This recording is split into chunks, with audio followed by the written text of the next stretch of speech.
Honorable members, prayers.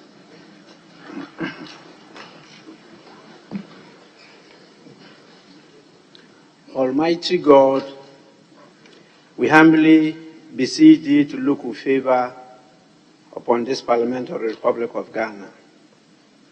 Grant that it may perform its high duty as in thy sight. Give divine guidance to the President of the Republic. Endow members of Parliament and ministers of state with discernment and vision, integrity and courage, that of government, this land and people may be well and truly served, and their good purposes for the common human life be realized in our midst. O God, grant us a vision of our country, fair as it might be, a country of righteousness, where none shall wrong his neighbor, a country of plenty, where evil and poverty shall be done away with, a country of brotherhood, where all success shall be founded on service, and honor shall be given to the deserving, a country of peace, where government shall rest on the will of the people and the love for the common good. Bless the efforts of those who struggle to make this vision a living reality. Inspire and strengthen our people, that they may give time, thought, and sacrifice to speed the day of the coming beauty of Ghana and Africa. Amen.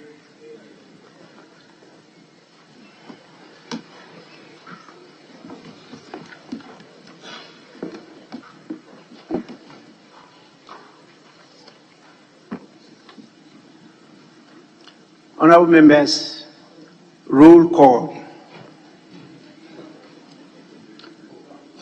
Honorable members, in accord with our current practice, a roll call will be taken, and the member is expected to respond to the roll call by standing in the member's seat. I now call upon the clerks at table to call out your names. Clerk, you may do so now. Abaka Samuel Erickson, Abanga Abdullahi, Abdullahi Jacob Idris, Abdul Latif Dan, Abdul Salam Adams, Ablaka Samuel Okujeto, Abuaji George Kwame, Abuaji Kwejo Nyampong, Abudulai Bazuera, Achampon Brian, Achampon Charles, Achampon Richard, Akwa Kusofa Karin Edem, Akwa Alexander Kwesi, Adam Hamza, Adam Mohammed Amin, Adams Kofi Idi,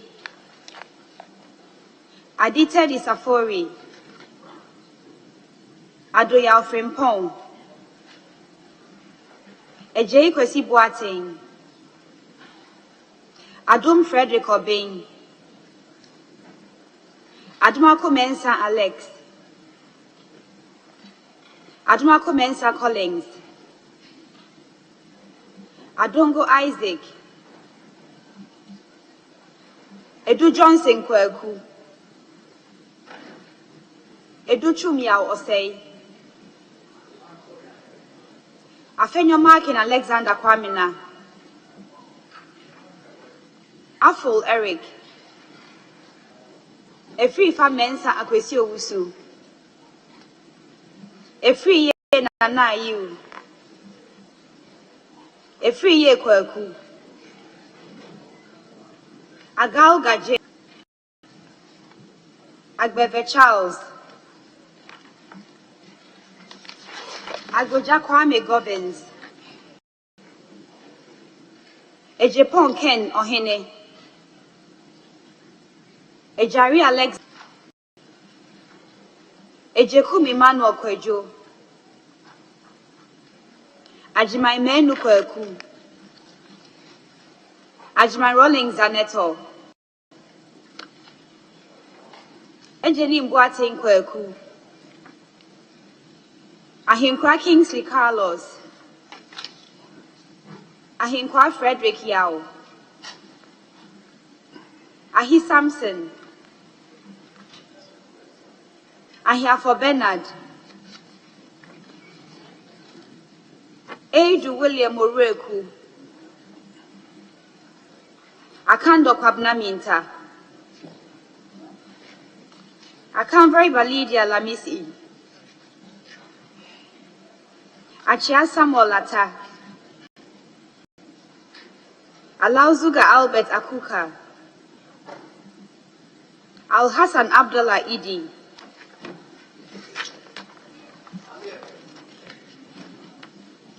Al Hassan Bashir A. Fusaini. Al Hassan Lydia Seyram. Al Hassan Saibu Shuhini. Aliu Mahama Umar Farouk. Alaute Angelo Foriwa. Amankwa Nicholas. Amankwa Menu Kofi. Amewu John Peter. Amial Tremi Kwesi. Amwa Oseibonsu. Amwa Stephen. Amwaku Andrew Esiama. Amwaku Atakwesi. Ampim Thomas Nyako. Ampofu Chumesi Kwame. Amprechum Sapon Kweku. Anshre Emmanuel Ejei. Enim Ernest Yao. Enim Moses. Anodompre Frank. Entry Eugene Boache. Animedu Entry Kwame. Apak Clement Abbas. Apia J. Patricia. Apia Kubi Andy Kwame. Ama Prince Hamidu. Asamoah Vincent Opon. Asante Kwejo. Asante Boating Kweku. Asensu Boachi Francis. Esiama Isaac Kwame. Esiama Kwabna Mankwa. Esiama J. Nanama Dokua. Asafwa Vincent Eko. Atamils Samuel. Aveji James Kluche. Avoka Clet. Ewa Ignatius Bafwo.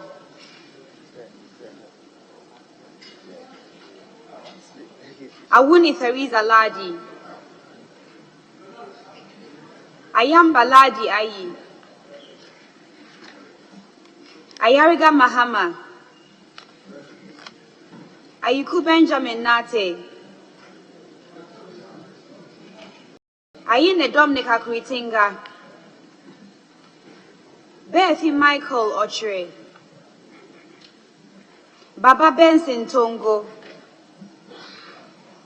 Baligi Bright Bachi Yovil. Bandim Azuma Abednego. Bano Patrick. Battles Sheila. Bawa Edward Abambri. Bedra Emmanuel Kwesi.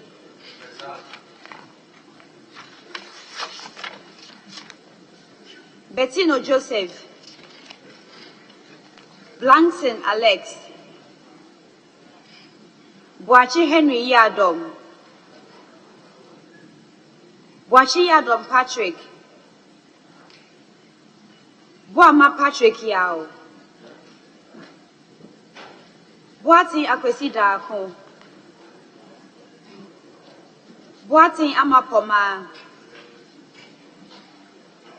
Boatin Joseph Apia, Bobie Evans Opoku, Boche Daniel,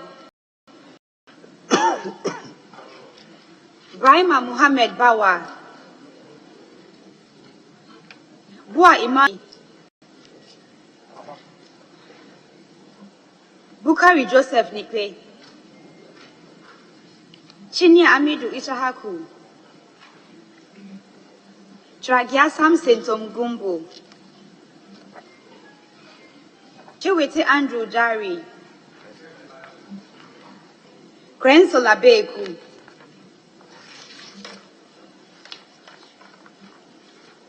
Kujo Comfort Doyo, Kujo Joseph, Kujo Robert Wisdom, Dafia Mako Roxon Nelson Echekwame, Dalu Thomas Ada,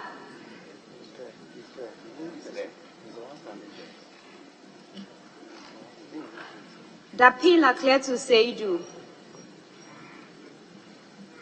Da Kundaniel Lohene, Da Kumensa Kwabna Ochre, Dauda Collins, Dawuni Abukari, Derry Ambrose, Jonobwa Alex Tete, Donko Elvis Morris, Donko Kwabena, Duka George Mreku, Eyanana, Fojo John Intim,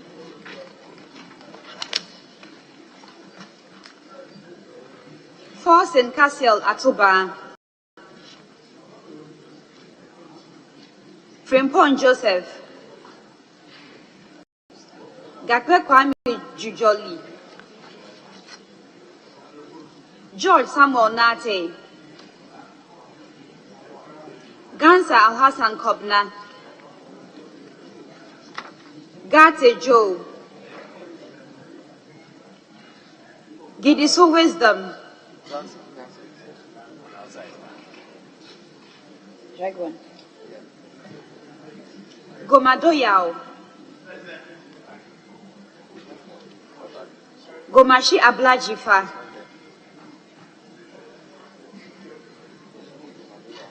Jenfi Emmanuel Akwesi, Jan Alexander, Jan Mensa Richard, Hamon Kobnata Hill, Hansen Norte Eves,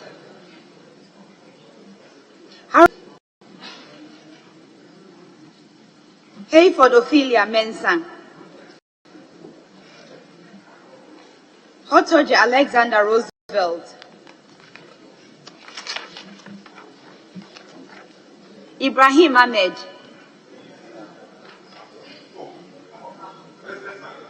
Ibrahim Mutala Muhammad, Ibrahim Azura Mohammed, Idrisu Habib, Idrisu Haruna, Isifu Seidu, Jabbar John Benham, Jaja Yusuf Isaka, Jalula Stephen Pambin, Joseph Godfred Seidu, Jinapo John Abdullahi, Jinapo Samuel Abdullahi, Kini Jeffrey, Kisi Dixon Adomako, Kuneidu Akwesi, Kumsin Mavis Hawa, Kosa Martin Kwekwe J. Mensah,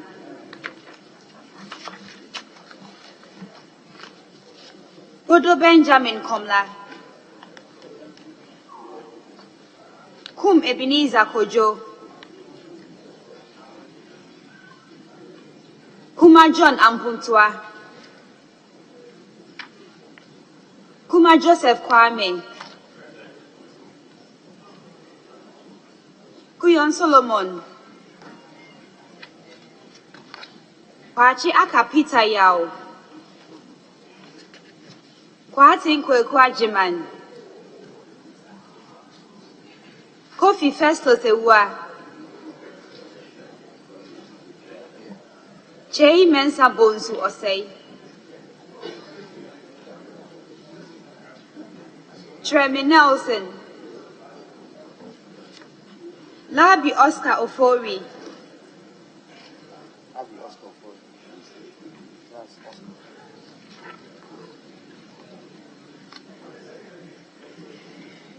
Lati Agnes Namomo, Liwal Oscar, Mahama Asiesieni, Mahama Nasiru Ture, Menwa Dabo Francis,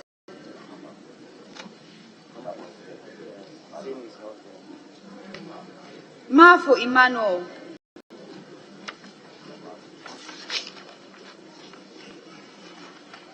Mafu Kofia Henkra, Mbomba Thomas, Mensah Betty Nanefua Crosby, Mensah Francisca Otain, Mensah Isaac J, Mensah Joseph Kwesi, Mensah Tina Gifty Nayele, Mensah Andrew Kofi Japa, Morrison Cynthia Mamle, Muntaka Mohammed Mubarak, Musa Abdulaziz Ayaba, Nanja Sanja, Napari Dominic,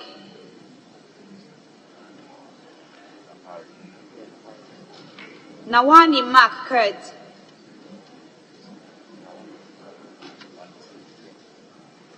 Newman Dakwa,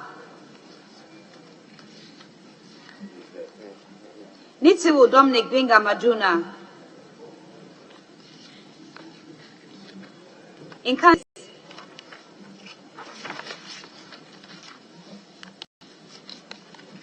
Nokoi Kofi Ako,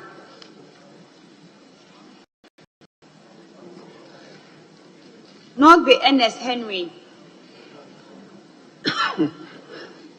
Notuko Toy Peter Kwesi, in Team Adelaide, in Team Augustine Collins, in Tosu Helen Ajua, Nyakote Albert Tete,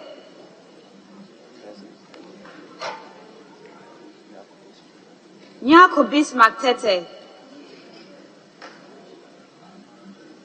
Nyako Kingsley, Nyako Kwamina Minta, Obintechi George Kwabena, Obin Boateng Alfred, Oklulendo Hiniwa Akwele, Odampton Isaac Ashai, Ofosojari Elizabeth, Okofu Data Williams. Ochri Ejekum Kofi.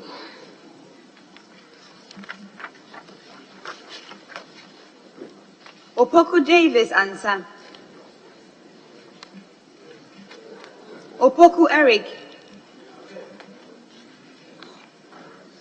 Opoku Isaac Yao. Opon Kroma Kojo. Osai John Frimpong.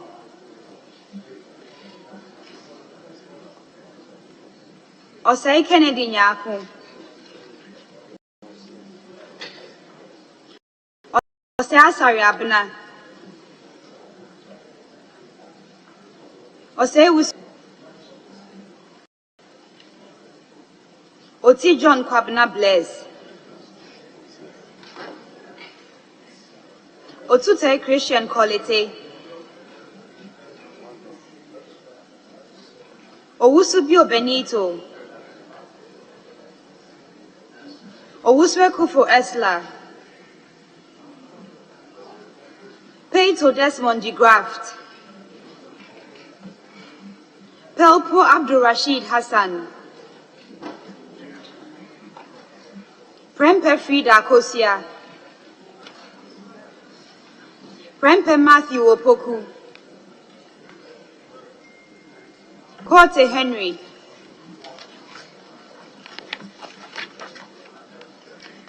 Kwei St. James Jechi.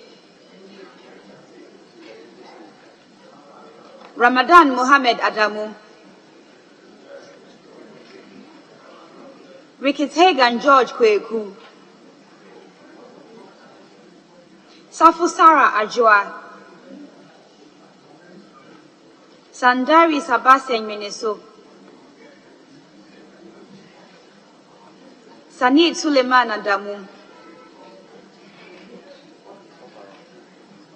Sani John Kobnabam Abua. Soya Queen Samami Pokua. Sefe Richard Kwame.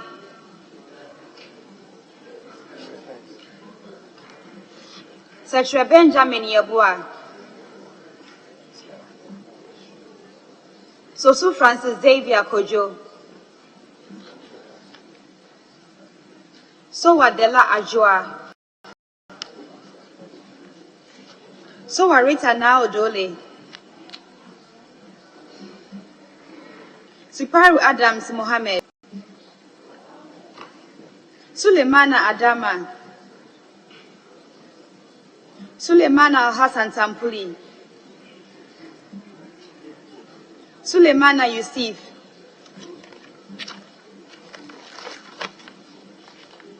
Suma Anthony Mikwara. Sahidu Abdul Razik. Teria Augustine.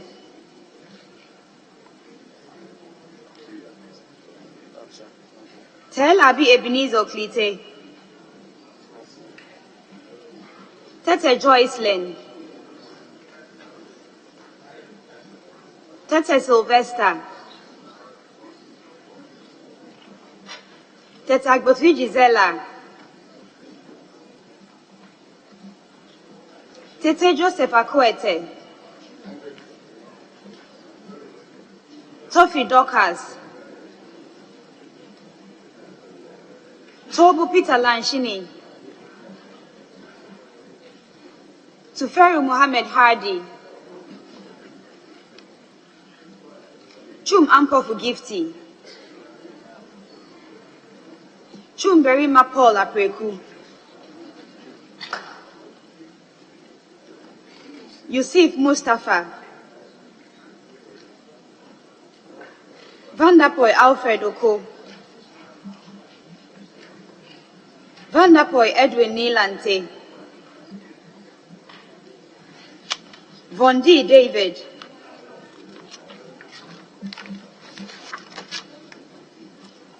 Wakao Daniel Insala. Rekubrobe Bright. Woyo mekobna mensa. Ziden bid anta zumo. Mr. Speaker, my name is pronounced as Bid, not the way it was pronounced. It's Bid.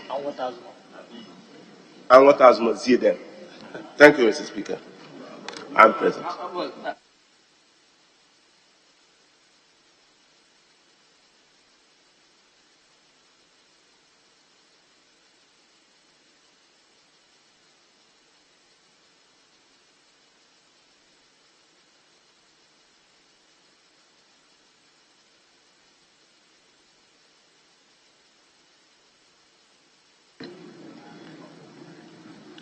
Honorable members, the National Pledge.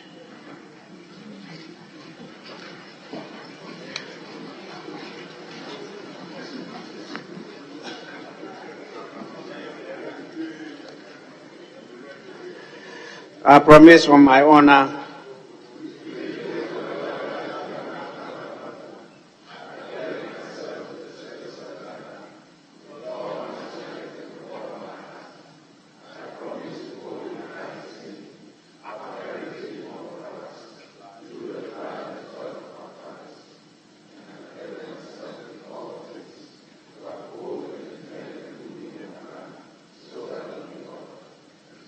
Thank you so much.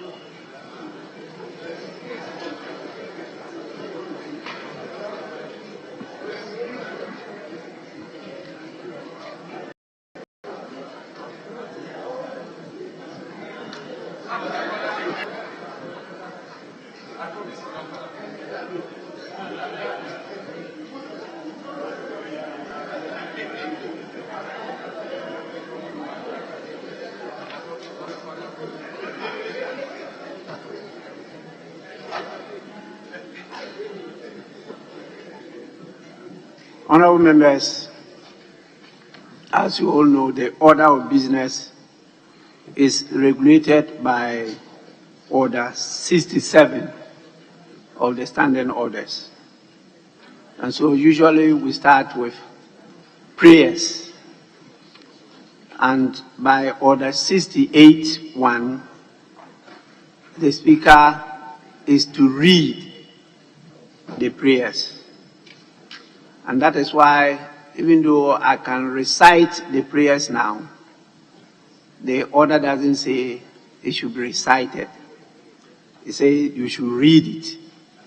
And so you see me reading the prayers, or my deputies reading the prayers. But the roll call is to be conducted by the table office. And so the Speaker only causes the roll call to be conducted by the table office. Now, the National Pledge by Order 69 is to be recited. It's not to be read. It's to be recited.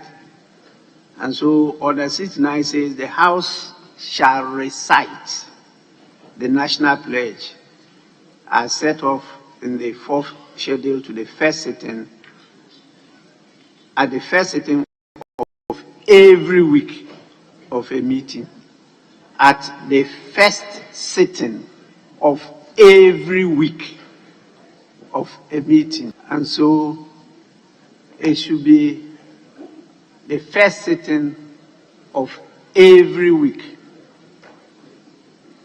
Today is Tuesday,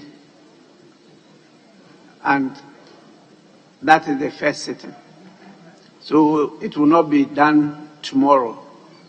If we had sat yesterday by the decision of the House, it would have been recited yesterday. But I want to take this opportunity to thank honorable members for the understanding and cooperation on Friday. Friday, for unavoidable reasons, the Speaker, the First Deputy Speaker, and the second Deputy Speaker were not able to perform the functions on the floor. And by our standing orders, it fell on the House to elect one of the members to chair the proceedings of the House. The practice is that the most senior member present in the House that day is the one that is given the opportunity to chair the proceedings of the House. So I was contacted and I did instruct the leadership to draw my attention to who was the most senior, and my attention was drawn to the fact that the Honorable Chireme was the most senior member present. And so I asked the House to proceed to elect him to preside. Actually, the word is not preside, to chair the proceedings. And this was done on Friday. And that is how come you saw and experienced the chairmanship of the Right Honorable that day, Chairman, presiding over the proceedings. I think this was the first experience of the country in the Fourth Republic, and it had a very healthy discourse nationally. The country woke up to see a new speaker, so they said, and it was a very, very interesting innovation. It is the following of our rules, and it's important that we let our people know there was nothing untoward that is in accord with parliamentary practice all over the world, and this is captured properly under the rules of the House. So I want to thank you for that. We will now proceed to item 4, and I don't have any message from His Excellency the President, and I don't have a message or formal communication myself. So we'll move on to the next item on the order paper as dictated by the standing orders, which is correction of votes and proceedings and official report. Start with the correction of votes and proceedings of Friday, 16th February 2024, page 1.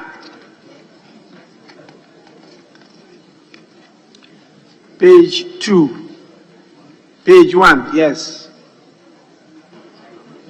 Mr. Speaker, page 1, item 1.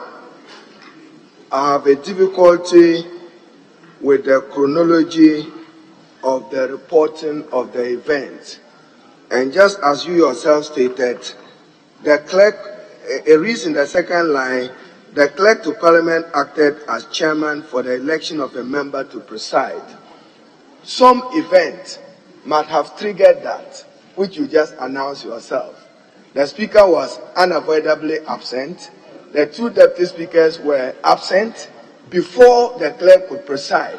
Now, if you report just this, then in order of events, in my view, is inappropriate. It has to be corrected. Just on the weight of your own words, something must have triggered the clerk presiding, and consistent with Order 12.4 of the new standing orders, the clerk had to announce to the House, which he did, that Mr. Speaker is absent, first, second deputy speaker absent, and therefore now chairing to allow for the House to elect a member presiding. And we appropriately supported the Honorable Kwesi Amia to do so. So when you report in 1, the clerk presiding, without reporting the activity or event that triggered him, those who follow the events probably will get lost. I know along the line you've reported in 2 other pages of the motion, but this must give birth to the other. Become my view, even though the other one I'll keep for some other day. I have a difficulty when the speaker instructs the house. The speaker, this house is an independent house, and the house must be allowed to survive and be on its own and not be instructed. I thank you.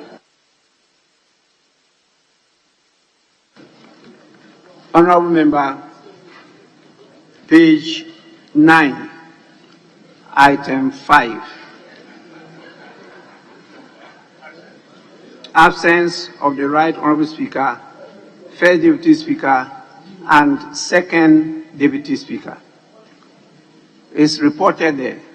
The Clerk to Parliament, Mr. Cyril Kobina Oteng Nsian, informed the House of the unavoidable absence of the Right Honorable Speaker, Honorable First Deputy Speaker, and Honorable Second Deputy Speaker pursuant to Standing Order 12. Pursuant to Standing Order 12.4, the Clerk invited nominations from the House for a member to preside over the sitting as the member presiding. The Clerk to Parliament chaired the sitting for the election of a member to preside. And the next is motion to elect a member to preside. That the Honourable Member for Sunyani East, Mr. Kwasi Emiao Shreme, do take the chair as the member presiding.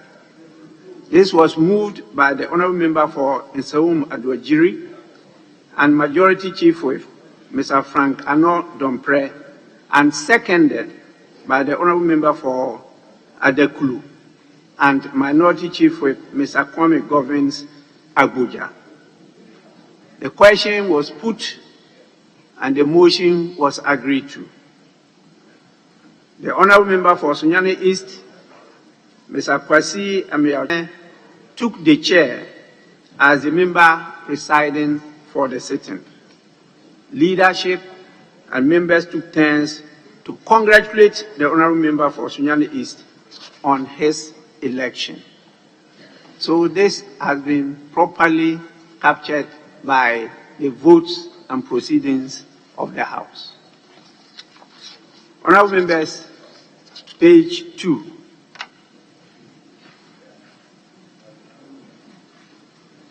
Page 3.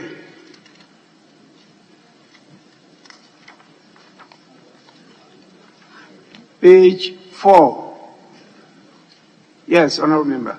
Right Honourable Speaker, on Friday I was at a committee meeting and my name never appeared here. Outside the premises at Oak Plaza with the Committee on Gender. Thank you. Where has your name appeared? I'm at page 4 now. Yes, please. So your name has appeared there. It's not there. Why were you expecting it to be there? Sorry. I'm alerting that I was present at the meeting and... But page 4 doesn't say you are not present. So it doesn't appear here. My name doesn't appear here. So Where has your name appeared? Ordinarily, it should be at page 4 in terms of the numbering. Please, Honourable Member, you are not answering the questions. We are at page 4. Where has your name appeared?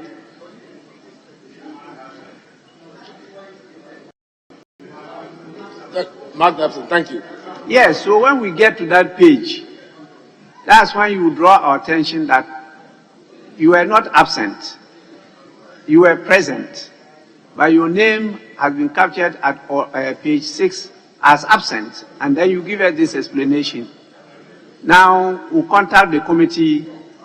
The report of the committee will draw our attention to the fact that you were present at the committee. Then we can capture you as present. This is a draft And that is why we go through it and make the correction. So that your correction, I'll direct the table office to do the right thing.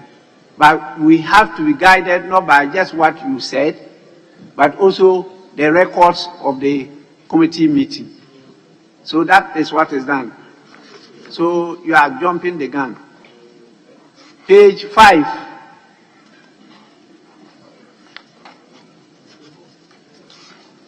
Now page 6. So table office, take note of the concerns raised by the member and cross-check from the committee he has mentioned. Yes, page 6. Right. Thank you, Right Honorable Speaker. I want to stand in as the chair of the Committee on Gender and Social Protection and bring your attention to the fact that we were at a committee meeting at Oak Plaza.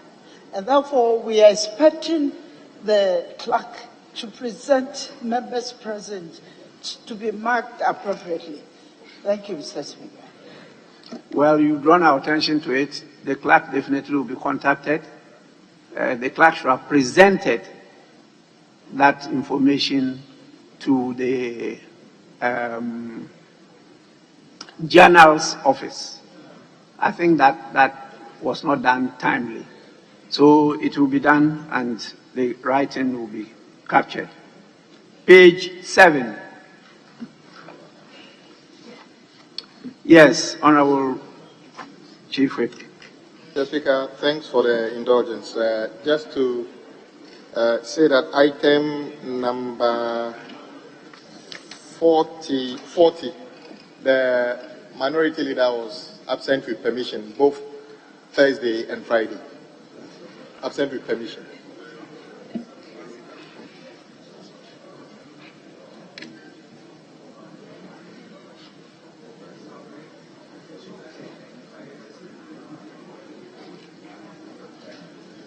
Table office, kindly take note of that.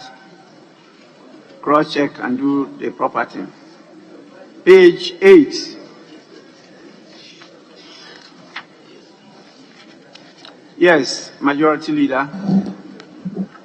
Speaker, on Friday, I was also unavoidably absent, and I wrote seeking permission for the endeavor that I was engaging in. I'm surprised my name has been captured as having been absent without permission. A short permission, appropriately so.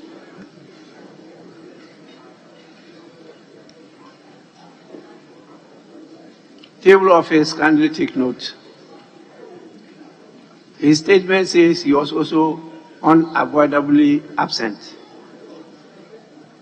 Members don't become unavoidably absent. It's only the speakers. But he corrected by saying he was granted permission. So take note and do the writing. Page 9. Page 8. Yes. Yes, Mr. Speaker.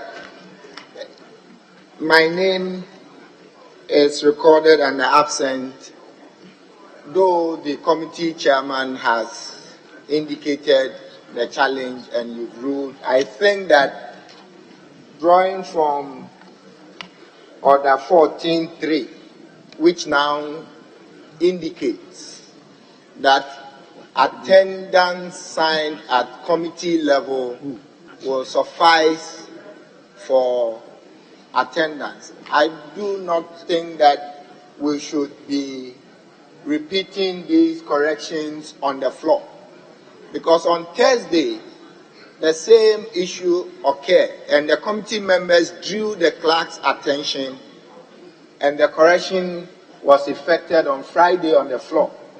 So for it to have repeated again on Friday means we are not going according to our standing orders, and I want to submit that clerks at the committee level must ensure that at the end of the day they submit the list before the day ends, so that we do not have to come to the floor and repeat after the Order 14.3 has come into effect. Thank you, Mr. Speaker. Honorable Member, we are very grateful. This is to the clerks of the committees. Please try and live up to expectation.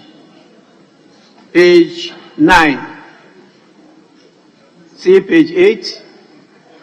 Page 9, yes. I'm grateful, Right Honourable Speaker. Right Honourable Speaker, the matter relating to the absence of the Right Honourable Speaker and the Honourable Deputy Speakers at the first paragraph, item number 5. The standing order should be 12-4 and not 12. So if we can be more accurate, Mr. Speaker. Mr. Speaker, because 12-4 provides that whenever the Speaker, the first Deputy Speaker, and the second Deputy Speaker are unavoidably absent, the clerk shall chair the sitting for the election of a member to preside at that sitting of the House, as the member presides. So, Mr. Speaker, it should be 12-4. I note that the following paragraph, the writing is done. They get it right, indicating order 12-4. But the preceding paragraph, we just have order 12. Well, Honourable Member, what the paragraph simple did was we first capture the absence of the Speaker, then followed up with the absence of the Speaker, the first Deputy Speaker, and the second Deputy Speaker. But we'll definitely take note of that, because the sub-clause that deals with this matter is 12-4. And so that will be noted and corrected. Page 10.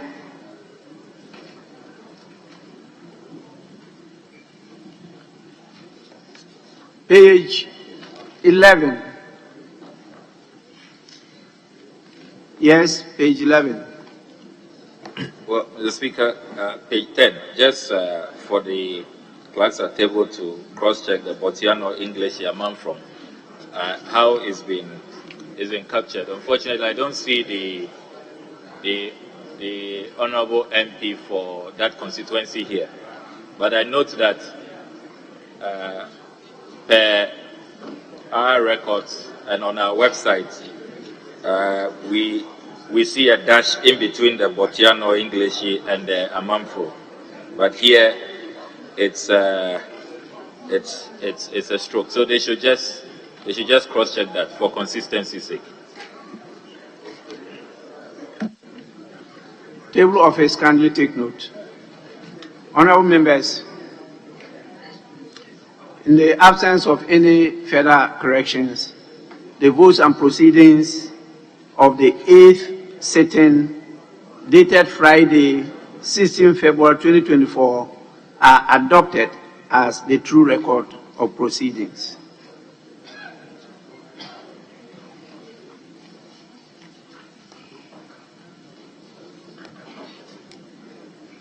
Honourable members, I hope you've all been given a copy each of the agenda for the first meeting of Parliament. So kindly take notice of it. If you have not been given, please request for a copy so that you'll be guided by the nature of business we are expected to transact in this meeting. I don't have any copy of any of the official reports before me. And so we will move to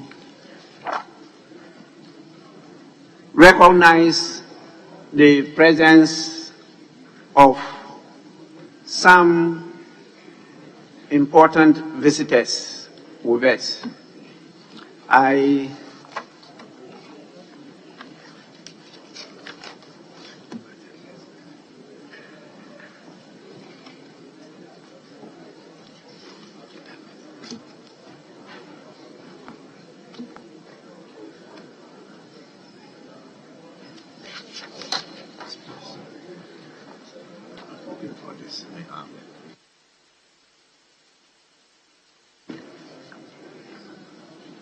Honorable members, I have the pleasure to introduce to you members of the Standing Committee of the Parliament of Tanzania who are here on a benchmarking visit.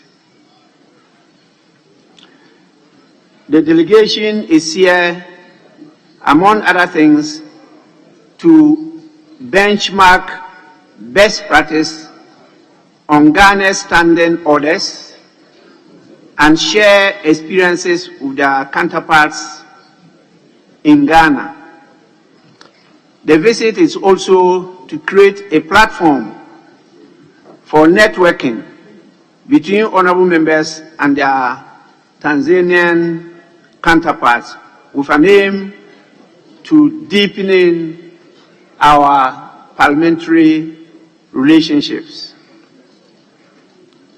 Our visitors are 10 in number, being led by the Honorable Daniel Silo. He is the head of delegation. We have as members the following: Honorable Najima Giga, Honorable Edward Ole Lekaita Kisao, Honorable Benjamin Kapinga, Honorable Sebastian Kapufi,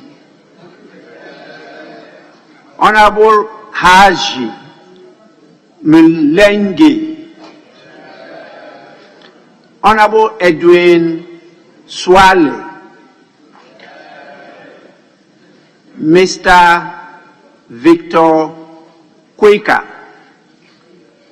He is the committee clerk, together with Miss Maria Indulugu. She is also a committee clerk. And we have the representative of the Tanzania High Commission in Ghana, Mr. Philbert Peter. Honorable members, on behalf of the Parliament of Ghana and on my own behalf, I will want to welcome the delegation to the Parliament and to wish them fruitful deliberations and a pleasant visit in the country. I urge them to take time off their busy schedule, I have a copy of it here, to visit and interact with Ghanaians. There are some interesting tourist sites, and I'm sure some very good place for recreation. And we have a very youthful parliament here. Some of them will take you out to clubs. And I'm sure that you want to taste the uniqueness of the Ghanaian hospitality, the delicacies that we present, and the sounds and sights of the country. You are warmly welcome.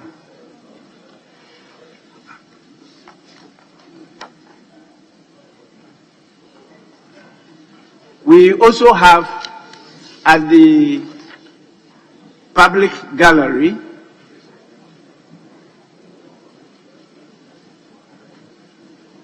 13-member delegation from the Reconciliation Ministry.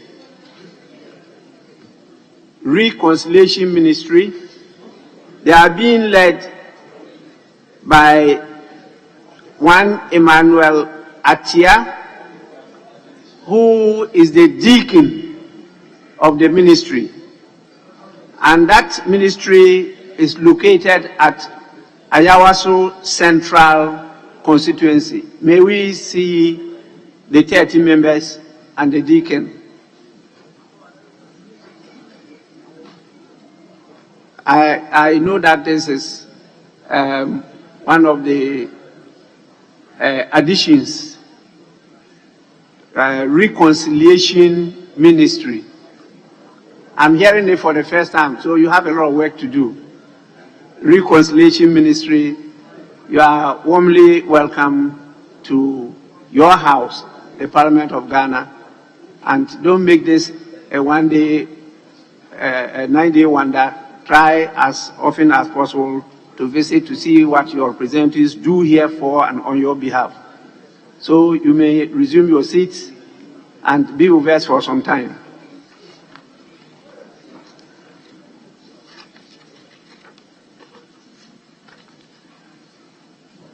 Honorable members, I have another assignment and I'll have to yield the chair to the First Deputy Speaker. First Deputy Speaker, you may take the chair now. I know our distinguished visitors are also able to leave us to meet some other groups.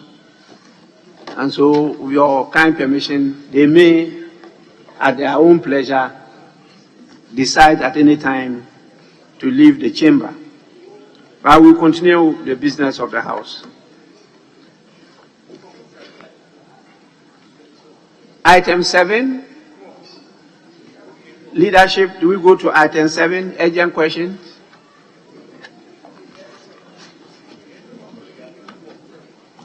Yes, Majority Leader. Speaker, the Minister for Transport is here. I believe he is ready to respond to the question. Honorable members, item 7, urgent question. We have an urgent question standing in the name of the Honorable Member for Aswasi, Honorable Alhaji Mohammed Mubarak Muntaka. The Minister is available to answer the question. The Honorable Member may ask the question now. Mr. Speaker.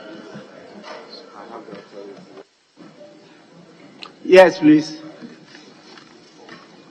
Mr. Speaker, the member for Asawase is not available, and I have his authority to ask the question on his behalf. With your leave, Mr. Speaker. Yes, Honorable Member, you may ask the question.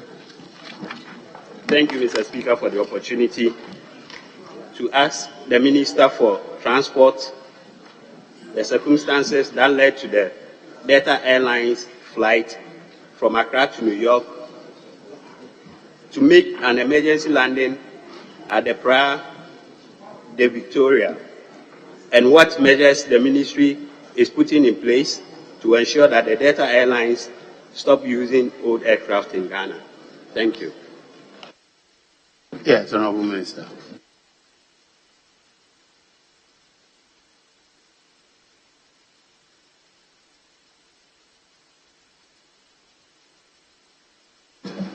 Yes, thank you very much, Mr. Speaker. Mr. Speaker, flight number DL157, operated by Delta Airlines on Boeing 767-300, on Friday, 8th of September 2023, scheduled from Accra to New York, diverted to an island in Portugal due to an emergency occasioned by a crew oxygen leak in the flight deck emergency mask system.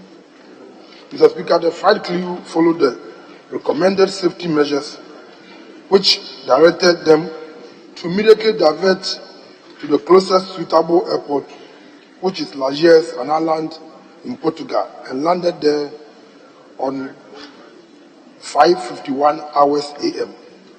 Mr. Speaker, Delta then dispatched an available aircraft to Lisbon that arrived at Lajes on 5:27 hours. The flight then departed Lajes at 17:20 hours and arrived at JFK, New York at 12:53 hours local time on September 9th, 2023. Mr. Speaker, prior to this incident, the Ghana Civil Aviation Authority had authorized Delta Airlines to operate to Ghana with two different types of long-range aircraft, the Boeing 767 and Airbus A350. Delta option to utilize the Boeing 767-300 on the Accra route was cautioned when their flight diverted back to Accra on August 1st, 2022 due to a technical problem, which was adjudged by GCAA as reoccurring on that particular route. Mr. Speaker, fortunately for us, Delta changed that particular 767. The said aircraft, that's the Boeing 737, was subsequently banned by GCAA from being used on the Accra route. Delta Airlines has since introduced another Boeing 767-300. Mr. Speaker, following this and in line with the industry procedure and practices, GCAA officially protested to Delta Airlines with a formal report on the 14th of July 2023. Subsequently, several meetings have been held with Delta Airlines, both in New York and in Accra, as established by ICAO Convention. These meetings between GCAA and Delta Airlines, Mr. Speaker, were aimed at comparing the airline to use the other type of aircraft approved by GCAA to replace the 767-300. Meanwhile, GCAA has stepped up its surveillance of airlines officials in Accra. Thank you very much, Mr. Speaker. Yes, Honorable. May I ask any follow-up questions?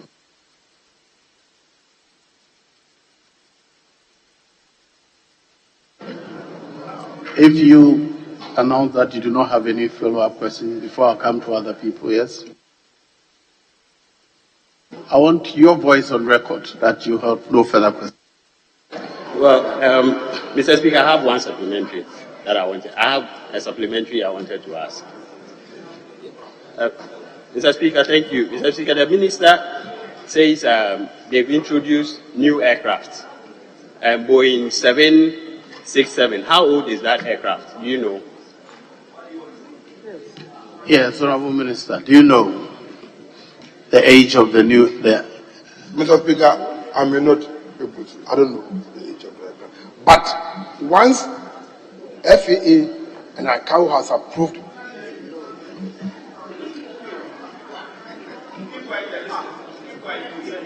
the Speaker listening to a member on his feet, not those on their seats. Will you allow me to answer the question? Honorable Member, kindly address me, please. Okay. Address me. Thank you very much, Mr. Speaker. Mr. Speaker, ICAO has standards about aircraft, and once ICAO approved that particular aircraft, it means that it is flyworthy, not in terms of age, but once it is flyworthy, they allow it to fly, and it's ICAO standards. Thank you very much.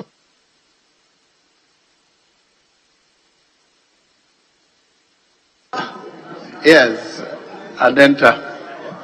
Well, thank you very much, Mr. Speaker. Mr. Speaker, I would help the minister. The aircraft or the equipment that Delta flies into Accra, they use the 767-300. Its manufacturing age is around 1986. The 767-300 that Delta flies into Accra, its manufacturing age is around 1986. So it can be airworthy, but it's an old aircraft. If you compare what the equipment Delta uses to Accra and the equipment they use to Nigeria, it tells you that they have a lot more respect for the Nigerian passengers than their Ghanaian counterparts. Because Delta Airline operates 767-200s, 767-300s, and relatively newer 767-400s. So my question is that is it possible we can push them for them to use the 767-400s into Accra? Currently to Nigeria, they are flying the A330-300s, which are around 15 years old, relatively new in the aviation industry. What they are using to Accra is a very, very old aircraft. So, Mr. Minister, if we can ensure that they change the equipment and do either a 767-400 into Accra or or possibly the A330. Your point is well made. Honorable Minister, can you assure us that you get a newer aircraft? Mr. Speaker, thank you very much. Mr. Speaker, thanks to the honourable member for the elucidation that he has given. Mr. Speaker, it is true that Delta has different type of airlines. Our initial agreement with them was to use the 767 and the A350. 767-300 and the A350 that they are supposed to use to Accra. Mr. Speaker, in the new free freedom that we are signing with them, we are discussing the use of other 767. So I will assure the honourable member that it is part of our discussion that we are having with them. That if it is possible, they can change the 767 to the new ones that they call the 767 for them. So thank you very much. It is part of the discussion that we are having with them. Yes, Otto. I'm grateful, Mr. Speaker. Mr. Speaker, I want to find out from the Honourable Minister that this matter, even though the instant question relates to Delta, we have observed that it's quite a general issue. Mr. Speaker, if you have paid attention to transit flights, when you take off from here on a number of these airlines and you transit in Europe, say you are going to America, and then you start your second journey from Europe to America, the difference is like light and day, Mr. Speaker. It is amazing. It's incredible. How new the fleets are, the quality of service, and all of that. Everything is different. So it looks like there's something wrong with our regulation, where here they think that they can just use old fleet. The service is poor. And Mr. Speaker, related to this, I will ask a question. Yeah, Mr. Speaker. So the question is about improving regulation and standards, and also compensation. The passengers on that flight, it's been reported that they have filed a petition for compensation. Interestingly, our that's your own question. File it. But he's talking about the difference between the flights from Africa to the Europe and Europe to America. Yeah. What is your response to that? And the lack of compensation when these things happen. Thank you, Mr. Speaker. Mr. Speaker, there may be some differences in terms of occupancy. If we look at especially Asia, if you are moving from Dubai to the Far East, they normally use the A380s and the 787-900, even to Europe, because of the distance involved. So they use a very bigger range of aircraft, which normally has a common standard. And if you look at our distance and the occupancy that we also have on our route, it will not be profitable to use that sort of A380 and the 767-900 and 777. So that is the difference. But in terms of service and other things, ICAO has a standard in relation to the service that you render in planes and other things. Yeah, there may be a lot of differences. Look, when I took over, there was an issue with BA in terms of the aircraft that they were bringing to Accra. We sat down with them and realized that the 767 and 737 that they were using was giving us. Now they are using one of the modern aircraft on our route, that they are using the A350, which is one of the best if you compare to other routes. Look, the last time that I had a BA flight from London to Canada with Montreal, the one that they were using on our route is far better than the one. So in terms of operations and the agreement that we have, would depend on the kind of aircraft. But ICAO has a standard.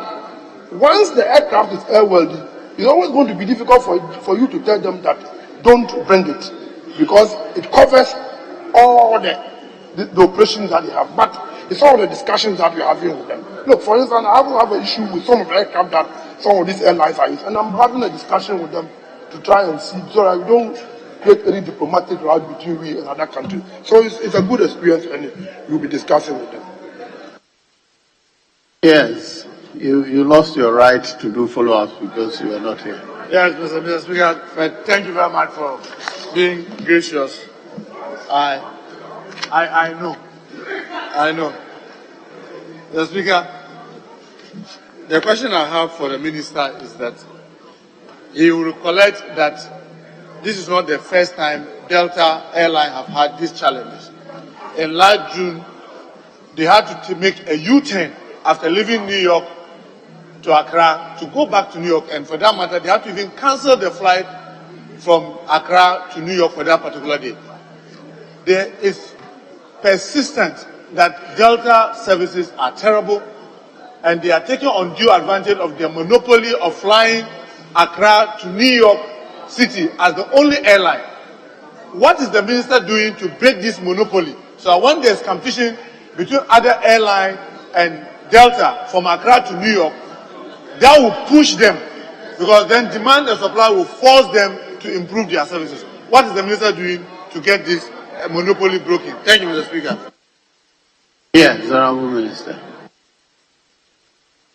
Mr. Speaker, I will thank the honorable member for the good observation that he made. Mr. Speaker, we are having a lot of challenges indeed with Delta about the kind of aircraft and the service that they render. We have indeed received a lot of complaints from people who board these airlines about the kind of treatment that Delta has been given. It is part of the discussions that we are having with them. Mr. Speaker, in addition to that, other airlines have applied to us through the Fifth Freedom to use the New York-Accra route. And I do not want to mention, we are having discussion with two airlines. We have signed the Fifth Freedom with them. We are in negotiation with them to make sure that there's competition on the Accra-New York route, competition on Accra-Washington route, competition on Accra-London route.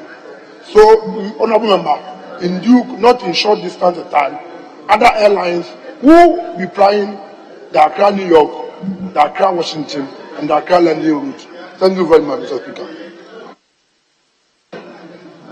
Yes, Honorable.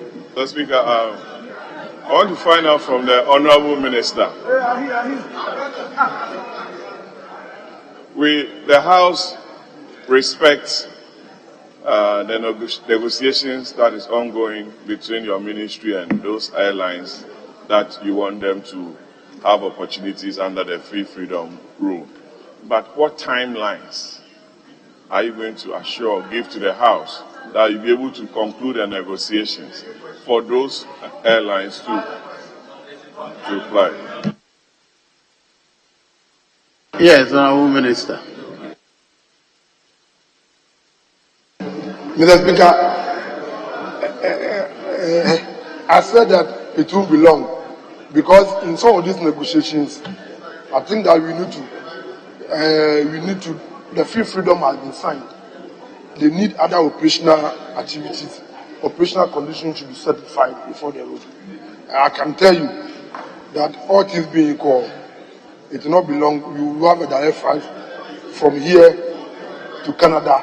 There will be another route, different airline go, but it will be difficult for me to tell you that it is going to be tomorrow but I can show you that it will happen before the end of the year.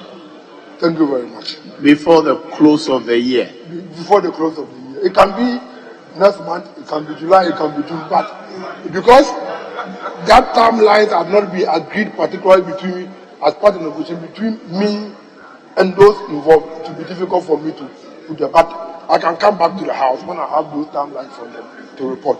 Thank you very much. Yes, Chairman of the committee. Of the committee. Thank you, Mr. Speaker. Mr. Speaker, this is a quick follow-up question to the Minister for Transport. I want to find out from the Minister. I know there are several airlines, as we speak now, that are ready to, if given the opportunity or the approval, they start flying from Accra to New York.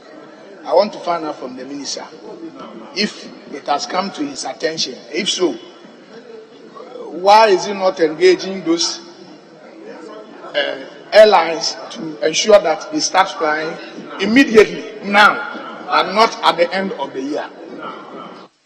I thought that was his answer, that there are negotiations with about 3 or 4 airlines already. Yes, Honorable Minister, do you see anything different? I don't see anything, but maybe. Mr. Speaker, I don't know why my chairman My chairman, I don't want to disclose in this. For my chairman, has been part of this meeting that I've been having.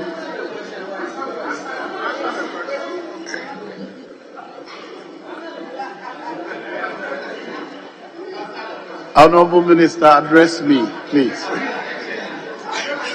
Mr. Speaker,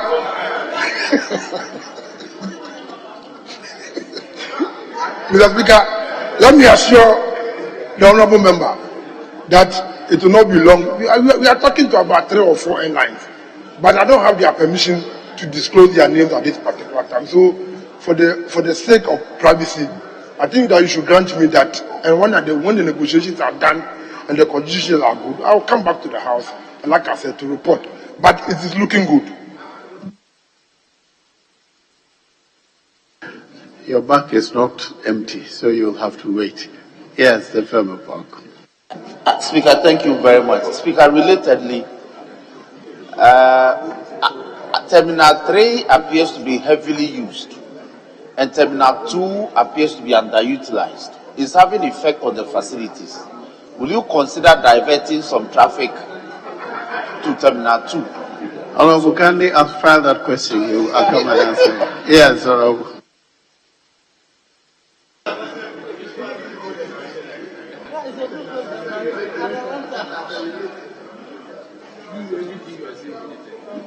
Mr. Minister, in your answer, you admitted that having other airlines fly that route will partly deal with the problem of the quality of aircraft, perhaps even pricing of tickets and etc. You've also admitted that a number of airlines have offered to fly the route and you are in negotiations with them. The answer we want from you is, can you assure us of a definite date when you would have concluded the negotiations with these airlines that are willing to fly the route? And what are the thorny issues in the negotiations that will make it difficult to come to a conclusion? I thought you have answered this question. Yes, Honorable Minister. Mr. Speaker, I will assure this House that the negotiation is ongoing. Mr. Speaker, it will not be fair for me to begin to mention, because once you have finished the negotiations, you cannot put the timelines and say that tomorrow I'm going to fly. Yes, it's fair that at least when you are done. Honorable Minister, do you have an idea about when the negotiations will Speaker, conclude? I had also said that, looking at all things being equal, and I think it's important that I bring this proviso that all things being equal, without any major problem, I am hoping that by the 3rd quarter of this year, these airlines should fly. Very well. Yes. Thank you, Right Honorable Speaker. Mr. Speaker, it's very clear that this particular issue is very important to this House and the people of Ghana. Now, the committee chairman appears not to have details of this contract that the minister is about to enter into. Mr. Speaker, with your leave, I want to find out whether the minister will want to share the details of this agreement with this House, or at least with the committee. Thank you. Honorable Member, when the agreement is ready and is of international, it will come here. But as he says, they have not concluded negotiations. Maybe the committee members may want to visit the minister and ask further questions if necessary, but it's not ready to come to the House. Now, leadership. Thank you, Mr. Speaker. Mr. Speaker, in the minister's answer, the Ghana Aviation Authority engaged Delta Airline, Civil Aviation Authority, engaged Delta Airline after the incident.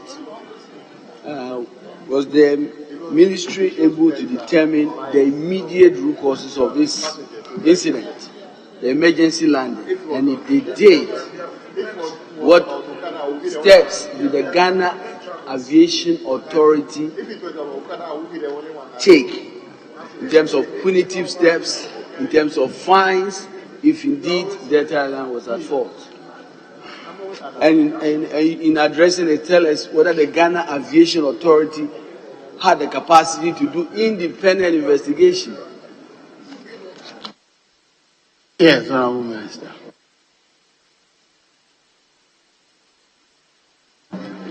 Thank you very much, sir. Mr. Speaker, in my answer, I said that the diversion took place because there was a problem with the oxygen. I think it's important that I should have my go through. The cause of that incident was caused by leakage.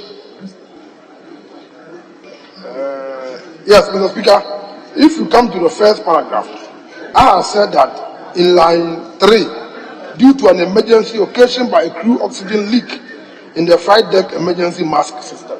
That was the cause, leakage of oxygen in the freight opening. That was the cause. And when the oxygen was leaking, because it was going to create problem in terms of air operation and air condition. So they have to divert to the nearest airport, which they did, which was Portugal.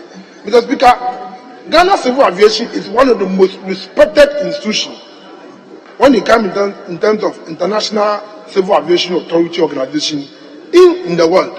So we have the capacity to deal with this thing, and that is why in our negotiations, in our discussion with them, we refer them to the ICAO standards concerning these aircraft and what it is that you are supposed to provide your passengers or your members on the flight. So, Mr. Speaker, in terms of capacity, yes, civil aviation has a capacity. The punitive measures cannot be arbitrary because ICAO has a standard with which, when some of these incidents happen, we have to apply those standards. Thank you. Very well. Yes. Mr. Speaker, we thank our colleague, the Minister. I also want to commend him for what he did with the situation when we all were unhappy with British Airways' quality of equipment they were using on the Ghana route. Later they changed it to 747. After COVID, they retired all those aircraft. They no longer carry passengers as scheduled. But, Mr. Speaker, the British Airways now uses a better improved aircraft on Accra, London, Accra. Though Accra, Heathrow is still slightly older. Can he deploy the same way of negotiation that led to the improvement of the equipment on Accra route so that Ghanaians can have something? Mr. Speaker, the reason I ask this is this. When people are flying, half of the people who fly already have fear of flying. So when you are told that this airline is capable of announcing 35,000 feet in the air, mid in the Atlantic, that we have run out of oxygen, you can imagine what that means. So it is in the interest of the airline and the passengers, especially Ghanaians. Honourable members, order. Yes, for us to have confidence in Delta.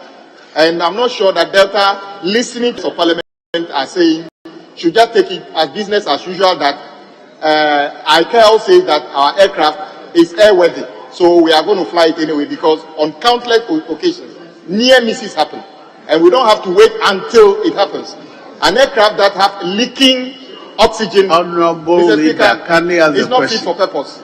So let them deal with it. Minister, will you guarantee Ghanaians that they will bring a better aircraft that gives comfort? Yes, Honourable Minister. Thank you very much, Mr. Speaker. Mr. Speaker, I can assure the honourable member that as we did with BA, by persuading them, or by negotiating with them, by having a deeper discussion with them, for them to change their aircraft to A350, we are doing the same thing with Delta. And I have no doubt in my mind that they will yield to some of these discussions. And if it is that they need to change their aircraft, I'm sure they will bring a better one. Thank you very much, Mr. Speaker. Very well. Now we'll move on to questions. And the first question is question number 549 in the name of the honourable member for Pro East, Dr. Kwabena Donko. Yes, Honorable Chief. Mr. Speaker, our colleague, I saw my colleague, anyway, Mr. Speaker, with the principle that the minister is here, and we don't want him to go and come back. With your permission, I'll ask the question on behalf of my colleague. Please proceed. Mr. Speaker, I rise to ask the Minister for Transport the policy trajectory on the development of inland water transport. Yes, Honorable Minister. Thank you very much, Mr. Speaker. Mr. Speaker, the inland water transport system has been identified as a cost-effective transport solution for the many communities along the lake, as well as the transport of bulk and dry and liquid cargoes. Mr. Speaker, government policy, therefore, is to enhance the contribution of inland waterways for safe and efficient transportation of goods and people. This also is in line with the national transport policy approved by Cabinet in August 2020. Thank you very much, Mr. Speaker. Yes. Mr. Speaker, our colleague just emerged into the chamber. With your indulgence, if he can do the supplementary questions. Yes. Honorable Member for Pro East. Thank you, Mr. Speaker. Honorable Minister, may I know what concrete steps that have been taken in terms of the improvement of the physical infrastructure for river transport? Thank you. Yes, Honorable Minister. Yes, thank you, Mr. Speaker. Mr. Speaker, as the Honorable Member quite remember, as part of our 2024 budget, even before that, government had done the feasibility studies and complete assessment of the lake. And we were going to construct landing sites, bring new ferries and other things along the people, because it is a major transport, that's the only major transportation system that they have. Mr. Speaker, this House had approved a loan of about $174 million as part of these processes. Unfortunately, we were hit by this debt restructuring issue. In 2024, the Ministry of Finance had gone back to Korean Exim Bank because the loan had been agreed and because they had agreed. So, per the letter I have seen from Water Lake Transport, the Koreans had come back because they had agreed with the ministry that they will continue with the project. So we are now, they've hired a consultant, they are doing the designs of the landing site and other reception facilities, including the communications and the ferries. So once the consultant is in place doing that, the loan has already been agreed. And I'm sure if the consultant finishes the design and other thing, we will start the construction of the various landing sites, reception facilities, and then the purchase of the ferries to ply this route. Thank you very much, Mr. Speaker. Yes. Mr.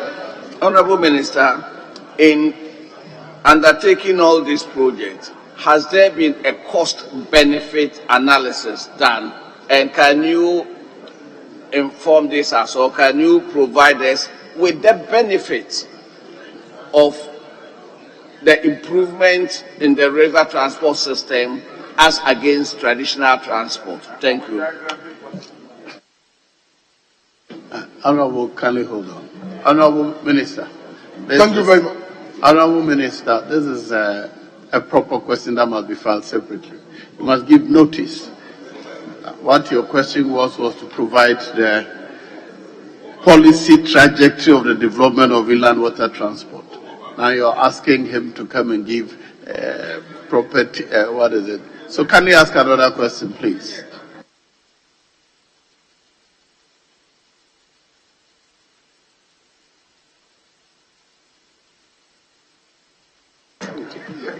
Okay. Yes, Honorable Minister. The minister had walked to answer the question, and the tradition has always been, if the minister was ready to answer the question, that is where you always allow him to answer the question. No, the tradition is that the question is admitted by the speaker before it is answered. Yes, can they ask another question? Thank you, Mr. Speaker. Honorable Minister, will the cost of this new site and the ferries involved, will the cost bring an economic benefit to Ghana?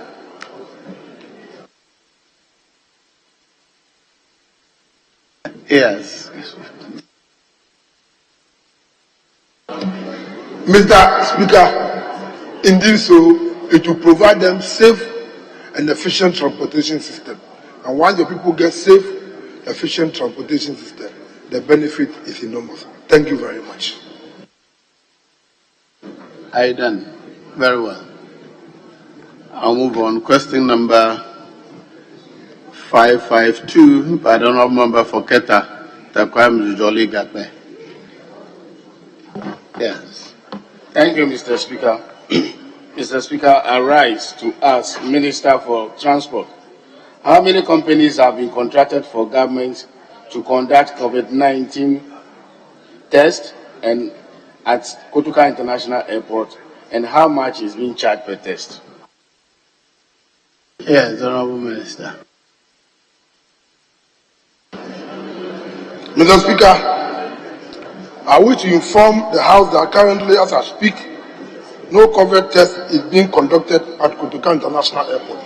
Thank you. Yes, Honorable Member. Mr. Speaker, as at the time I asked this question is almost 2 years now. So the minister must respond to my question. Honorable Member, to the best of my knowledge, the minister has answered this question not less than twice in this House.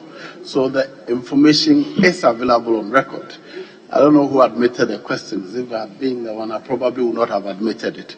But I think as we speak, that is speaking, it's legitimate to say there's no such information. But he has already answered this question more than twice in this House. Mr. Speaker, can you proceed to the next question?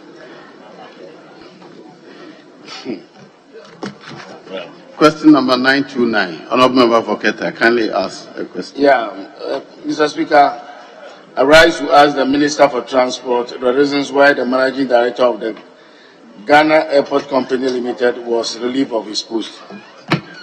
Yes, Honorable Minister. Mr. Speaker, the Managing Director of Ghana Airport Company Limited attained the age of 60 years and has since retired, and a new person has been appointed. Thank you very much, Mr. Speaker. Yes, Honorable Member. Mr. Speaker, thank you very much. Thank you. Very well. I proceed to question number 1498 in the name of the Honorable Member for Yilo Krobo, Mr. Albert Tetenyakote. Yes. Mr. Speaker, I rise to ask the Minister for Transport what specific background checks were done on Frontier Health Services before granting the company space to operate at the Kotoka International Airport. Thank you, Mr. Speaker. Yes, Honorable Minister.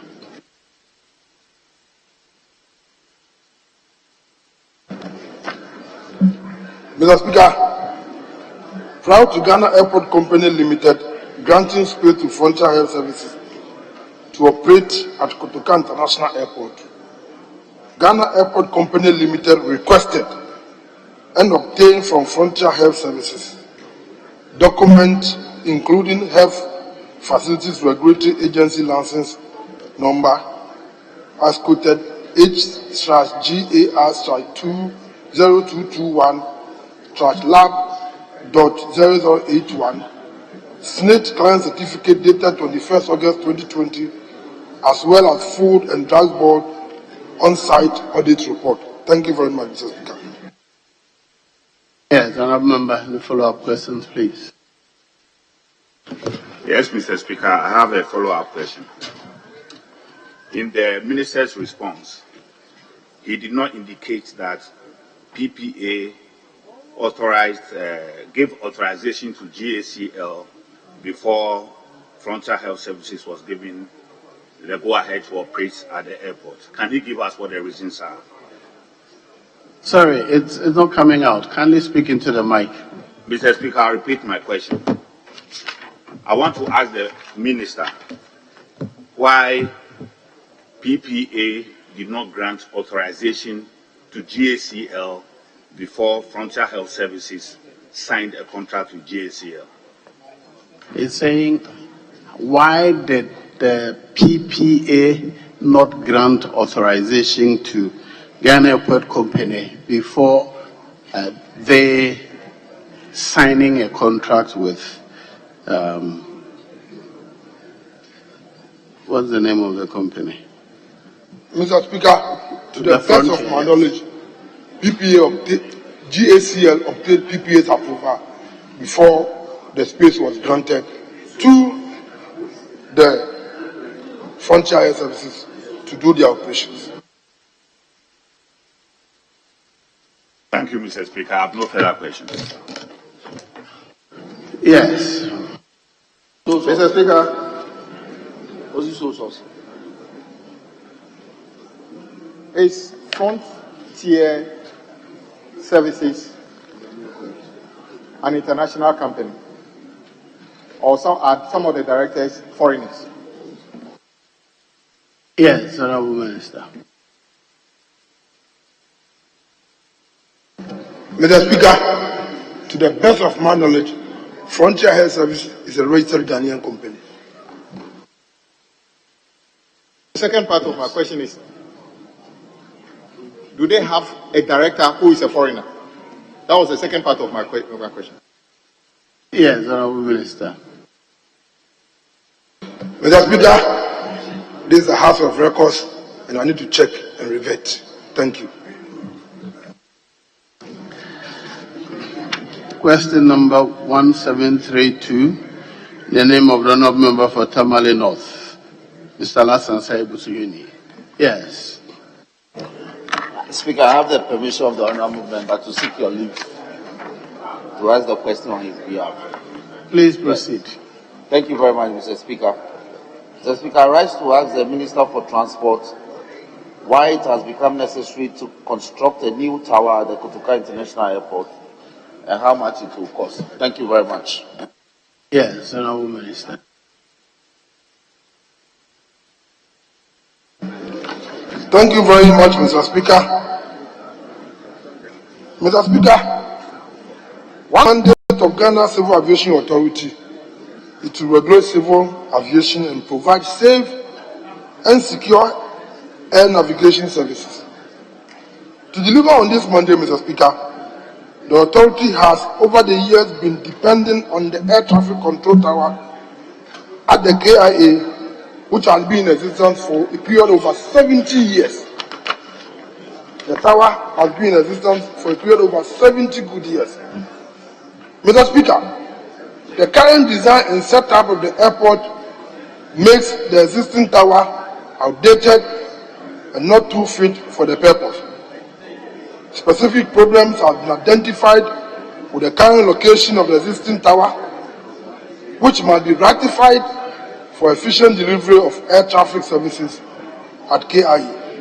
Mr. Speaker, the identified problems, amongst others: one, there's a blind spot.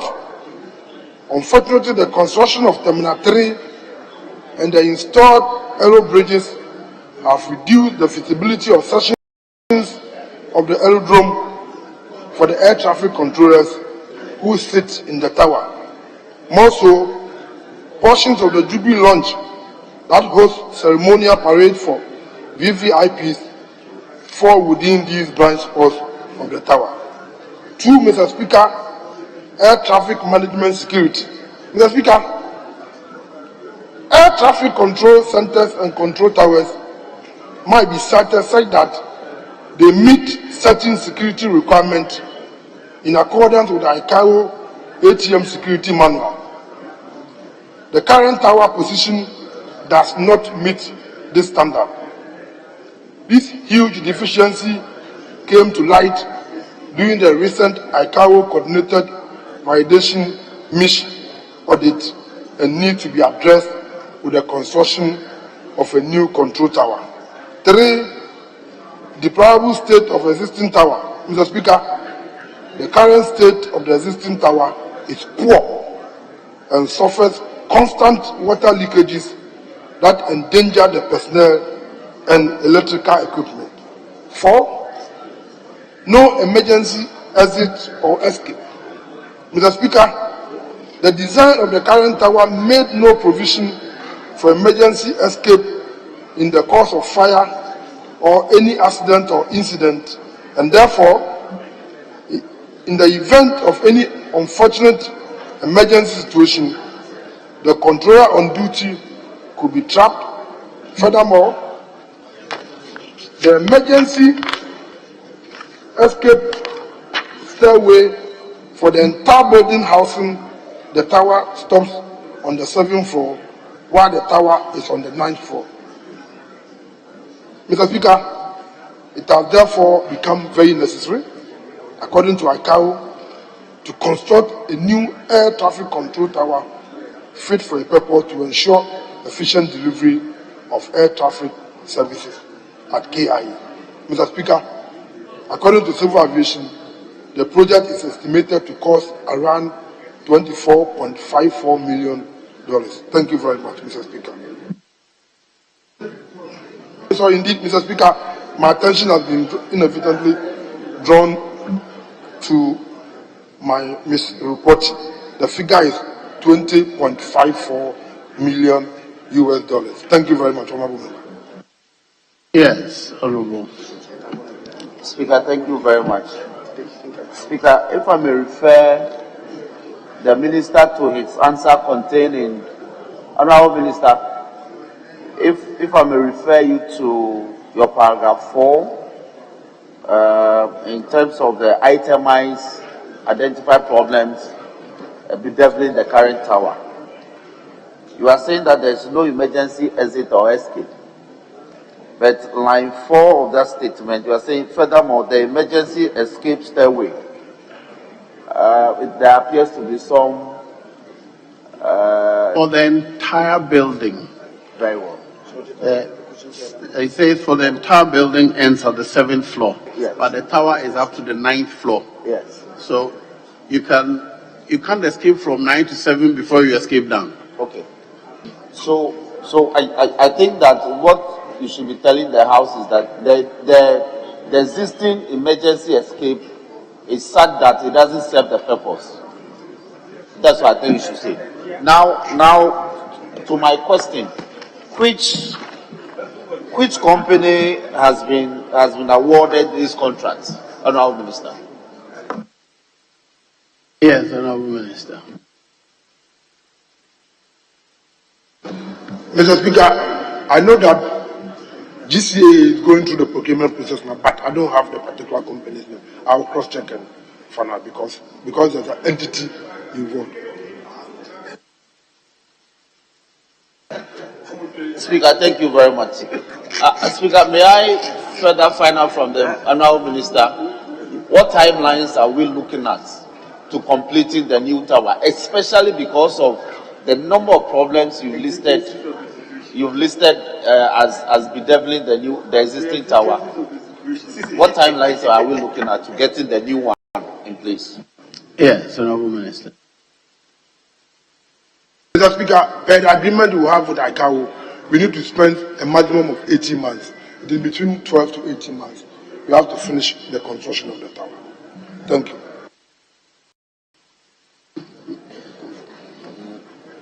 Mr. Speaker, thank you very much. It's gratifying to hear that within 18 months we'll have a new tower. But can you tell the House what other measures you put in place to improve the existing one whilst the construction of the new one goes through these processes? Yes, Honorable Minister. Mr. Speaker, what we need to do is to continue our constant maintenance process that we are maintaining it now. We need to continue with that until the new one is completed. Thank you. Yes. Yes. Thank you, Mr. Speaker. Mr. Speaker, I want to find out from the Minister his reason for pushing for a new tower has to do with the fact that it's not high enough because of the Terminal 3 building that has come. I want to find out from the minister, how high is this new, what's the height of this new control tower? And he should not say he doesn't know because there's a value here, a value of 20 million, 20.54 Honorable, what is your question? My question is that I want to know the height of the new control tower that is going to be put up. Once there's a value here, once there's a value here, then he must know the corresponding height of that. Are you offering an answer yourself? No. So your question is that what is the height of? What is the height? Thank you, Mr. Speaker.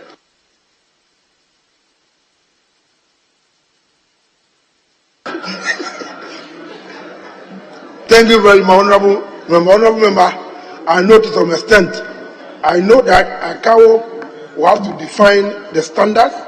I know that the technical specification has been approved by ICAO. But what I don't know presently is that I don't know now if it is 18 feet or 20 feet. I will check and come back. Because ICAO has provided with the technical specification. And that one is standard. So you can't do anything.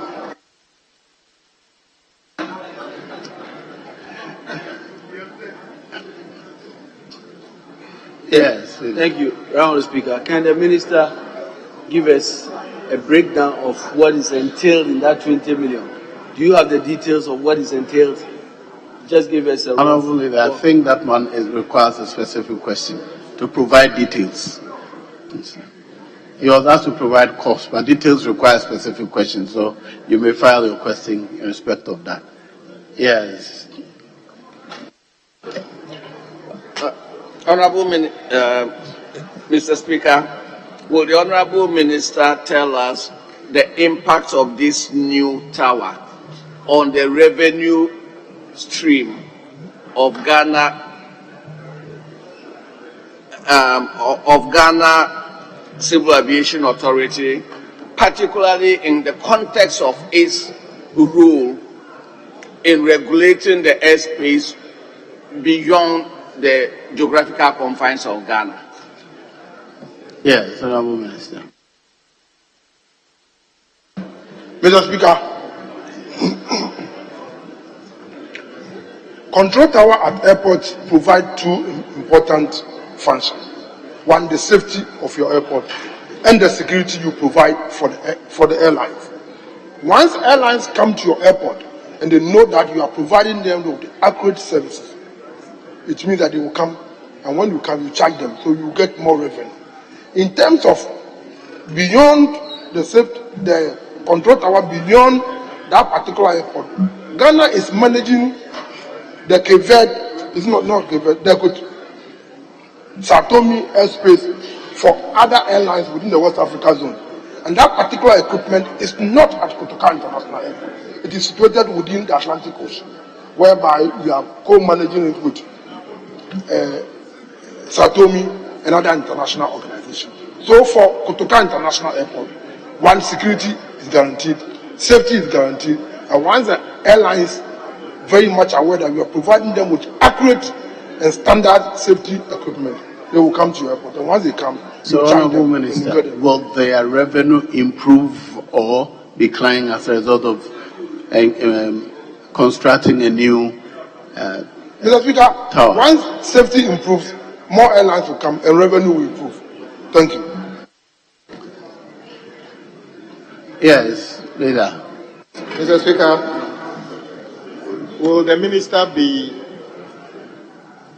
ready to provide details of the contract whenever they conclude negotiations and award for this particular project?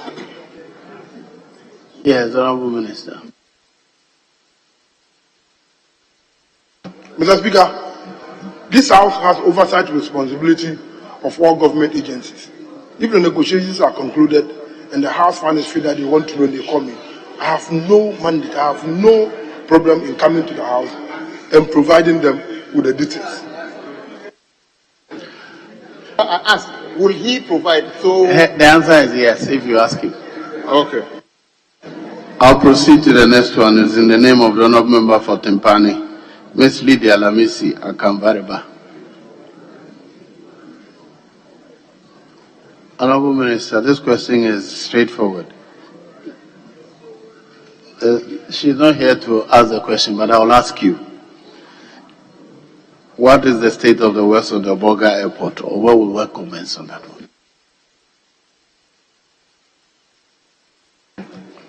Thank you very much, Mr. Speaker.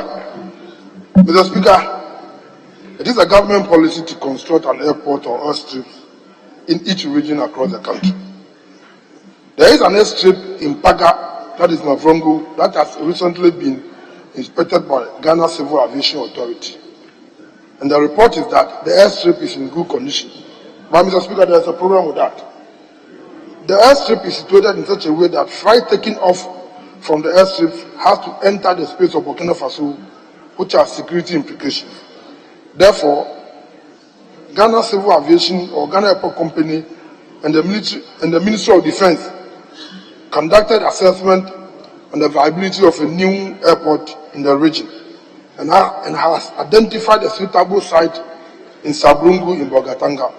Mr. Speaker, in line with this, the ministry has been collaborating with the regional administration and other key stakeholders on the next steps. Ghana Airport Company Limited is currently undertaking various technical assessments on the new site to make sure that we start the construction. So, Mr. Speaker, that is the situation now. Thank you very much. I didn't think anybody was interested in that question. Now here you are. Yes. Thank you very much, Mr. Speaker. I'm interested because the answer says that it's a government policy to construct an airport or airstrip in each region across the country. So I want to find out from the minister, when will the government start construction of airport at Sehuyo? So when will it start? Because it is one of the newly created regions. Thank you, Honourable Minister. The policy of government to construct airports in each of the regions. Honourable Samsarahi, file your own question. No. This question is on Bulgar Airport. No. Follow-up questions should be in respect of Bulgar Airport. Mr. Speaker, I beg you, Mr. Speaker, the answer to this specific question is that, Mr. Speaker, it is government policy to construct an airport in every region, in each region across the country. And also, it's the policy of government to construct airports in each of the regions. I just want to find out. I want to find out when will the government start construction of airport in Sehuyo, which is the regional capital for the Western North region. Because I think it is a good policy. You are right. Mr. Minister, when? Honourable Minister, the question is in respect of Bulgar Airport. Armed with this information, you can file your own question in respect of Western North question. If there is no question on Bulgar Airport, I'll proceed. Yes, Bulgar Airport. Can I ask a follow-up? Honourable Speaker, in the minister's answer, said the government, it is a government policy to construct airport in each region. Can the minister give us an outline on the timelines for the construction of all the airports in every region in Ghana, every regional capital? This is the government policy. The question is on Bulgar Airport, and I'll restrict follow-up questions to Bulgar Airport. If anybody has a question relating to other regions, you are freely entitled to file your own question, so you have all the space to do follow-up questions. Yes, Honourable. Thank you, Right Honourable Speaker. I respectfully ask, or will want to know from the Minister, to give us some indication as to when, some timelines, as to when that airport will be built, and also to give us some indication as to the consultations that has been made with the various stakeholders. Thank you. Yes, Honourable Minister, you have said you have identified a new site. but do you have any plan to construct it anytime soon? When? Mr. Speaker, in constructing these facilities, there are stages and steps that we need to go through. It is not just an event, it's a process that we need to go through. That's why I told them when the place was identified by the authority and the Ministry of Defense, we need to go through the regimes of assessment, the regime of soil test, the regime of air test, the regime of even feasibility studies to make a determination when they, and this is the process through which the Civil Aviation and Ghana Airport Company are now going through now. So, Mr. Speaker, it's a process that you cannot truncate. So, where have you reached in the process, Mr. Speaker, respect of Bulgar? Where you are looking now is the authority is doing an assessment on soil test and air control and airway system for it to go ahead with the feasibility studies. That's where we are now, Mr. Speaker. Thank you. Very well. I'll proceed. I'm done with Bulgar.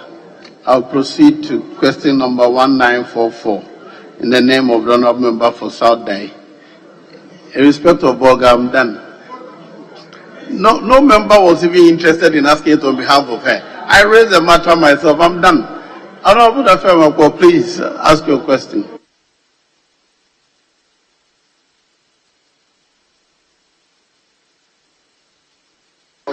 Yes.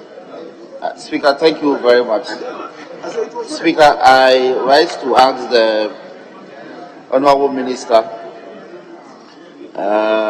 for Transport what necessitated the decision by Kotoka International Airport to fumigate passenger bags at the airport at the cost of $7. Thank you very much. Yes, Honourable Minister.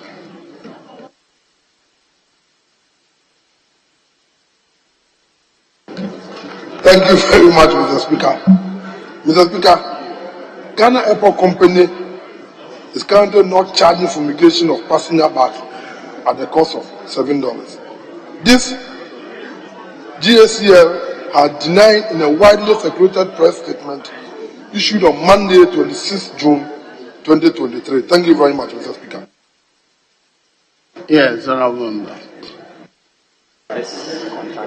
Speaker, thank you very much. Mr. Speaker, on the 23rd day of June 2023, the New Telegraph newspaper published that the Ghana Civil Aviation Authority has taken, the Ghana Aviation Company Limited has taken a decision to charge fumigation levy of $7 per bag at the Kotoka International.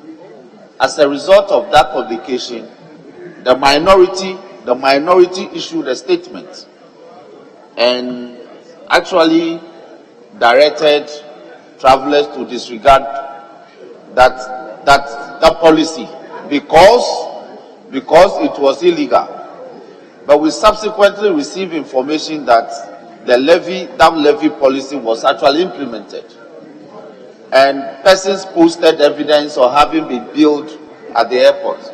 So my question is, can the Honourable Minister of Transport actually inform this House that that policy was never implemented as publicly declared? Yes, Honourable Minister. Mr. Speaker, the Honourable Member is talking about a newspaper item that he cited. I am talking about a statement issued by the authority saying that they are not charging any $7 and that they did not implement any such policy. And that is the policy of the authority. We are not charging $7 and we are not charging $7 and we haven't charged $7 for the fumigation of any bag. The authority came out with a clear statement to deny that particular reporting. Thank you very much, Mr. Speaker.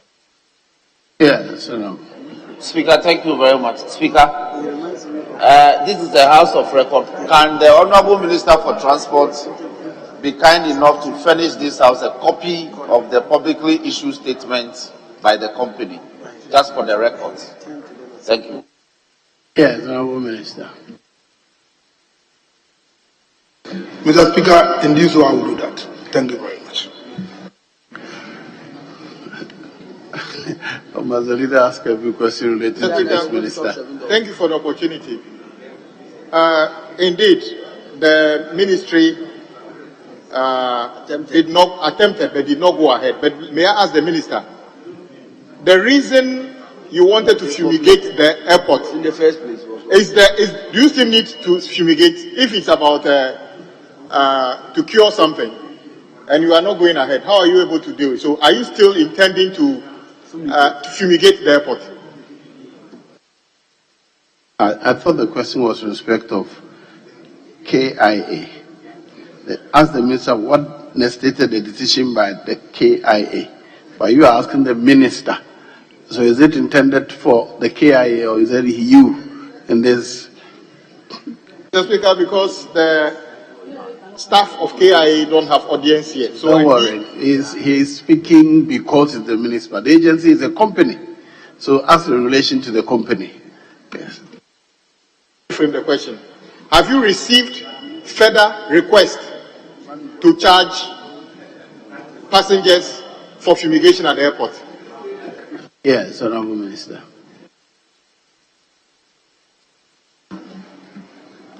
Mr. Speaker, I haven't received any request from KIA concerning charging or fumigation of any bags. If they do so, I will let you know. Thank you very much, Mr. Speaker. Very well. I'll proceed to question number 1983 by the honorable member for Yellow Krobo, Dr. Albert Tetenyakote. Yes, Honorable. Right, Honorable Speaker. I rise to ask the Minister for Transport when licensing of vehicles will begin at the Driver and Vehicle Licensing Authority at the Somanya branch. Yes, Honorable Minister. Mr. Speaker, DVLA has been collaborating with the private sector in delivery of some of its services. In Sunyani, DVLA has a partnership. The question was in respect of Somanya, but you're saying Sunyani. Sorry, Mr. Speaker. Sorry, Mr. Speaker. In Somanya, DVLA has partnership agreement with SCAT, a private vehicle testing station that provides vehicle testing services. SCAT has been given additional responsibility of registering vehicle, which they started on the 18th of January 2024. So far, a total of 73 vehicles has been registered at the facility. Thank you very much, Mr. Speaker. Yes, Honorable. Thank you, Mr. Speaker. I commend the Minister or DVLA for having started licensing of vehicles in Somanya. My next question is, when licensing or renewal of driver's licensing will start in Somanya at the DVLA branch? Honorable, very well. Yes, do you intend to start renewal of driver's license at the station?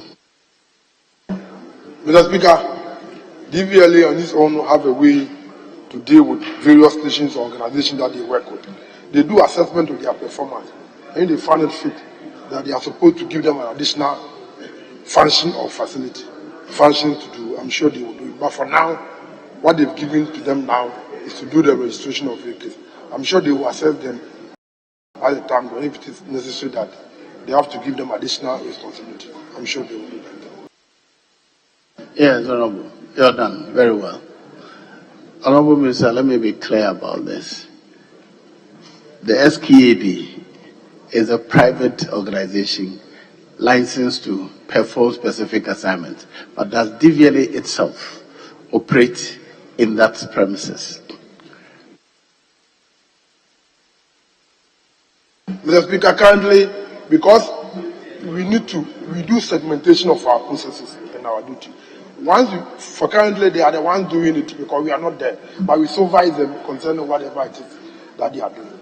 That the reason is that DVLA outsource the driver licensing. Mr. Speaker, currently we are not doing so, but we have we are discussing, they are discussing with us because they think that they have the capacity to do so. What are we doing? You are not listening to the speaker. Honorable, please ignore him. If he's not speaking to the mic, he's only making a comment. Please. The speaker is asking me about issuance. Please address me. Address me, Honorable Minister. Mr. Speaker, currently we are in discussion with the private testing stations for us to see if we will give them the mandate to begin to issue lunch. But for now, it is a sole mandate of DVLA. Thank you. Very well. Because you see, from all the way, there's no service provision at whole entire route. If you need any service, you may have to go to Koforidua. I think it's time we looked at the area for providing that service for drivers operating that route. I think. Yes. Speaker, unless I'm wrong, but I was reading the answer that the minister provided. And in part, he says that SKED has been given additional responsibility of registering vehicles 18th of January 2024. So far, a total of 73 vehicles have been registered at the facility. So when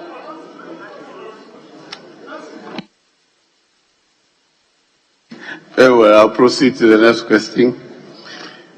The next question is in the name of the honorable member for Awutu Senior West, Mrs. Gisela Tetabuti. Yes, the honorable member for Medina.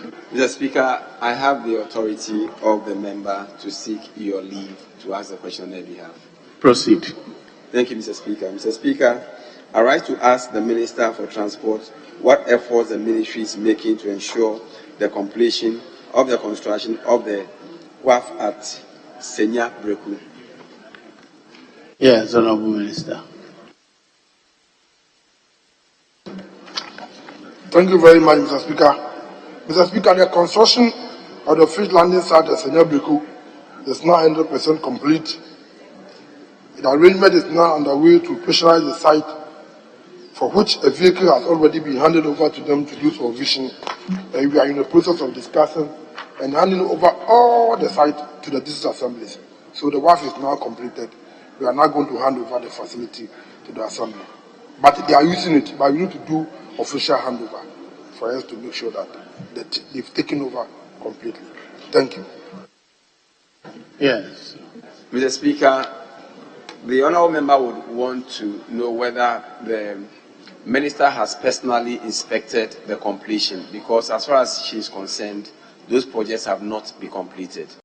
So we want to know whether the minister have actually been to site to inspect. Yes, Honourable Minister. Mr. Speaker, we've taken delivery of all the sites. So far as we are concerned, all the basic facilities that we were supposed to add to the WAF has been completed. And they are using it as I'm speaking to you, and we are in the process of officially handing over to the assembly. So it is completed. Thank you. Yes. Mr. Speaker, the honourable member again indicates that there have been several follow-ups to ensure that the projects have been completed. That as we speak now, there are rocks and sands that filled the whole place, and it doesn't look like the project has actually completely been completed. So will the honourable minister assure the member when maybe the member together with team members of the minister can inspect the project so the minister can abreast himself with the current status of the project? The minister says he has taken over. It means that he's satisfied. I think that the best thing is when he comes to hand over, point out those which are inefficient. Very well, Mr. Speaker. Yes. I respectfully want to ask the minister when that operationalization will happen. So give us some timelines as to when it will happen, so that the honourable member will be able to communicate to her constituents some timelines, expectation. Thank you. Yes, Honourable Minister. Mr. Speaker, what we are doing currently now is to go through the assemblies, have meetings with them, discussing with them when they will be ready for us to officially. We set ourselves that by the middle of March, we should hand over all these facilities to the assemblies. Thank you. Very well. I'll proceed to the next question. It's in the name of the Honourable Member for Gomoa West, Mr. Richard Jan Mensah. Yes, Honourable. Yeah, thank you, Mr. Speaker. Mr. Speaker, I have the authority of my colleague, subject to your leave, to ask the question on his behalf. Yes, you may proceed. Mr. Speaker, I rise to ask the Minister for Transport the status of the Mumford Fishing Landing Beach and its ancillary works and the timelines for its completion. Yes, Honourable Minister. Thank you very much, Mr. Speaker. Mr. Speaker, construction of the fish landing site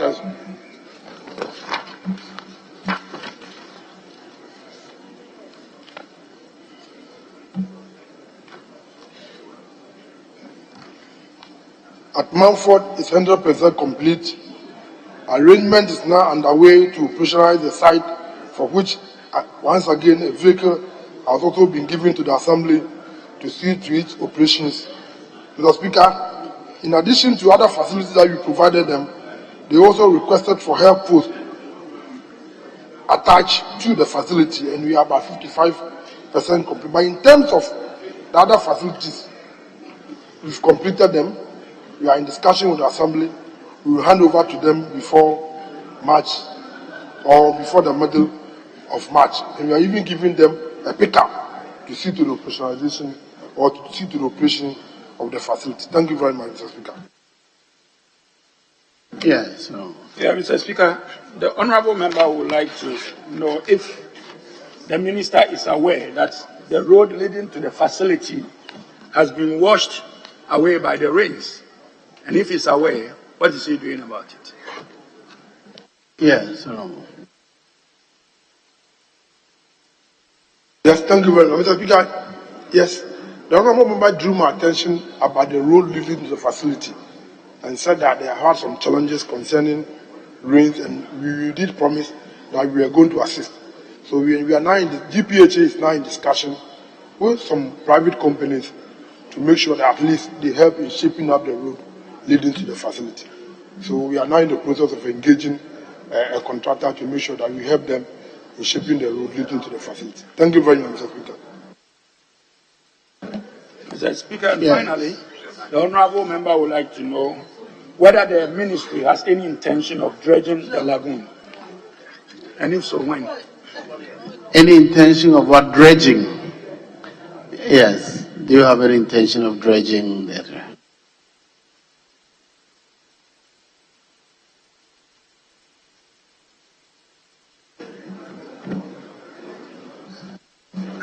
It's an indication that, Mr.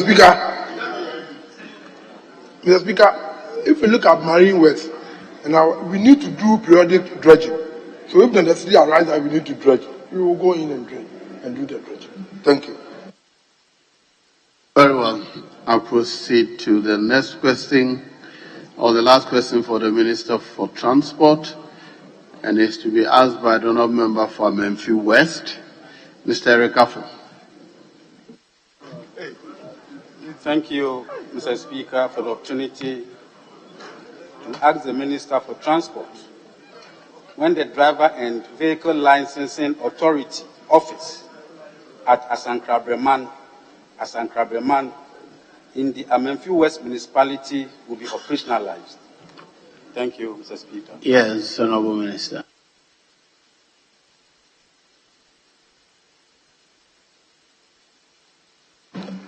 Thank you very much, Mr. Speaker. Mr. Speaker, the authority operates a satellite office at Asankra Breman.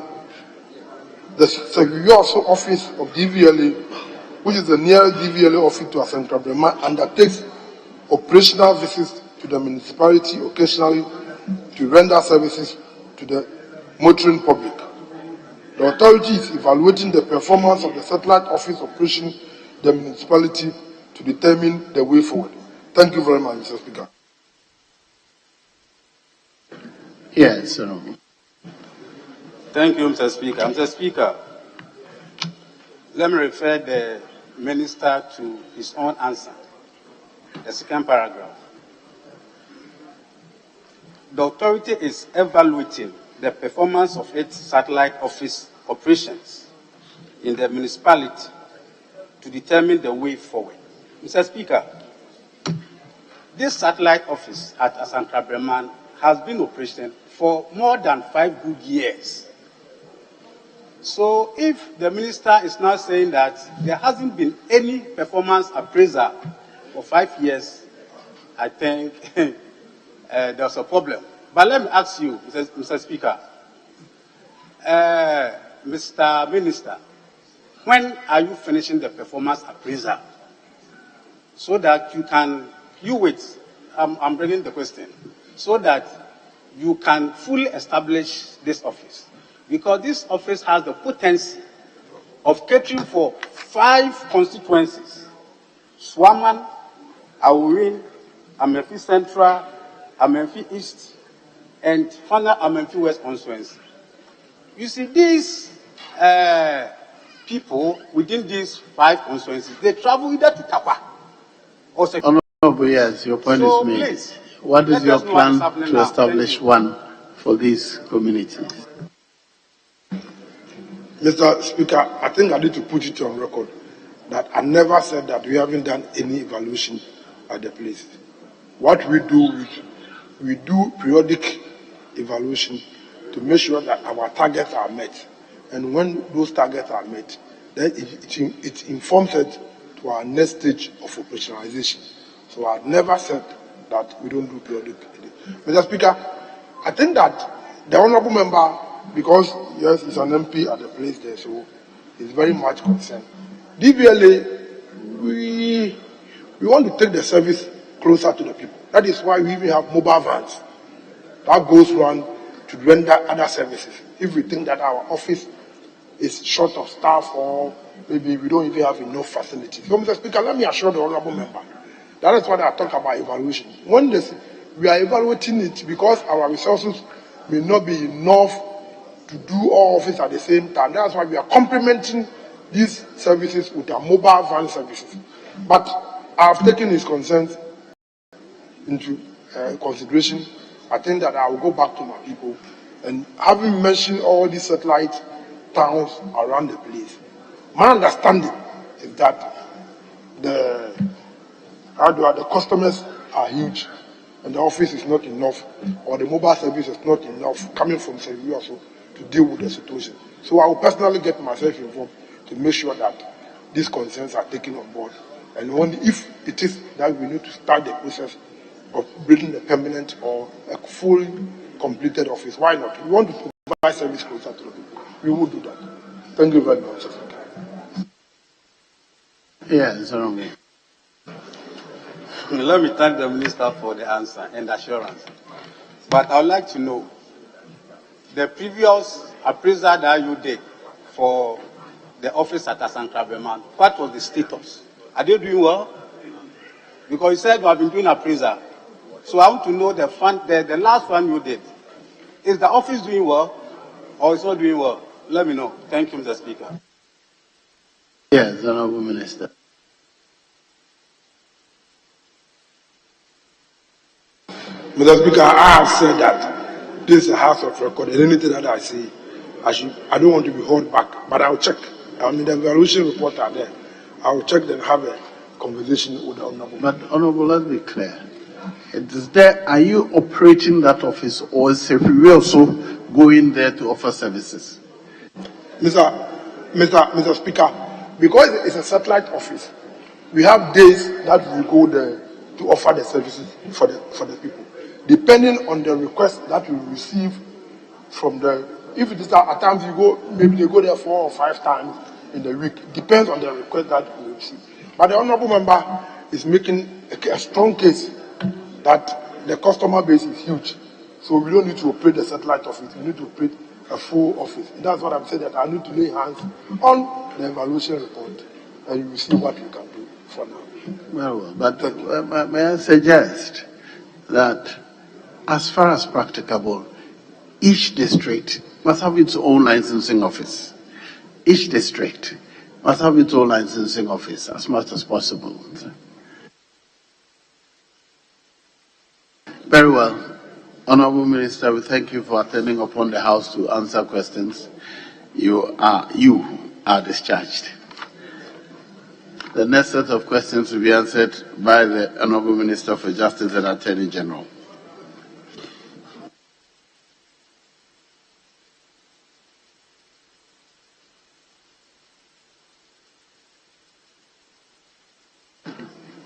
Question number 1641 to be asked by the Honourable Member for Medina, Mr. Francis Xavier Susu. Thank you very much, Mr. Speaker. Mr. Speaker, I rise to ask the Attorney General and Minister for Justice the measures being taken to criminalize the conduct of doctors who refuse to treat and issue medical form for purposes of prosecution for victims of sexual violations who hold valid NHIS cards. Yes, Honourable Minister. Thank you very much, Mr. Speaker. Mr. Speaker, the National Health Insurance Act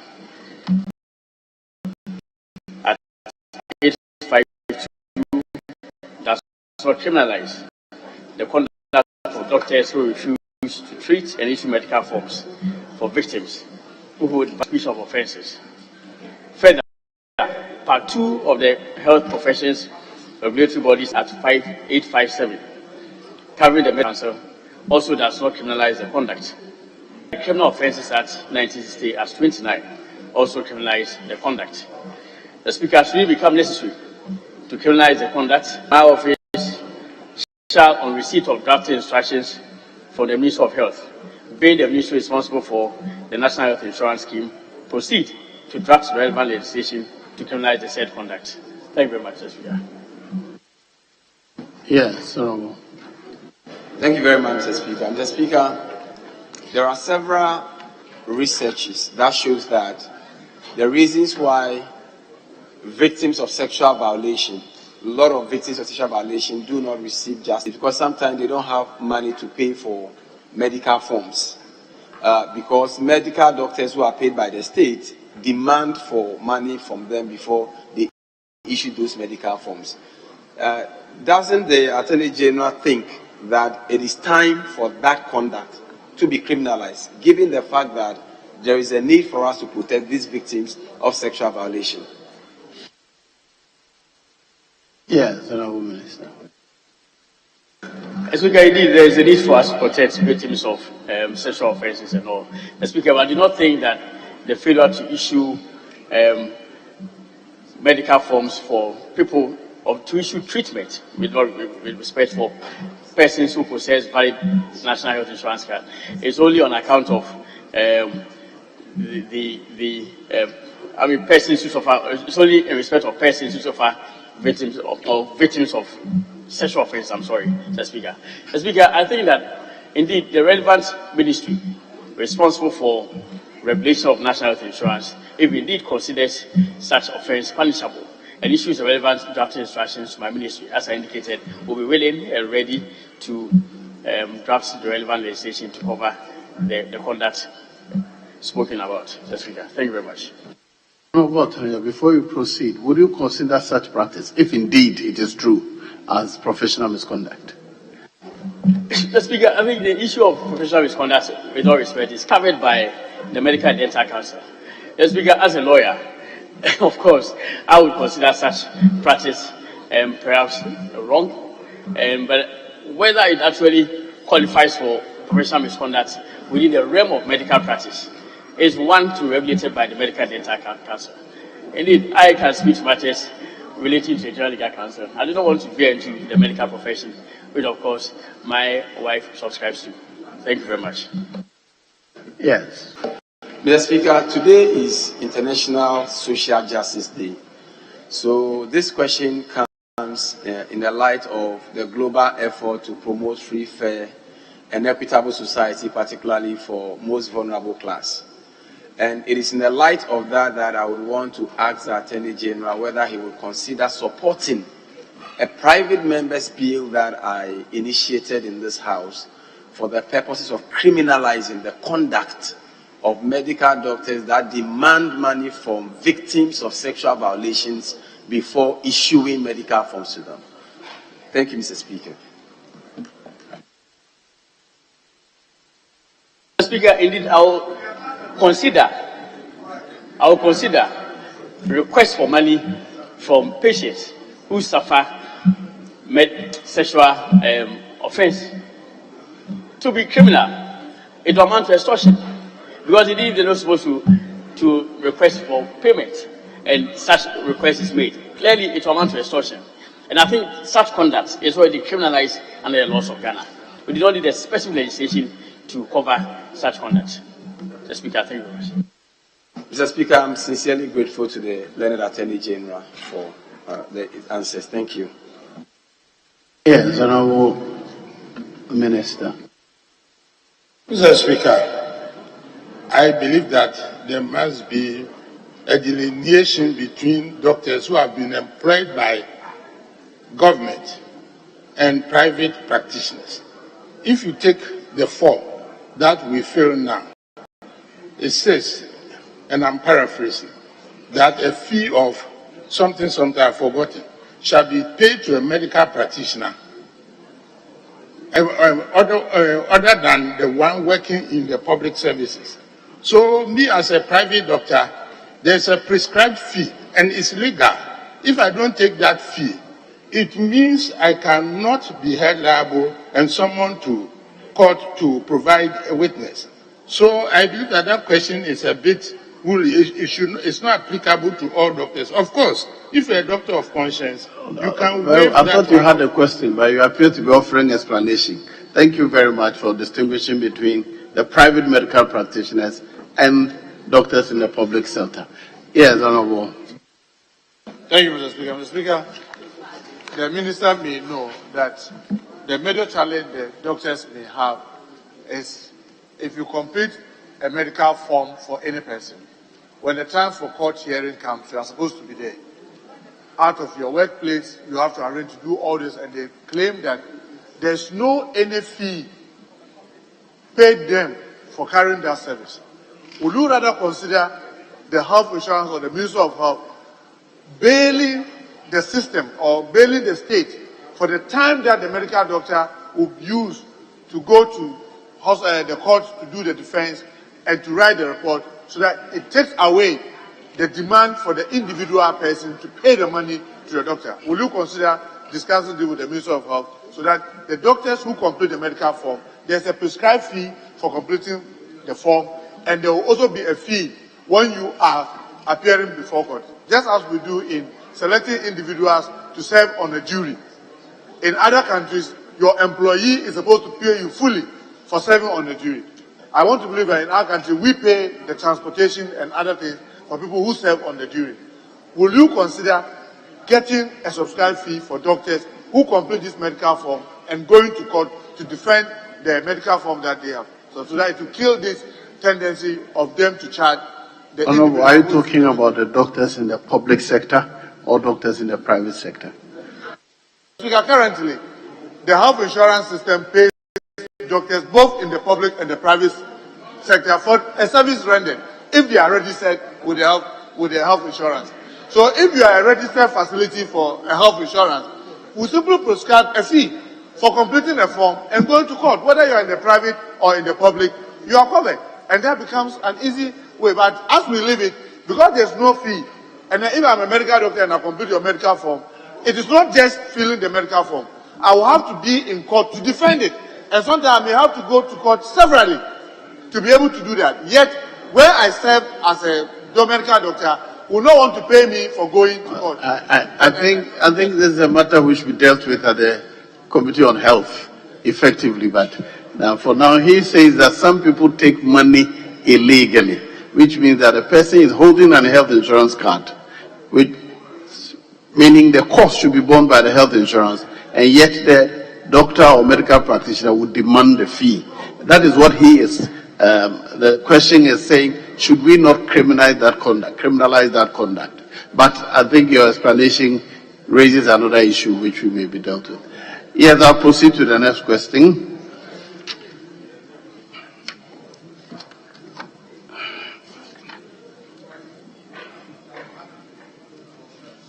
Yes, Honorable Member for Medina, you may ask your next question. Thank you very much, Mr. Speaker. Mr. Speaker, I wanted to even offer just a 1-minute clarification. Kindly go on to the next question. Very well, Mr. Speaker. Mr. Speaker, I rise to ask the Minister for Justice and Attorney General the status of murder investigations of Ahmed Swale, Major Maxwell Adam Mahama, Honorable J.B. Dankwa Edu, Prof. Bene,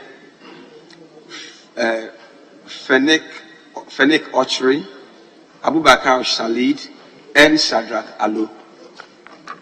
Yes, Honorable Minister. Mr. Speaker, thank you very much. Mr. Speaker, indeed, a number of these cases are pending in court, and for that matter, they are sub judice. Notwithstanding, I prefer a brief account of the status of the matter. And I'll first begin with the murder of the late Ahmed Swale. The Speaker, it is worthy to know that it's a matter being investigated by the Criminal Investigations Department of Ghana Police Service. No docket fit for prosecution or action has been built and presented to my office as I stand before you since the deceased died. It is therefore correct to say that the Attorney General is not seized of the matter. However, on being appointed Attorney General and Minister for Justice, the former Inspector General of Police, Mr. Opon Buenu, paid a courtesy call on me on 29th March 2021.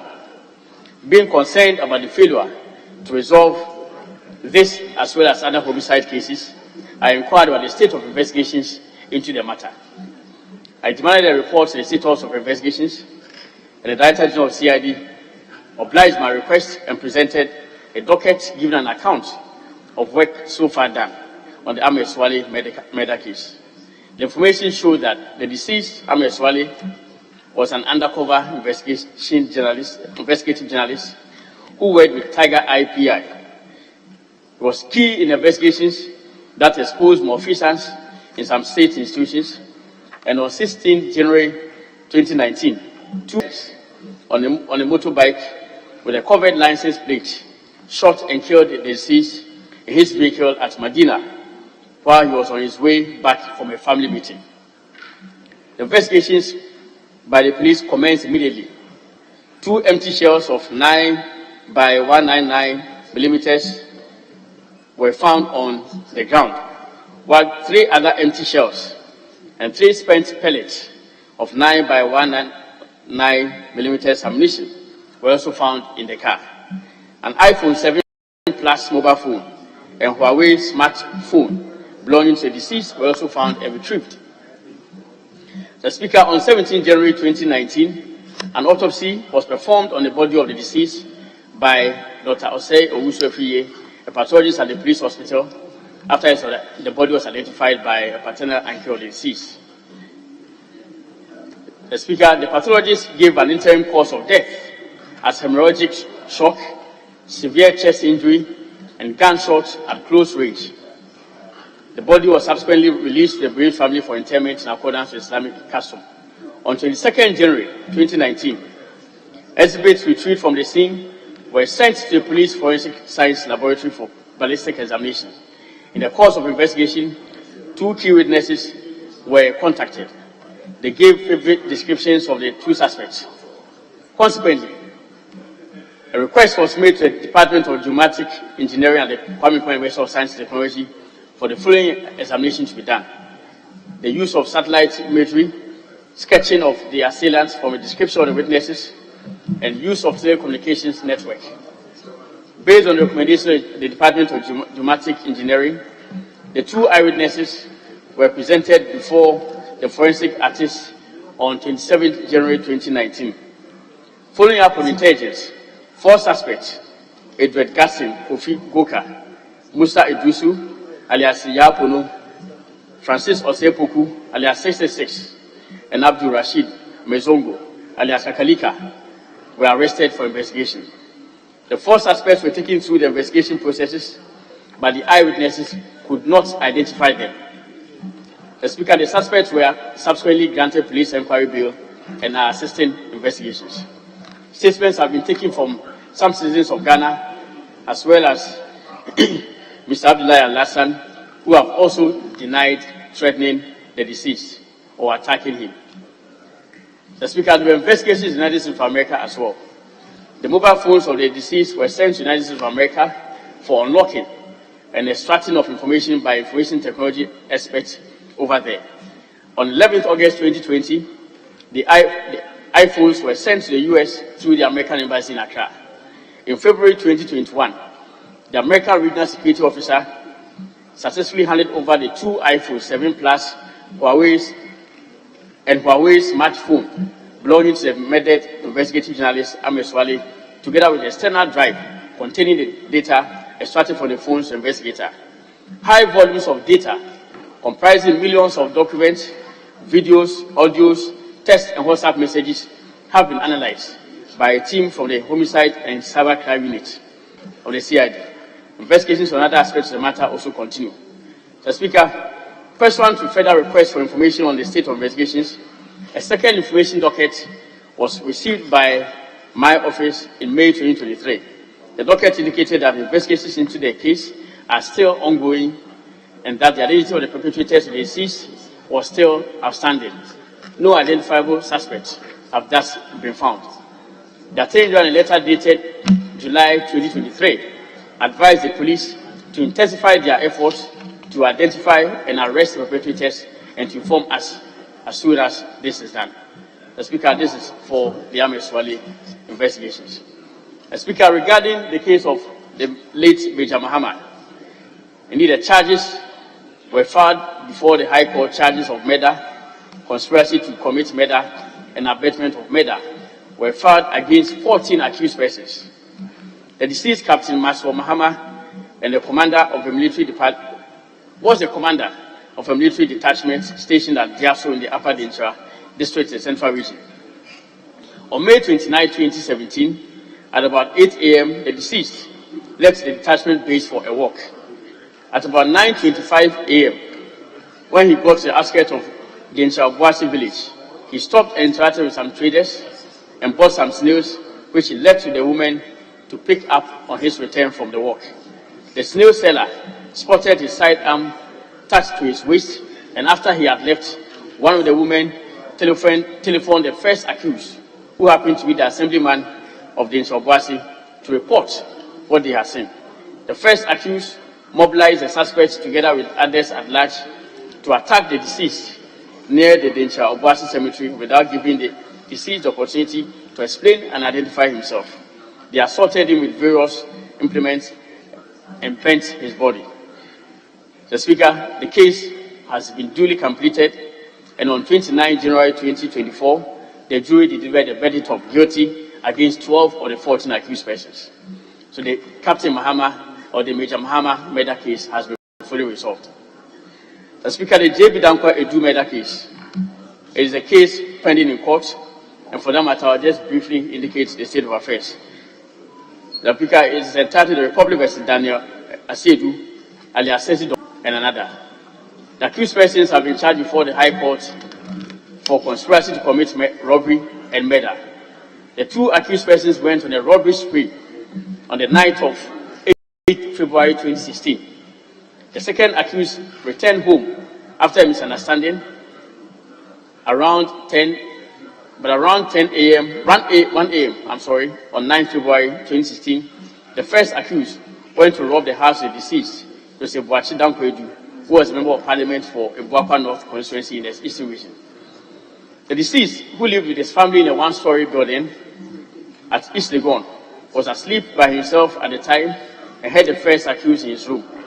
They struggled, and the first accused stabbed him deeply in the neck and in the chest, and he collapsed and died. The first accused also sustained injuries in his palm and on his chest. The first accused later made away with 3 mobile phones belonging to the deceased MP. The Speaker, the prosecution has called 8 witnesses in the matter. The last witness for the prosecution, the investigator in the matter, is still testifying and is due for further cross-examination by the defense on the next agenda date, which is actually today, 20 February 2024. The Speaker, the Republic versus Ebenezer Kwayisi, that is the murder of the late Professor Bene. The Speaker, the accused person has been charged before the High Court, Accra, for the offence of abetment of murder. The Speaker, is abetment of murder because the person who actually confessed to murdering the late Professor Bene died in the course of investigations. But there is evidence on record supporting his confession, and that will be used against the accused person who is being tried for abetment of murder. The deceased Professor Emmanuel Yabene was found dead at his residence by relatives on 12 September 2020. A post-mortem report conducted on the body of the deceased gave the cause of death as strangulation and asphyxia. Police investigations led to the arrest of James Nania Womba, who is now deceased, who worked as a cleaner for the accused for the deceased. James Nana Womba, in a caution statement to the police before his demise, stated that he contacted the accused and together they went to the house of the deceased on the night of 10 September 2020.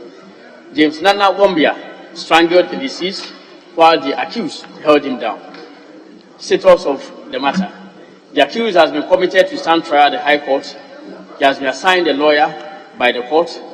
Before his plea could be taken, the lawyer prayed the court to seek psychiatric evaluation for the accused, stating that he did not believe that the accused could understand the nature of the criminal proceedings against him.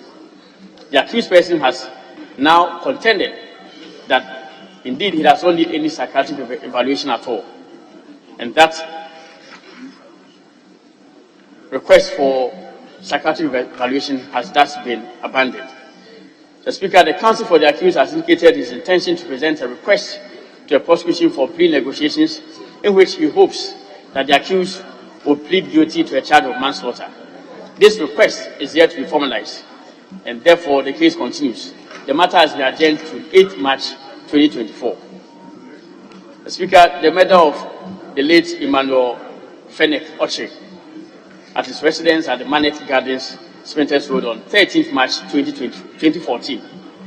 The deceased, Emmanuel Fennec Oche, was the manager for Emmanuel Botry, popularly known in the music industry as Korkesi. On 13th March 2014, Emmanuel Fennec Oche was found murdered at his house at Spinters Road. The Speaker, the body was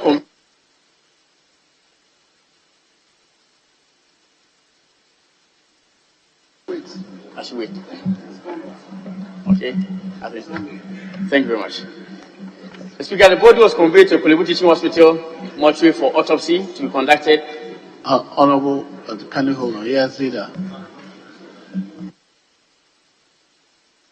Speaker, the Honorable Attorney General is responding to the question listed 1799.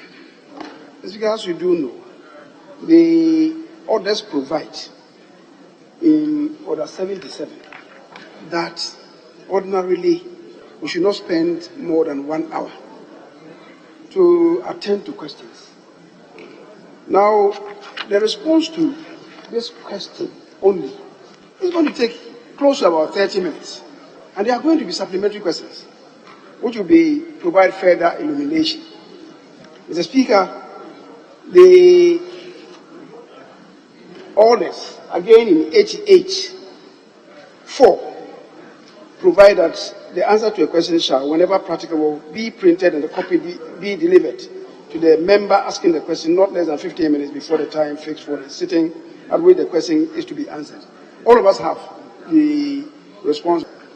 Usually, the subsequent questions provide further illumination. So I wanted to plead, if we will not allow the Attorney General to curtail this, to allow for further questions that may come from colleagues, so that we move on. Other than that, we may be forced to curtail the time. Already we spend more than 1 hour on the question time. Respectfully. Yes. The majority leader is right. Actually, when I saw that question, I saw how voluminous the answer is, and I think that we can save a lot of time, especially because every member has the details, so we can do the follow-ups. I agree with you. Honourable Member, you have had the answer for over 2 hours now, haven't you? Very well, Mr. Speaker. I can go ahead and proceed with the supplementary question. Very well. So you may ask follow-up questions. Mr. Speaker, I wish to ask the learned Attorney General, first of all, with respect to the paragraph 5 that relates to, with respect to the paragraph 5 that relates to the Fennec Archery matter. It seems the matter has taken up to 9 years, and yet we still have not resolved that homicide matter. Do you have any further explanation beyond what is on this answer? Why persons charged with investigative responsibilities do not carry out their investigation in ways that makes your office, prosecute matters like that? Looking at the answer that you provided with this one, yes. Yes, Honourable Minister. Mr. Speaker, indeed, I sympathize with even the family of the deceased man of Fennec Archery. But Mr. Speaker, the truth is that murder investigations take quite some time.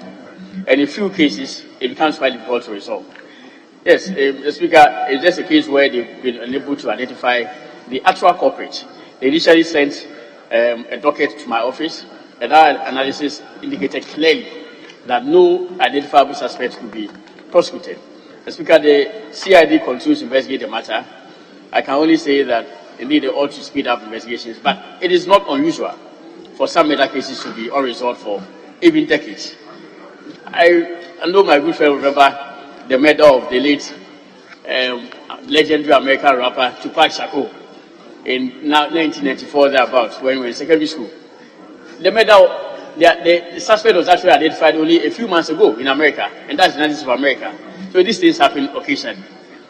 As you can tell, other murder cases, we have been able to resolve, some of them conclude their trial and all that. So indeed, we can only urge the CID to speed up their investigations. Thank you very much, Mr. Speaker. Yes, any further? Thank you, Mr. Speaker. Mr. Speaker, I have also had several petitions from the family of Ahmed Swale because they live in Medina in respect of his death. Coincidentally, Mr. Speaker, just last night at around 11 p.m., the chief imam of the Central Masalachi of Medina, Malam Abdallah, was having discussion with me in respect of this matter. I never even knew that there was a question on it that I was asking this morning.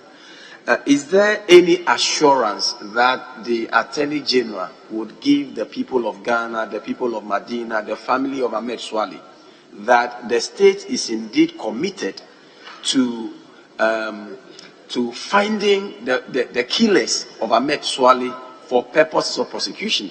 And Mr. Speaker, I'm asking this because when you look at the beginning of the answer, the fact that no docket fit for purpose was given the office at the time that you took over, it gets me a little bit worried. So how can you assure us that the Ahmed Swale, the murderers of Ahmed Swale will be found and will be brought to book? Thank you. Mr. Speaker, thank you very much. Indeed, the same concern holds for this as well. Murder investigations usually take time, but as my learned friend can see, there have been enormous investigations conducted into the matter, some even beyond the shores of Ghana. There have been investigations conducted by the United States of American government, the FBI, and all that, and have detailed all of that in my report. The Speaker, indeed, the government is fully committed to ensure that the murderers of the late Ahmed Swale are found and brought to book. The Speaker, indeed, for me, the point of interest is that the motive for the murder is even very important. For all you know, the motive is not even connected to the work that he was doing. And that's very important. If we did have made this point at the last World Press Freedom Day in 2023, then that we find out who actually murdered the late Ahmed Swale. Because there has been a lot of speculation, and the failure to resolve that case definitely gives room for more speculations to be made by the public as to the motives for the murder. For it will not even be connected at all to the work that he was doing.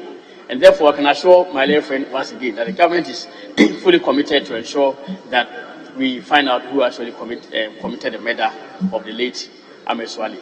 And as we can tell, there have been serious work that has been done by the laboratories in Tech, by the United States of America, through the American Embassy in Ghana and whatever. But still, the situation remains unresolved. And I can say that, indeed, just like the murderers of the late rapper Tupac Shakur were unraveled only about a few months ago, indeed, justice will surely catch up with the murderers of the late Ameswali. Thank you very much.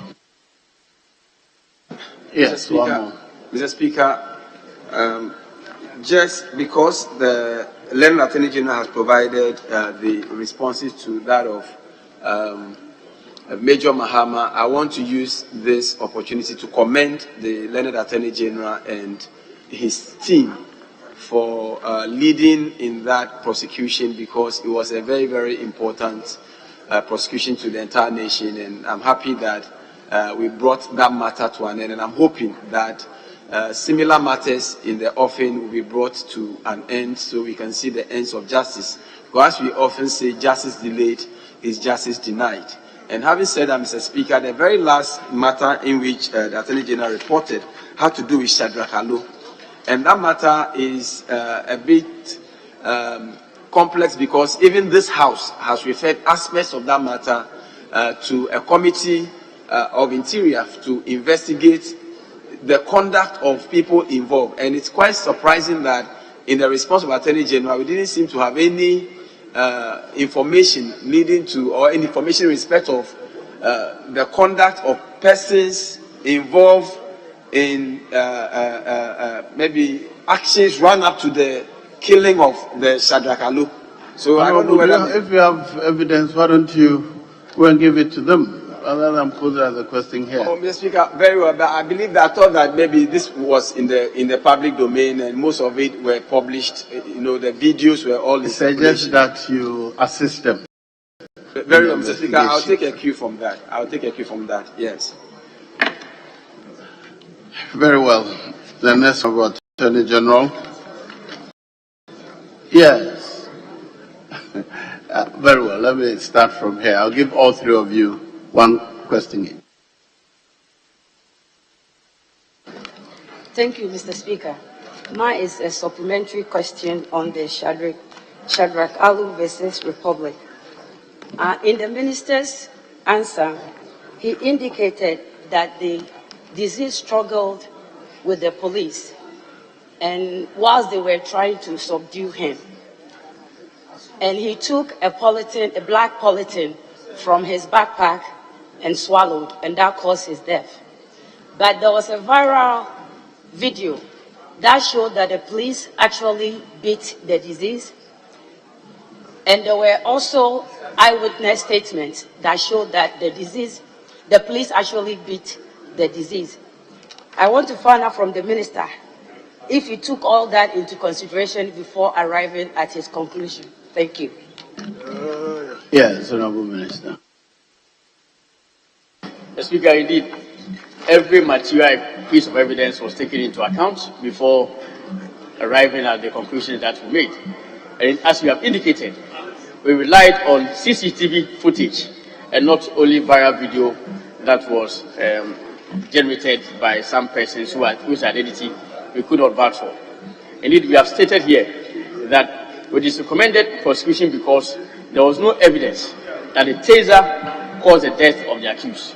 There must be a direct linkage between the alleged harm that was perpetrated on the victim and the cause of death.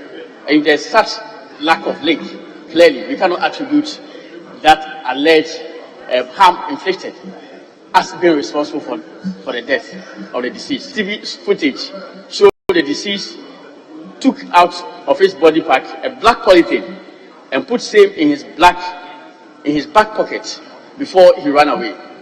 The autopsy report does not show a positive correlation between the taser used on the deceased and his death.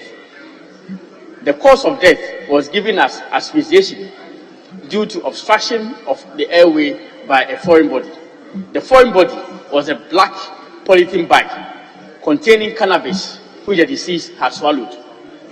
The police continue to indeed conduct investigations into the matter. So indeed, clearly, these were the scientific causes of death that were established in the course of the matter. Thank you very much, Mr. Speaker. Yes. Thank you very much, Mr. Speaker, for the opportunity to follow up on the answers that have been provided by the Minister for Justice.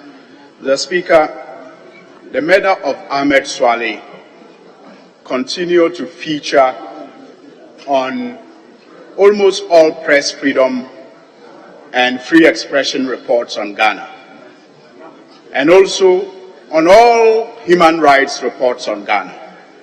The murder of Ahmed Swale continued to feature prominently. I dare say that it has contributed immensely to Ghana's falling standards internationally when it comes to our regard and respect for freedom of expression.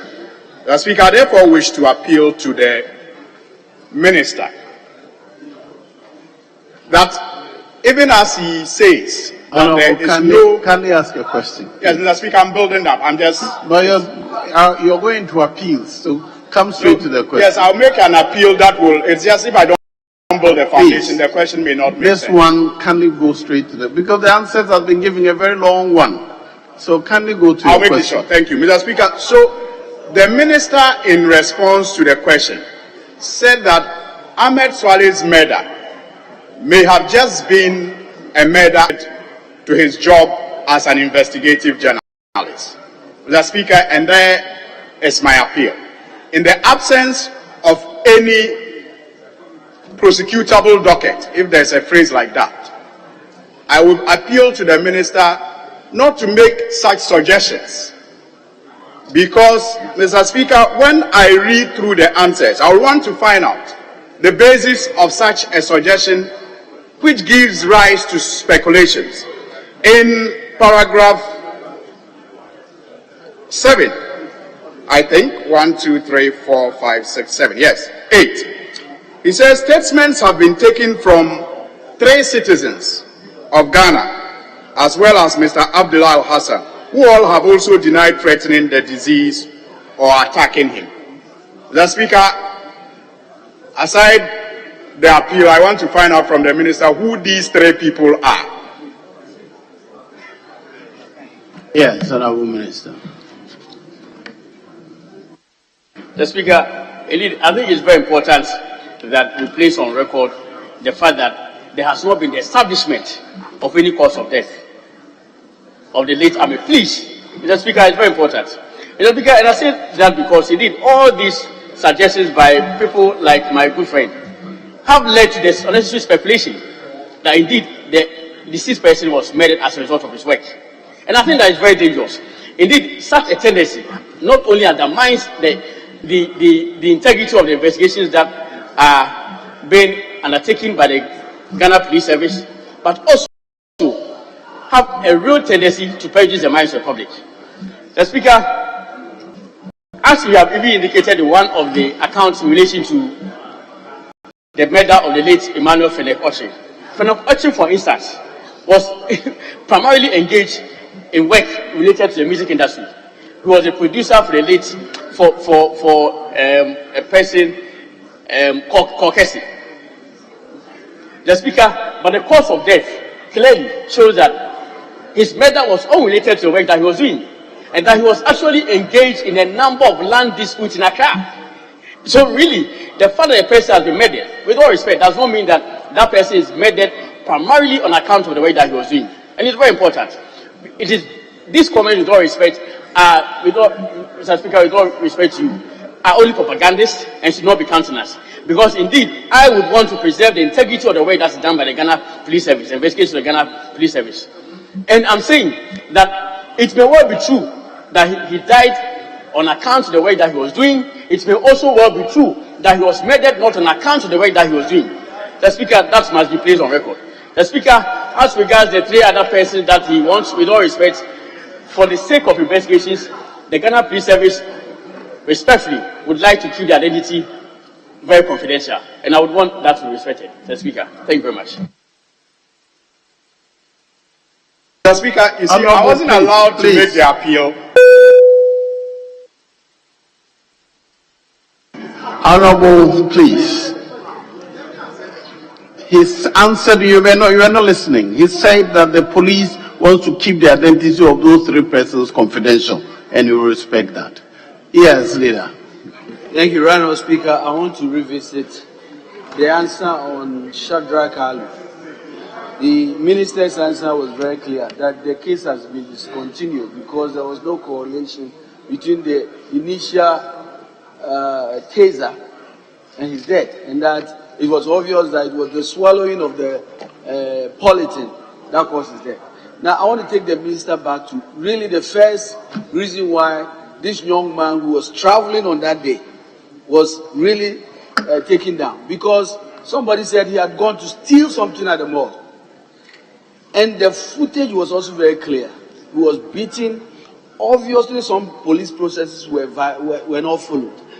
Now, having established this relation, was there any disciplinary action taken against any of the officers for not following procedure? Yes, Honorable Minister. Mr. Speaker, thank you very much. Indeed, I think that 2 questions implied in that one. Mr. Speaker, the first point is that I have not stated that the investigations regarding the late Shadrach Ali have been closed or have been concluded. Indeed, my last sentence in my report said that the police continue to investigate. It is actually a recommendation of the prosecution of the persons who were named as suspects in the docket that was presented to the office of Attorney General that we made. Because indeed, there could not have been a direct linkage between them and the offenses that they had been charged with. So it is just a recommendation of prosecution of those 2 persons. Meanwhile, investigations continue in the matter. It does not mean that. Then the second question as to whether action was taken by the Ghana Police Service against officers. Indeed, Mr. Speaker, my ministry, even though we collaborate with the Criminal Investigation Department of the Ghana Police Service, is not responsible for disciplining Ghana Police Service. I believe that there's another minister who is the Minister for Interior, who is responsible for police affairs in this country. And I believe that question, with all respect, has to be asked of the Honorable Minister for the Interior. I'm not in a position to tell the Honorable House as to what happened to the specific police officers in question. Thank you very much. Very well. I'll proceed to the next question. And the next question is in the name of the Honorable Member for North Tongue, Mr. Samuel Blackwell. Question 1835. I'm grateful, Mr. Speaker. Mr. Speaker, I rise to ask the Honorable Attorney General, Minister for Justice, steps the office of the Minister has taken in the interest of justice regarding the matter of the demolition of the Bulgarian Embassy building, following a referral to his office by the Minister for Lands and Natural Resources, pursuant to the sole inquirer's recommendations. I'm grateful, Mr. Speaker. Yes, Honorable. Mr. Speaker, indeed, by a letter dated 17 February 2022, the Minister of Foreign Affairs and Regional Integration, and not the Minister of Lands and Natural Resources, requested the Attorney General to urgently consider issues arising in respect of a lease over a piece of land made in favor of the Bulgarian consulate in Accra, over which there were conflicting claims leading to the demolition of the subject's leased property. Mr. Speaker, the Office of the Attorney General conducted a full inquiry into the matter, including a study of the report to the sole commissioner constituted to deal with the issue. The Attorney General came to the conclusion that the embassy had not been treated fairly and made further recommendations, including 1, compensation of the embassy with a refund of the cost of its 10-year unexpired term of the lease. 2, cost of the building as constructed by the embassy. The Speaker, the Attorney General advised that the cost of the various heads of compensation should be referred to the Land Valuation Division of the Lands Commission for assessment. It was further advised that the negotiations should be undertaken with the embassy in order for them to accept monetary compensation as against occupying the newly constructed building for the unexpired term of the sublease. The Attorney General deplored the conduct of 2 lawyers who were involved in the unjustified situation and advised that their conduct should be referred to the General Legal Counsel. Mr. Speaker, that is the answer. Thank you very much. Yes. Mr. Speaker, my first supplementary question is from the last paragraph of the Honourable Minister's response. Except that the Honourable Minister did not read that paragraph. I don't know if he's taken it out of his response. The last paragraph we have at page 41 of the order paper states, I will be in the position to furnish this House with a copy of my advice to the Ministry of Foreign Affairs. If that paragraph is still part of the Honourable Minister's response, is he able to let the House have a copy of that advice, as he has indicated? Yes, Honourable Minister.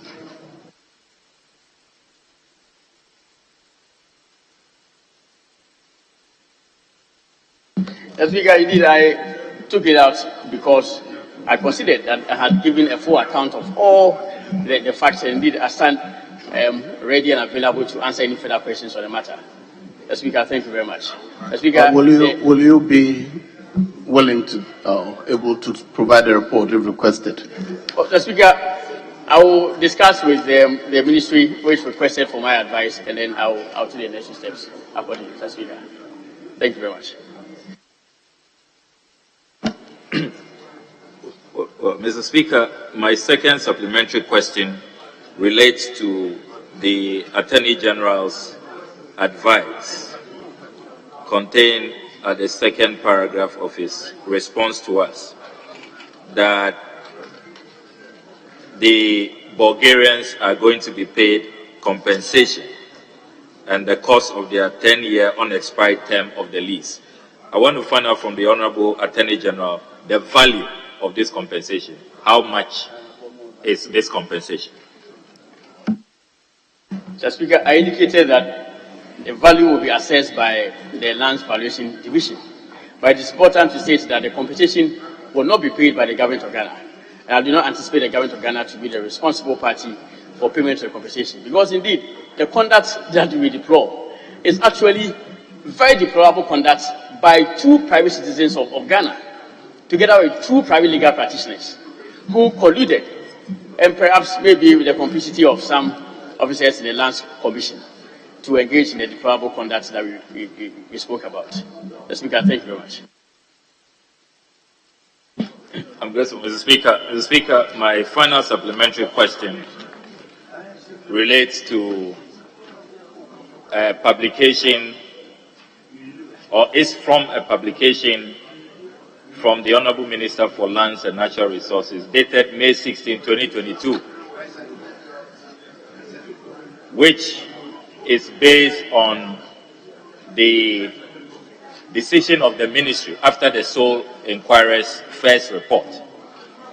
The Honourable Lands and Natural Resources Minister states, and I quote, I have also written to the Honourable Attorney General and Minister for Justice to advise the ministry in respect of recommendation 1 of the sole inquirer, which states as follows, quote, Mr. Jojo Hagan should be sanctioned for not following due process in the eviction of the alleged trespassers and the demolition of the building, and should be made to compensate the Bulgarian Embassy, unquote.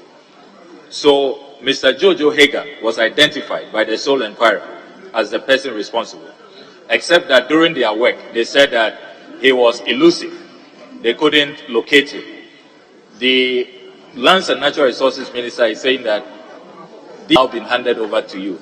I want to find out what the update is. Has Mr. Jojo Hagan been apprehended, and is he going to be made to take care of the cost? And while at that, if you can also disclose to this House the two lawyers you have referred to the General Legal Counsel. Who are they? I'm grateful, Mr. Speaker. Yes. So, Mr. Speaker, I need to start from where my late friend, my good friend, ended. The two lawyers, one of them I recall the name, Mr. Waldbrew, Mr. T.N. Waldbrew, the senior lawyer. The other I do not readily recall. The Speaker, indeed, our report was handed over to the ministry which requested for our opinion, and that's the Ministry of Foreign Affairs.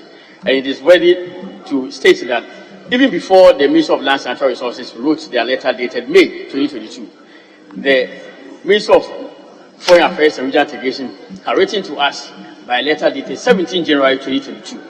So work had already been done by the Office of Attorney General before receipt of the letter from the Ministry of Lands and Natural Resources. That is why our advice is to the Ministry of Foreign Affairs.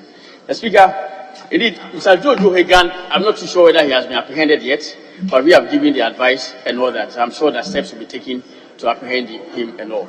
The Speaker, indeed, Jojo Hagan was actually the holder of a power of attorney from one Thomas Layton, who was the original owner of the property.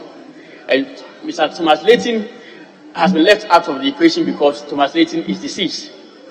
Indeed, we are even on the view that at the time that Joe Hagan was carrying out all his deplorable acts, indeed, Thomas Layton had passed away, and therefore the power of attorney had also died with him.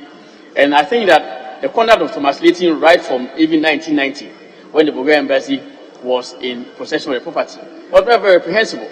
Because Thomas Layton, after conveying a lease, an under lease or a sublease for 50 years to the embassy in 1983, granted the same a lease of the same property to the late J.E.K. Ansah. And J.E.K. Ansah also subsequently was sued by the same Thomas Layton and all that. It was just a murky state of affairs and all. I think that the conduct of these two Ghanaian citizens was very, very bad, very reprehensible, and I think that due steps should be taken to bring them to book. But it is very important to place on record that there's actually no liability on the part of the government of Ghana, because it is not an executive act of state. Indeed, I must also say that indeed, when the government of Ghana found itself in a diplomatic controversy in Norway regarding the purchase of its chancery, it had to fight its battle in the courts of Norway. And it took me to go there all the way from the High Court, they called the District Court, the Court of Appeal to the Supreme Court, before justice was delivered to the government of Ghana. And therefore, it is really not unusual for one diplomatic mission in Ghana or elsewhere in the world to also be embroiled in some kind of controversy. At least in this situation, the government of Ghana has aided the Bulgarian consulate fully and ensured that justice is delivered to the Bulgarian consulate. Unlike the case of Ghana in Norway, where the government of Norway said that no, it's actually our private matter and they wouldn't get involved. Thank you very much, Mr. President. Very well. The next question is in the name of the Honourable Member for Wa West, Mr. Peter Lanche Tobu. Mr. Speaker, yes. I have the authority of the member to ask the question on his behalf, subject to your leave, Mr. Speaker. Proceed, please. Thank you, Mr. Speaker. Mr. Speaker, I rise to ask the Attorney General and Minister for Justice what legal justification government has to refuse to pay monthly pension for police officers who voluntarily retire since 2017. Yes, Honourable Attorney General. Mr. Speaker, thank you very much. And you can indeed, I'm unaware of a refusal by the government of Ghana to pay monthly pension to police officers who have voluntarily retired since 2017. A request for my opinion has not been sought on the matter, and a briefing has also not been given on same to me. Mr. Speaker, I believe that it would be appropriate to ask the minister responsible for the matter, that's the Minister for Interior. Thank you very much. Yes. Mr. Speaker, I recall that somewhere last year or last 2 years, when there was some debacle between the learned Attorney General and the Parliament of Ghana, the learned Attorney General asserted himself as an advisor to government, which include the agency of Parliament. Since his opinion has not been sought in this matter, I would want on behalf of the member to seek his opinion. Are those police officers entitled to be paid pension that's or not? Mr. Speaker, it's not an admissible question, please. Mr. Speaker, please, with the grace of respect, if you have another question, please ask that. Mr. Speaker, okay, I'll ask another question. Learned Attorney General, Mr. Speaker, are you aware that in accordance with Section 9 of the Police Service Act, police officers can voluntarily retire at a certain age and will still be entitled to pensions. Honorable Minister, are you aware of that law? Yeah, indeed, I'm aware. Then, Mr. Speaker, the last supplementary question is, since the Land Attorney General is aware and the member has information that police officers who have voluntarily retired since 2017 have not been paid, if there's a petition to his office to intervene for those officers to be paid, would he be willing to assist, Mr. Speaker?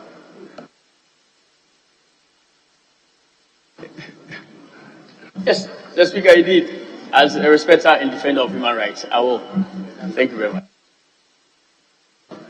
Yes, I'll proceed to the next question, and it's in the name of the Honourable Member for Afram Plain South, Mr. Joseph Apia Boateng. Very well. Question 1992, Honourable Member for Sisala West, Mr. Mohammed Adam Sakparu. Thank you, Right Honourable Speaker. Right Honourable Speaker, the member for Sisala West is currently in his constituency, and he is giving me the authority to ask this question on his behalf. Mr. Speaker, I seek your leave to proceed to ask the question. Please proceed. Mr. Speaker, I rise to ask the Attorney General and Minister for Justice, when does the ministry intend to operationalize the circuit court in the Sisala West District? Thank you. Yes, Honourable Minister. The Speaker, indeed, technically, the Office of the Attorney General and Minister of Justice does not operate.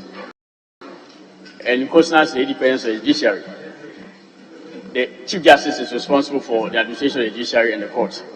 However, as the ministry responsible for issues bordering on justice and governance, I sought information on the question from the Judicial Service.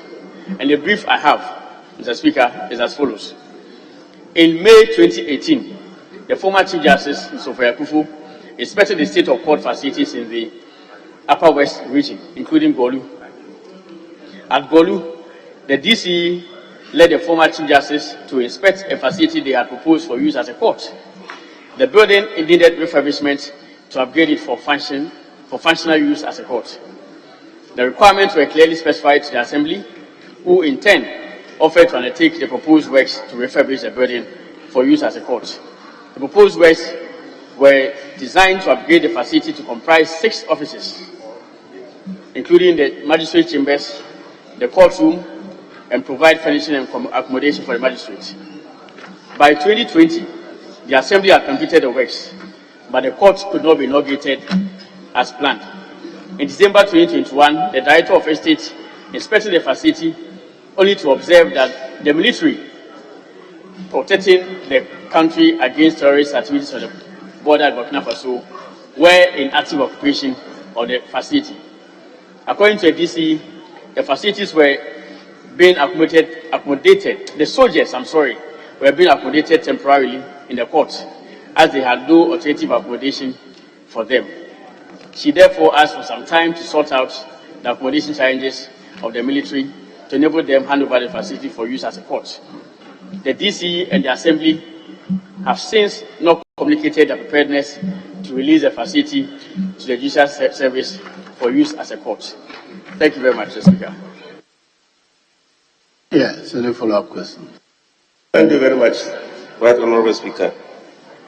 There is no supplementary question except to commend the Attorney General for taking the trouble to get us information concerning this matter from the Office of the Chief Justice.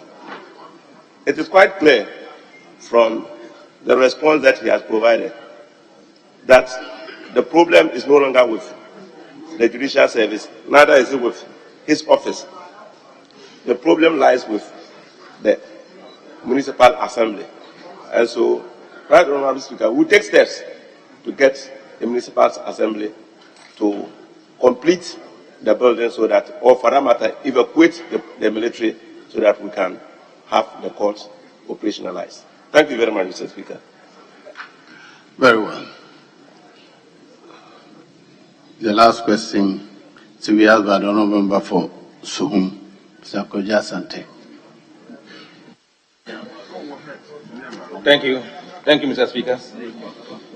Mr. Speaker, I rise to ask the Attorney General and the Minister for Justice to provide a list of the 15 newly built courthouses and their respective locations as mentioned in the paragraph 914 in the 2023 budget statement. Thank you, Mr. Speaker. Yes. Mr. Speaker, thank you very much. Indeed, I have the full list of all the completed courthouses and bungalows, the total number of courthouses that have been successfully inaugurated and are in use at various project locations. The Speaker, the number is not 50, but 67. And they include district courts, 40 of them, 20 circuit courts, and 7 high court complexes. The Speaker, in addition, the government has also completed and commissioned the Court of Appeal residential complex at Denyamin, Kumasi, comprising 20 townhouses with amenities such as guest house and a clubhouse with recreational facilities. Further, 12 other completed projects have been penciled for commissioning by the end of February 2024. The dates for the commissioning have been provided in a document that I will furnish the House. Mr. Speaker, these projects are listed in what I have characterized as Table 2. The remaining 21 projects are at various stages of completion and are expected to be completed and commissioned before May 2024. Mr. Speaker, thank you very much. But where is the Table 2? It's not provided in this order. Did you give it to Parliament?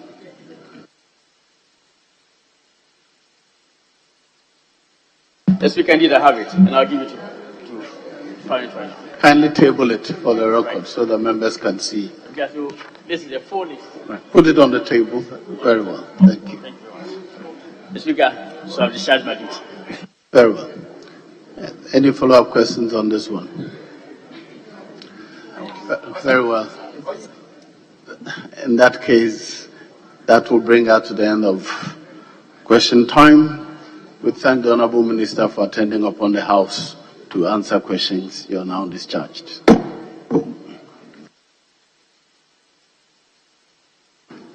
Honourable members, I'll move to item 9, statements. I admitted one statement, and it's a statement to be read by the Honourable Member for Norton, Mr. Samuel Okujeto Ablakwa.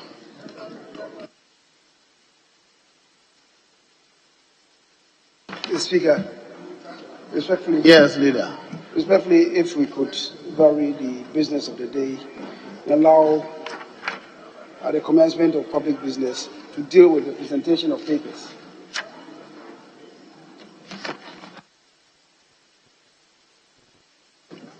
Yes, minority bench. The application is to vary the order of business and present some papers before we return to. Mr. Speaker, we support the application. Very well. Honourable members, at the commencement of public business, item 10, presentation of papers.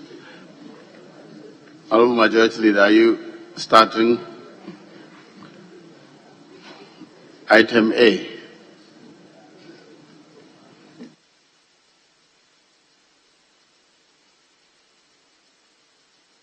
Item 9A. Budget performance report in respect of the Public Services Commission for the period January to December 2023.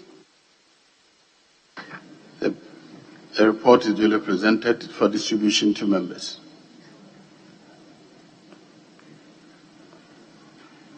Well, is this a report or budget performance? Okay. So the paper is duly presented. Is referred to the Committee on Finance to consider and report. Yes. Are we doing B? Speaker, respectfully, if I may seek your indulgence and that of my colleagues to do so on behalf of the ministers responsible for local government and energy in B and C. Yes, you may do so. Audit Committee reports of the Busumi Frehun District Assembly for the year 2022. The report is duly presented. Is referred to the Committee on Public Accounts to consider and report.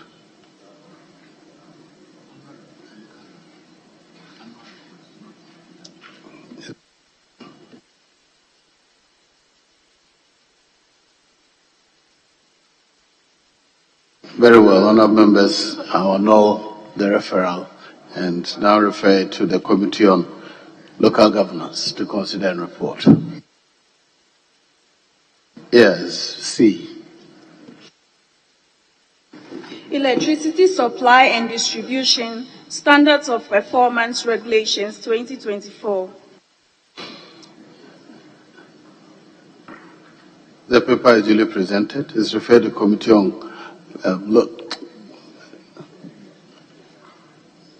on Energy. No, it's a regulation.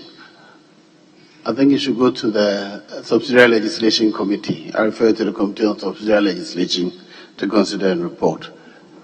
The leadership of the Committee on Energy may join in the consideration of the bill. Are we doing D, Honourable Minister? Yes. Speaker, let's jump to item 11 and we may come back. Very well. Item 11 by the Minister for Youth and Sports. You are not the Minister for Youth and Sports. Please hold on. Yes. Speaker, I noticed that the Minister for Youth and Sports has had to leave us. The deputy is here. So I was going to apply for him to do so on behalf of the Minister. The point is, if I have to do it, I don't even require the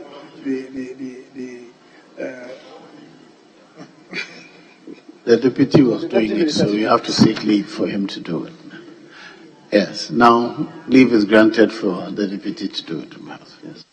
An act to provide for the establishment of the Ghana Anti-Doping Agency, implementation of the United Nations Educational, Scientific and Cultural Organization Convention Against Doping in Sports, the promotion of clean sports and for related matters.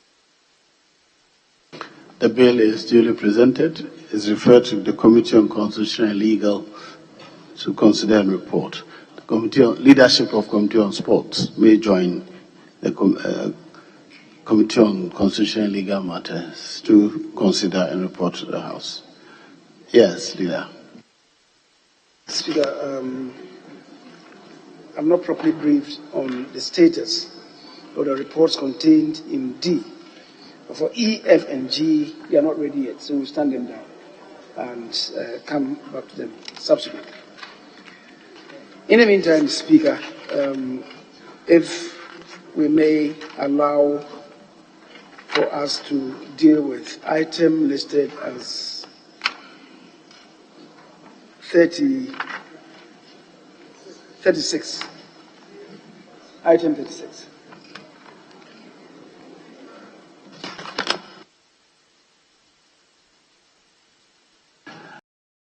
Very well. Honourable members, item 36, motion by the chairman of the committee. Yes.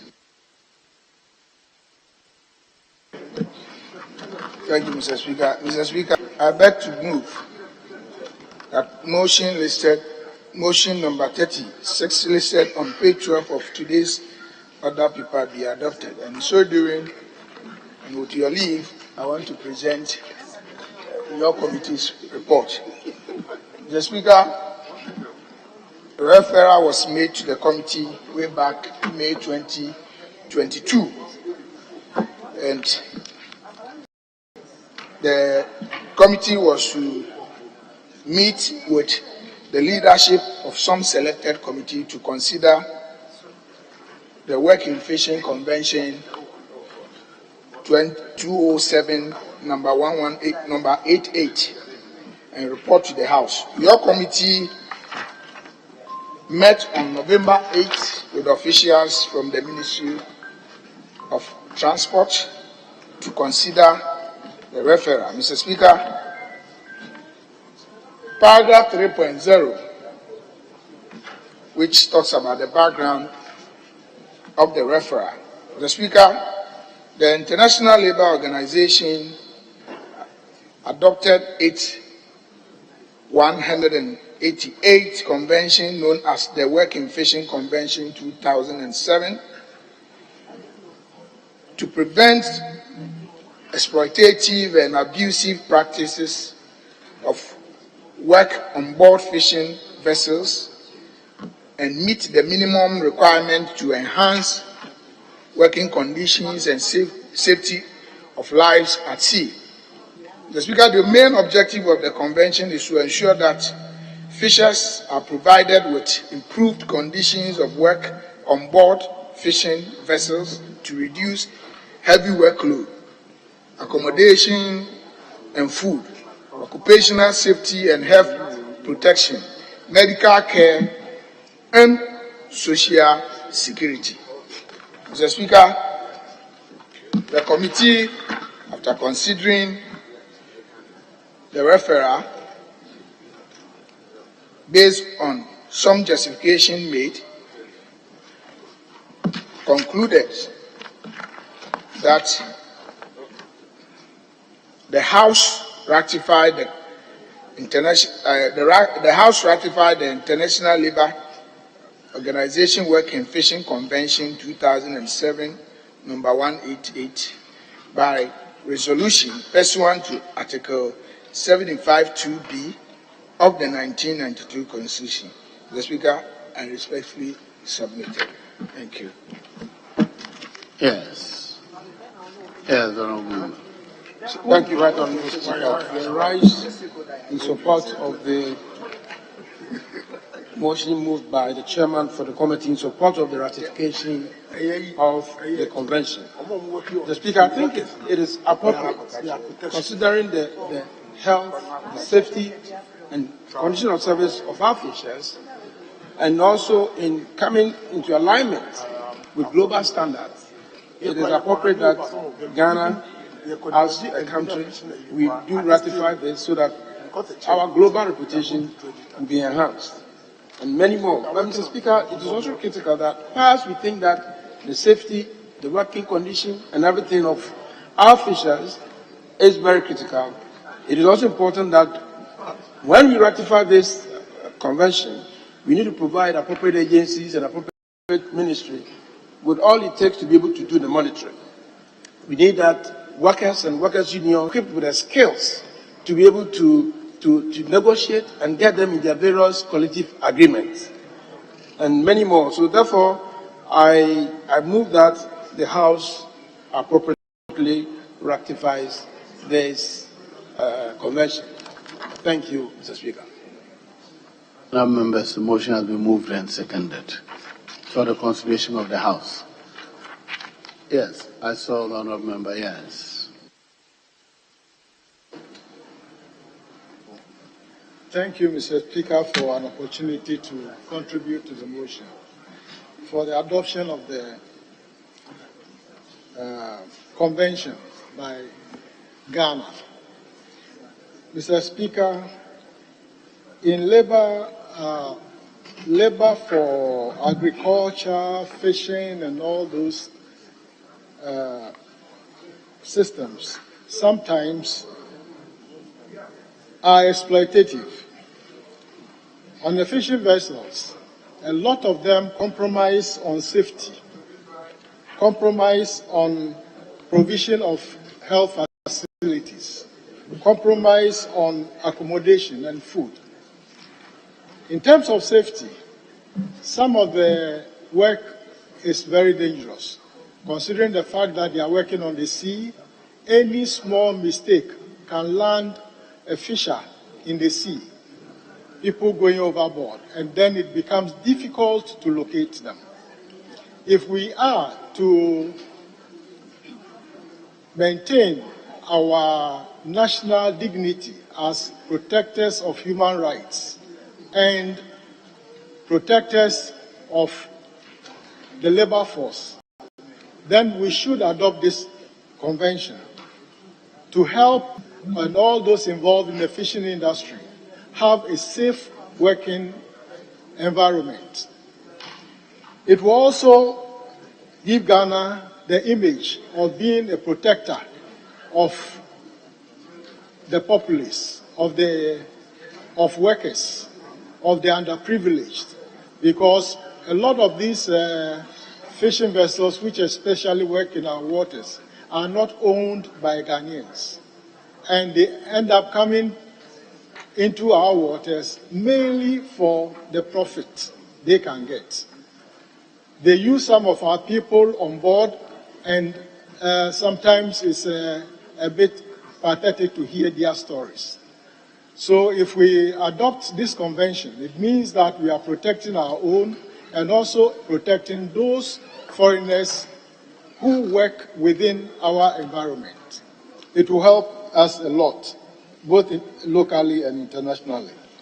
The impact also of ratification will have financial obligations on our system, but that one will be taken over by the Ghana Maritime Authority, which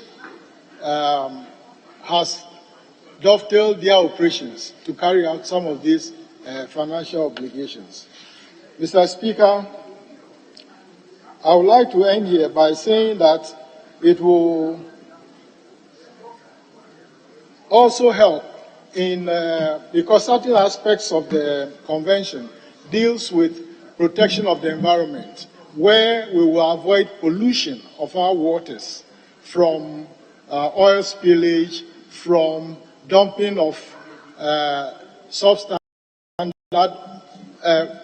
not substandard, but fish which has not grown to the full age, before dumping of those things in the waters, because some of them use substandard nets and fish and other things which are not good, which are not mature for the market, and they end up dumping them on the shores. So all these things will go help us as a nation. Thank you, Mr. Speaker, for contributing a few words. Yes, Honorable Deputy Minister. Thank you, Mr. Speaker. Mr. Speaker, for the opportunity to also support the ratification. Mr. Speaker, fishing is a very important occupation. In fact, fisheries provides livelihood and provides job opportunity for larger proportion of the population of the world, including Ghana as well.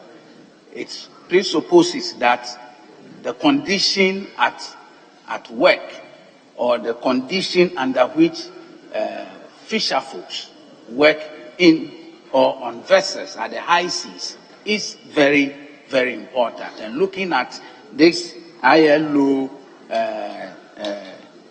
to say fundamental human requirement that we need for fisher folks at the high seas is very important, especially when it was introduced 2007, and Ghana has signed on to it, and today we want to ratify it. Mr. Speaker, fortunately for us, a lot of work has been done. In fact, if it were to be 2007, we would have said that it was going to be very difficult to maybe implement the inputs or the conditions under it. But for today, I can fully assure the entire country and the House that work that have been done by the Fisheries Ministry and also GMA in terms of implementing the Fisheries Act is so fundamental that today, if we ratify this, it's really going to help us. It's going to improve and provide decent condition of work, especially by way of condition of service, accommodation and food, which of course is very key. Today, the GMA, in trying to determine or do a survey on vessels in terms of their worthiness at sea, takes into consideration some of these fundamental issues. And they've really improved in their survey work and also improved in making sure that before licensing or before a vessel is approved to be seaworthy to fish in our waters, they are really very strict on some of these conditions. Mr. Speaker, also occupational safety and health is really under the Fishing Act, and its implementation has been strengthened by the GMA for today. And we also continue to make sure that at our end, before the licenses are renewed, we do so accordingly. Mr. Speaker, medical care and social security is also key in this. And when we are able to ratify this ILO issue, the condition of work of our people at the high seas is really going to improve. My advice is that we should follow up. We should ensure, as a select committee, must also ensure that reports coming out to them must be followed up and must be looked at. Recently, there have been few issues at sea, and the ministry and the GMA is collaborating to ensure that we do the right thing. When we went to inspect, when we did the pre-departure inspection, when there was this negative on gear, we did pre-departure inspection with the minister, myself, and Mr. Speaker, we entered into the vessel to look at even their washrooms and where they sleep and the condition at which they are kept and the condition at which they work. For today, it has become a licensing regime for the ministry. And if these things are not done well, we don't really allow you to go fishing. But we still have more things to do. In fact, the conditions set in here, Mr. Speaker, go beyond where we've reached now. We still have to do a lot of work to make sure we meet the total conditions set for this CI 188. And I believe that with the competence of GMA, with the competence of our Fisheries Commission, with the competence of our division that we've set, we should be able to meet the content. So also to give security to our fishers who go to fish for us, to have fish on our table, very conditioned food to eat, so that food security that we all craving for, and so that to put it right, the livelihood that it provides is really given. So, Mr. Speaker, I think that we should all ratify this, and it's good for the country. I thank you for the opportunity. Yes, Leader. Right, Honourable Speaker, I thank you for the opportunity to make few comments in support of this motion. Mr. Speaker, colleagues have said much of what this is about, but just to add these few comments. There's a reason this document is in the name of the International Labour Organization. Mr. Speaker, when this bill came to the House initially, there was confusion as to whether the Transport Ministry was trying to do a regulation in fishing. This bill has absolutely nothing to do with fishing. It's just to work on the condition of service of personnel working on vessels that are used. So it's about health and safety, the standards that they need to operate on the vessels themselves, and their condition of service, their remuneration, which should be at par with their counterparts anywhere in the world. So indeed, it would improve the lot of the Ghanaians who endeavor to do this. But I just caution that government should not see this just as another opportunity to do licensing, because the aim of this is not to give another opportunity for different agencies to start saying that you need to do this. Indeed, somebody needs to certify that the conditions are met, but we should do it with the mindset that this is to improve the lot of the personnel, not another licensing regime where if you don't bring this amount of money, you don't do this. That would have defeated the purpose, because as we know, as a matter of fact, Mr. Speaker, the interministerial work that has gone on already has actually improved the conditions of some of the fisher folks, people working on these vessels already, as my colleague said. But we haven't yet reached the threshold. We need to work more together with the Fisheries Ministry, the Labour Ministry, and then the Transport Ministry to make sure that Ghanaians and others who work on vessels meant for fishing have the necessary cover in terms of occupational health, the remuneration, and the standards that are required everywhere in the world. Mr. Speaker, I wholeheartedly support the passage of this and encourage colleagues to do the same. Thank you for the opportunity. Honourable Minister, you wanted to speak now, I'll give you the floor. Yeah, thank you very much, Mr. Speaker. Mr. Speaker, before I move for the resolution, I would like to correct an impression being created by the minority chief whip. Mr. Speaker, this work is not by any licensing regime. It's a work under the port state control that the Ghana Maritime Authority, which is responsible for regulation, inspect. Already they have the officers already. So we are not going to launch any new agency to do this. It's the work that they do. And once this one is ratified, it becomes part of our laws. And when they enter any vessel, any commercial vessel that docks in our waters, they should make sure that the conditions are met as set out by IMO. Mr. Speaker, without few correction, I would like to move that. No. Okay. Thank you very much, Mr. Speaker. At the conclusion of the debate, the question is all in favor of the House adopting the motion. Say aye. All against that, say no. The ayes have it. The motion is adopted. Now, Mr. Speaker will take the chair.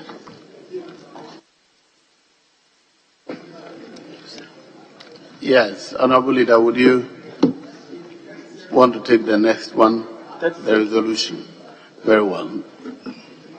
So, Mr. Speaker will take the chair and he will continue from there.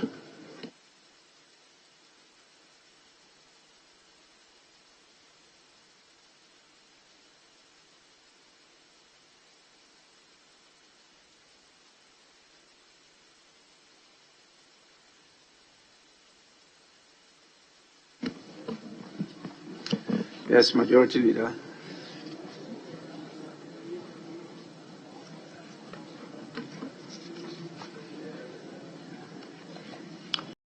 Majority Leader, yes. Speaker, we just go to item 37 on page 12 of today's order.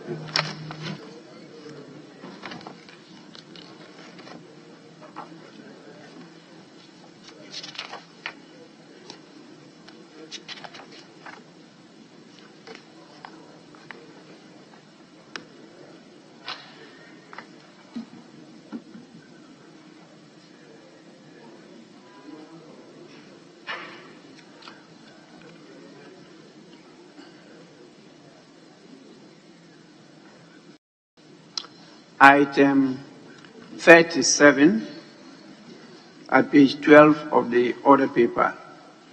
Resolution. Minister for Transport. Thank you very much, Honourable Speaker. Honourable Speaker, I would like to beg that resolution 37, as listed on today's order paper, page 12, be moved now. Thank you very much, Honourable Speaker. Any seconder?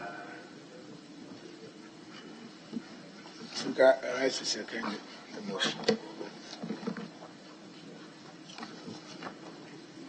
Motion for the adoption of the resolution moved and seconded is for the consideration of the House.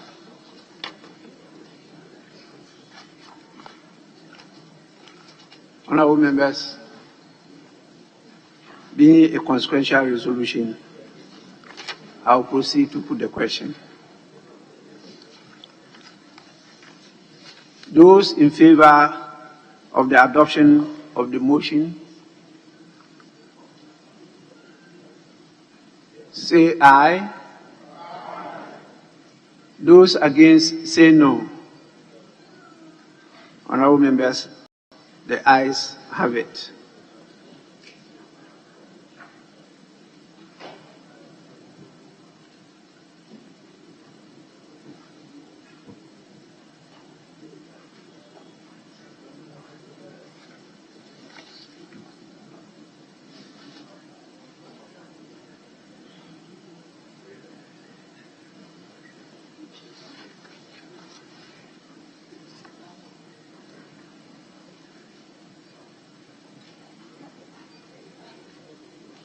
Clerks at the table.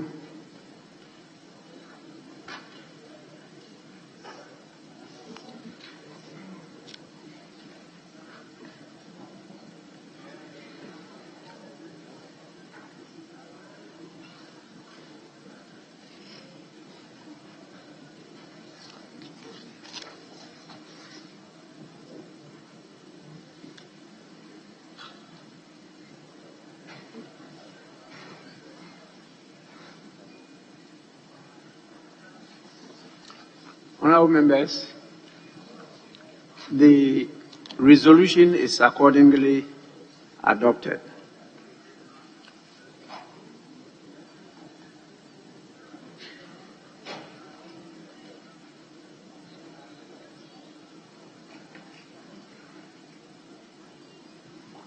Are we going to item 38?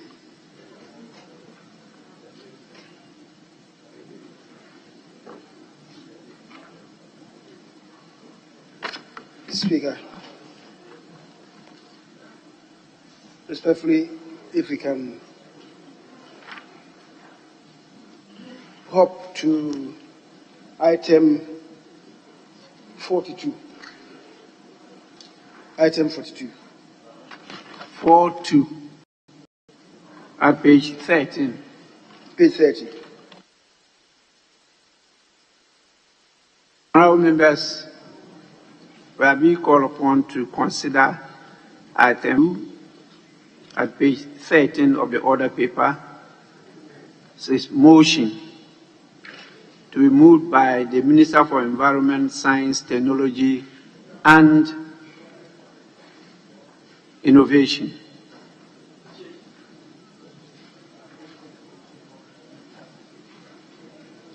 The Minister is not available. Was this for the second reading, I think.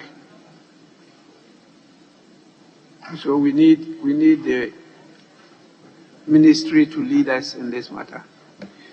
Yes, Majority Leader. The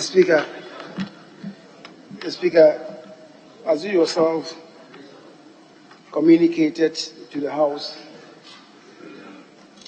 at the instance of the President, there's been a new hand at the ministry who has, as of yet, not been vetted. And so I'll crave the indulgence of the Speaker and my colleagues to stand in as leader of government business to lead the House in the second reading of the Environmental Protection Bill. Mr. Speaker, I shall submit.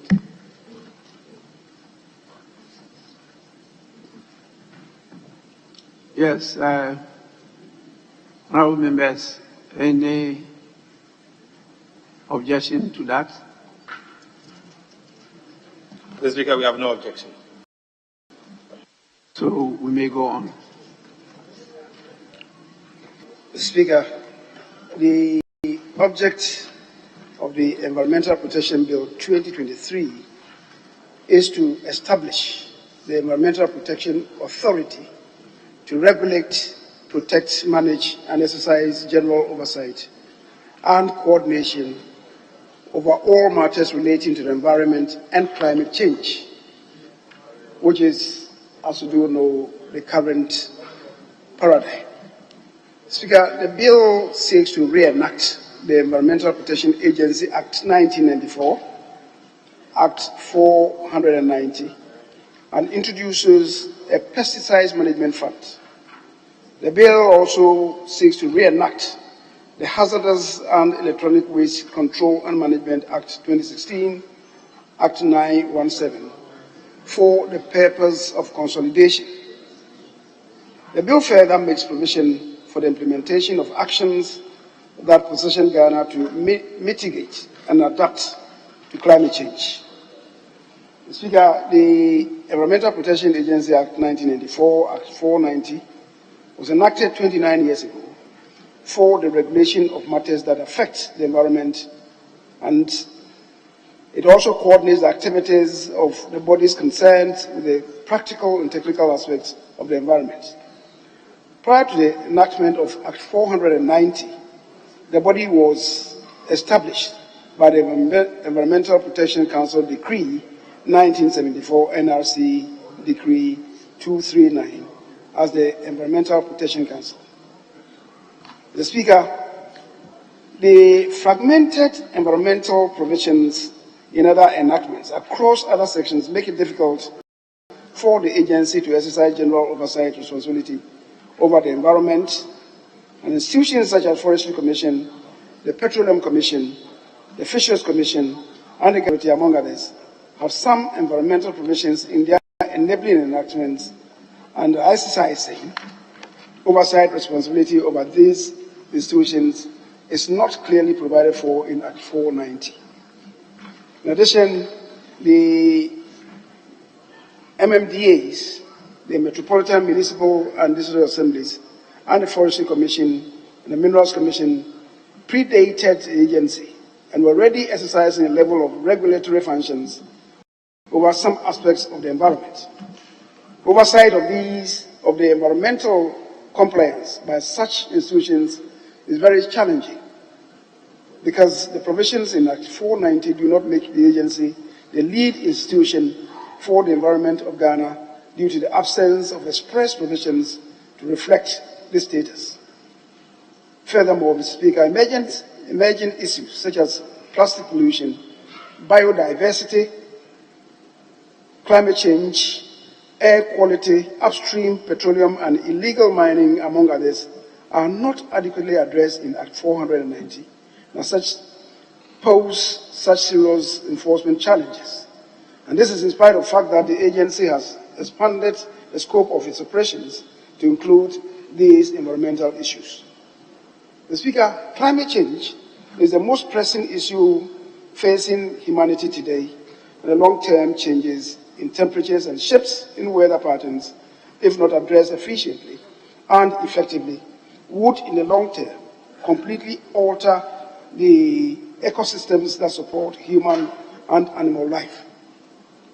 Mr. Speaker, the potential destructive effects of climate change on Ghana are not markedly different from the rest of Africa. Climate change threatens to erode the developmental gains of the country and hamper the ability to accomplish the sustainable development aspirations of the people of Ghana as contained in the preamble of our Constitution. Mr. Speaker, more than 30 years of climate records show that climatic conditions in the country have severely deteriorated and are more likely to worsen in the future. Mr. Speaker, just last week, I was in the Emirates, which is a desert country, and there was continuous heavy downpour for 4 days, because increasingly these countries are now moving into space to force the downpour of rains by bringing together the clouds that span over some other countries. If Ghana does not act timeously, Mr. Speaker, the country will be further imperiled. Mr. Speaker, Ghana aims to reduce its absolute greenhouse emissions by 64 million tons when the nationally determined contributions are implemented. Article 6 of the Paris Agreement on Carbon Markets provides the opportunity to implement the nationally determined contributions effectively. This bill, Mr. Speaker, purposes to provide a legislative framework to comprehensively respond to climate change and its effects and domesticate the United Nations Framework Convention on Climate Change and its subsidiary protocols and agreements. The bill also seeks to ensure a just transition to climate resilience and low-emission development in future. Mr. Speaker, the country is faced with massive environmental degradation caused by illegal small-scale mining, plastic pollution, air pollution, excessive noise-making, water pollution, and deforestation, among others. Mr. Speaker, it is for this reason that this bill is being introduced in this House. The bill consists of 6 parts. Parts 1 and 2 reenacts the Environmental Protection Agency Act 1994 at 490. Parts 3 and 4 reenact the Hazardous and Electronic Waste Control and Management Act 2016 Act 917.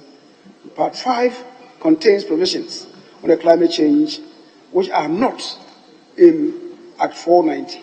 Part 6 contains general provisions on enforcement, development of guidelines and standards, and transitional provisions. Mr. Speaker,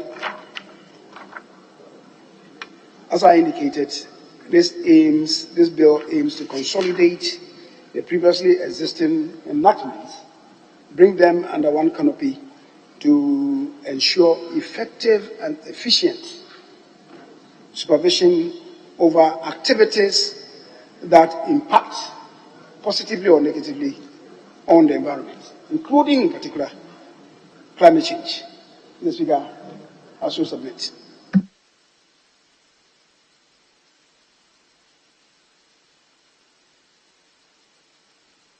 Yes, Honorable Dr. Mafo. Thank you very much, Mr. Speaker. Mr. Speaker, I rise to support the motion and in so doing present the report of the committee on the Environmental Protection Bill. Mr. Speaker, I will kindly ask your permission to allow the Hansard to capture the report as having been read in full, whilst I focus on the key observations made by the committee. The Speaker, on page 4 of the report, in respect of legal framework, the committee observed that the Environmental Protection Bill, when passed, will provide a legal framework for coordinated efforts to address all environmental protection issues in the country. This bill will consolidate the various dispersed environmental acts. The Environmental Protection Act of 1994, Act 490, the Pesticides Control and Management Act of 1996, Act 528, and the Hazardous and Electronic Waste Control and Management Act 917 under one enactment. The bill therefore establishes the Environmental Protection Agency as an authority with a mandate under Clause 2 of the bill to regulate, protect, coordinate, and exercise general oversight over all matters relating to the environment. In respect of stakeholders' concerns on the mandate, at a stakeholder engagement organized by the committee to solicit views on the bill, almost all participants expressed concern that the mandate given EPA under the bill is wide and excessive, with the possibility of interfering with powers and functions of other institutions. The Honourable Minister of Environment, in response to this concern, however, explained that the proposed bill is intended to establish EPA as a super regulator over all aspects of environmental protection implemented by institutions that have some responsibilities and control. The bill is not intended to interfere with the enforcement roles of these institutions. The EPA, as a super regulator, will only meta-govern the various governance arrangements relating to the environment to ensure their consistency with the broad national environmental protection goals. So, Speaker, on climate change, Part 5 of the bill provides for matters relating to climate change and climate change mitigation actions. Accordingly, the bill will empower the agency to collaborate with relevant stakeholders to formulate climate change responses to be mainstreamed into national, sectoral, and district plans to ensure that the economy, ecology, and communities are protected. The Speaker, on carbon markets, the committee observed that as part of measures aimed at addressing the issue of carbon emissions, the bill has made provisions under Clause 148 of the bill for EPA to serve as a designated national body to oversee international carbon market approaches in line with the nationally determined contributions. To this end, the bill provides for the establishment of the Ghana Carbon Registry, a digital platform which serves as a database for tracking the transfer and use of internationally transferred mitigation outcomes, and provide record on transactions relating to carbon credits and related matters. The registry will also host greenhouse gas mitigation activities, facilitate the listing and registration of mitigation activities, as well as private carbon market projects. The Speaker, the committee, taking into consideration the object of the bill and the observations made during its deliberations, proposes the amendments in the attached appendix for consideration and adoption by the House. The committee has critically examined the Environmental Protection Bill 2023 in the light of its intended objective of consolidating the various legislation on the environment and positioning the EPA as authority to coordinate all activities relating to the environment. The committee is of the view that the contents of the bill are valid and align with the overall objective of government towards effectively managing and protecting the environment. Therefore, the committee respectfully recommends that the House adopt its report on the Environmental Protection Bill 2023. Respectfully submitted. Thank you, Mr. Speaker.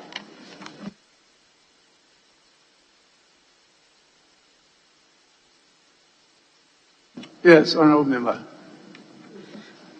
Thank you, Mr. Speaker, for the opportunity to associate myself with the motion.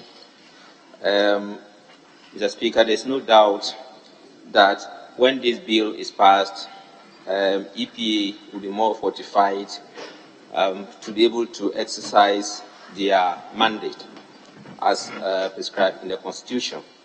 Mr. Speaker, as the previous speakers have already indicated, the bill is critical because it will fill in critical emerging environmental issues that are missing in the current bill, such as plastic pollution, biodiversity, air quality, upstream petroleum pollution, illegal mining, and climate change. Mr. Speaker, despite the fact that EPA doesn't have or is not backed by law to undertake activities in this area, EPA is already taking a lead and undertaking activities to cover these areas. And I believe strongly that this bill, when passed, it will give them the backbone to be able to exercise their responsibility to the fullest. The Speaker, I must also mention that the absence of climate change bill is problematic for this country and it's affecting our international relations. If you look at the various protocols and agreements that Ghana is signed to, we are constrained when we go for programs that Ghana doesn't have climate change bill. Fortunately, this bill will be able to accommodate that. The other important thing that highlighted in the report, especially on page 5, is on carbon market. Mr. Speaker, carbon market provides huge opportunities for developing countries to benefit from climate change, and Ghana also stands tall among these countries. Mr. Speaker, to mention that the committee just 2 days ago considered 2 bilateral agreements, Ghana, Sweden, and Ghana, Korea agreements, which are related to this carbon trade. And these are supposed to bring millions of dollars to this country. And I believe that this bill will create the enabling structures for EPA to be able to fast-track some of these agreements. So, Mr. Speaker, I thank you very much for the opportunity to contribute to the motion. I'm grateful.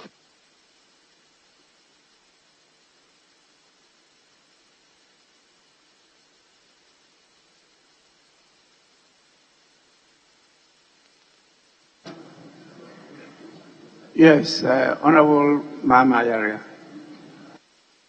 Thank you very much, Mr. Speaker.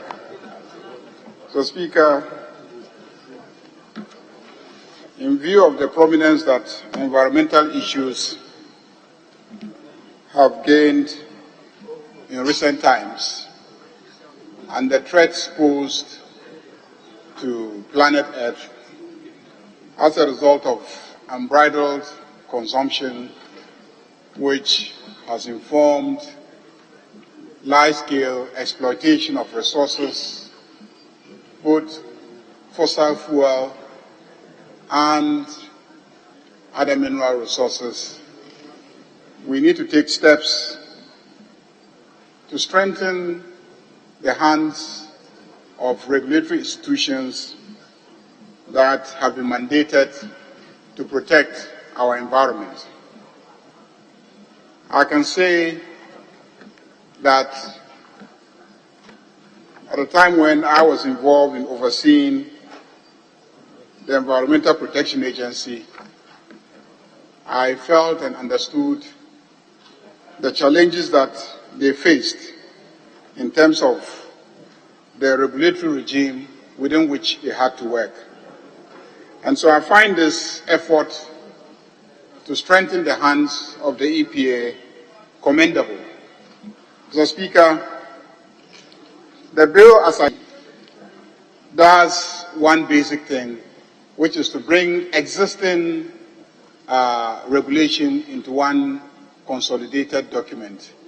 Nothing really radical in that respect, because if you look at it, the hazardous waste legislation, which I saw through this House, is being added to the existing EPA Act, and then there's some addition relating to pesticides and etc. I also see that there's an effort to create a regime relating to carbon trading. Indeed, Mr. Speaker, that has been a major deficit in terms of our capacity to regulate and manage carbon trading. But I know also that there has been some initiative on the side of the Ministry of Lands and Forestry to develop some framework for carbon trading. And that has been recognized even in the memorandum that I see. But Mr. Speaker, the thing that we need to be careful about is that when you are enhancing the capacity of the Environmental Protection Agency to elevate it to the status of an authority, you must be careful not to create an institution that will actually not work. One experience that we must be guided by is what happened in relation to the establishment of the Land Use and Spatial Planning Authority, which was a similar move, realizing that town and country planning was seriously challenged, and we thought that we should enhance the capacity of town and country planning by reforming and enhancing, its status to an authority. So we established the Land Use and Spatial Planning Authority, which I believe is also under the Ministry of Environment, Science and Technology. But Mr. Speaker, we try to bring in functions that belong to so many existing agencies, from the local government to ministry to so many other agencies. But in the end, these other agencies, we didn't amend their legislation correspondingly. So they maintain their powers as this new authority has also been established. And what really that does in the end is to bedevil the population with different sets of institutions, essentially performing the same functions, and very often, charging different sets of levies and fees, and making life even more cumbersome and difficult for industry. And so, Mr. Speaker, let us be mindful of these challenges as we seek to enhance the capacity of the environmental protection agencies. Otherwise, Mr. Speaker, I urge colleagues to support this. When we come to the consideration stage of the bill itself, we will see where the alignments need to happen so that we avoid the pitfalls that we have fallen into in the past. Thank you very much, Mr. Speaker. Yes, Doctor. Thank you very much, Mr. Speaker, for this opportunity.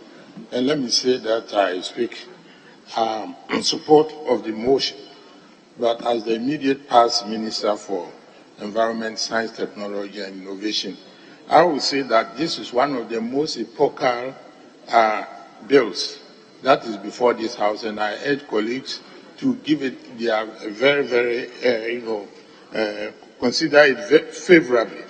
Mr. Speaker, when you take the trajectory of environmental protection agencies in the whole world, it has evolved. In fact, it started as an advisory body all over the world and followed this trajectory of regulation, and then also ended up in coordinating anything on environment and whatnot. And these days, the time has come for enforcement. When we look at our local scene, perhaps this menace of Galamsey and this unregulated timber extraction, if we had a supra body like EPA, making sure that institutions that have been set up to enforce the the regulations, making sure that they do so, perhaps we would not have been here. I'm referring particularly to the extractive industry, the Minerals Commission, the Forestry Commission, and industries that spill into our environment, things like plastics, orphan plastics, single-use plastics, what we now also have another classification, generational plastics and whatnot. If we had got a legal regime well, purposed and coordinated, perhaps we will not be here. Mr. Speaker, this bill, I've read through it several times, seeks to cure all these problems. And that is why I say that it is perhaps one of the best legacies that this government can leave this country if it is properly considered. But a lot of the issues will lie in the consequential airline. For example, when you take the EPA, if it is passed, like I said, it will not interfere with the Minerals Commission, the job that they do. It will not interfere with the Forestry Commission, the work that they do.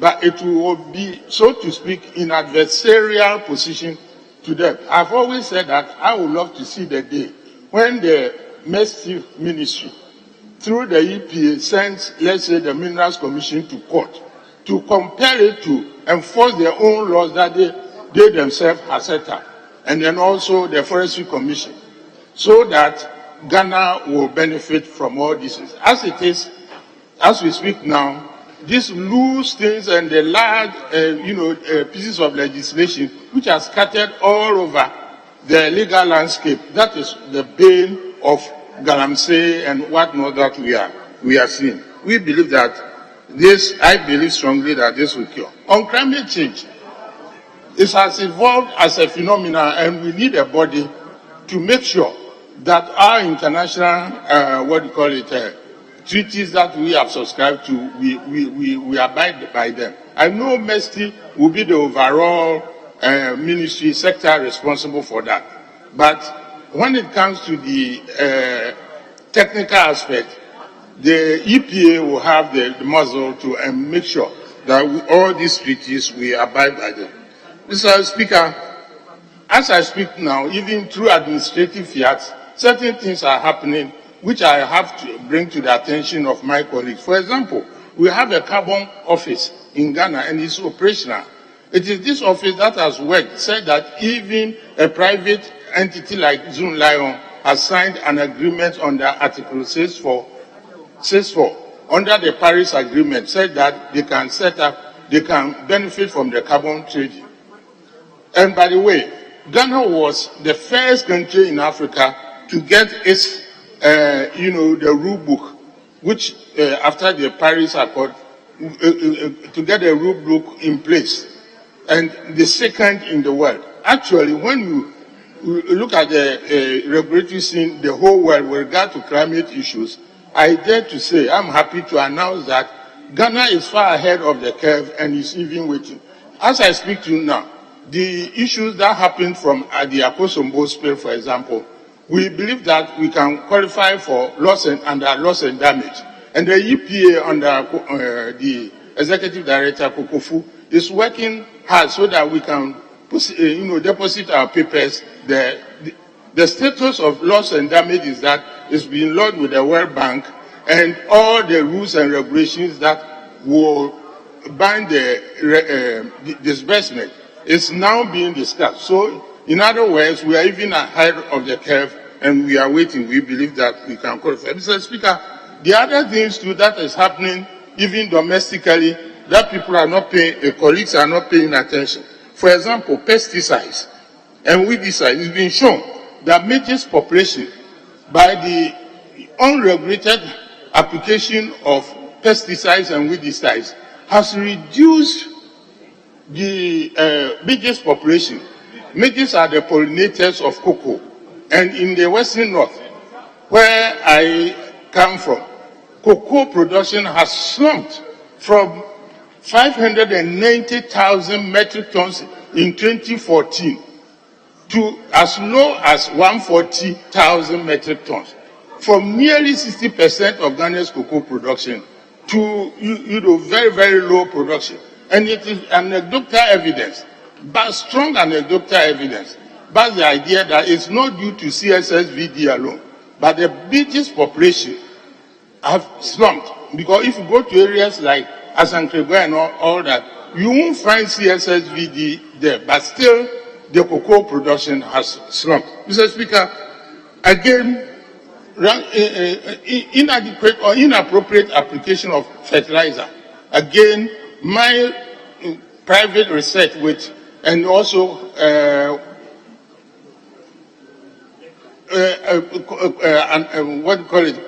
private research, and also talking to the experts in the industry, has shown that our soils, particularly in the cocoa growing area, is increasingly being acidified. So the soils are not fit for purpose as far as cocoa production, for example, is concerned.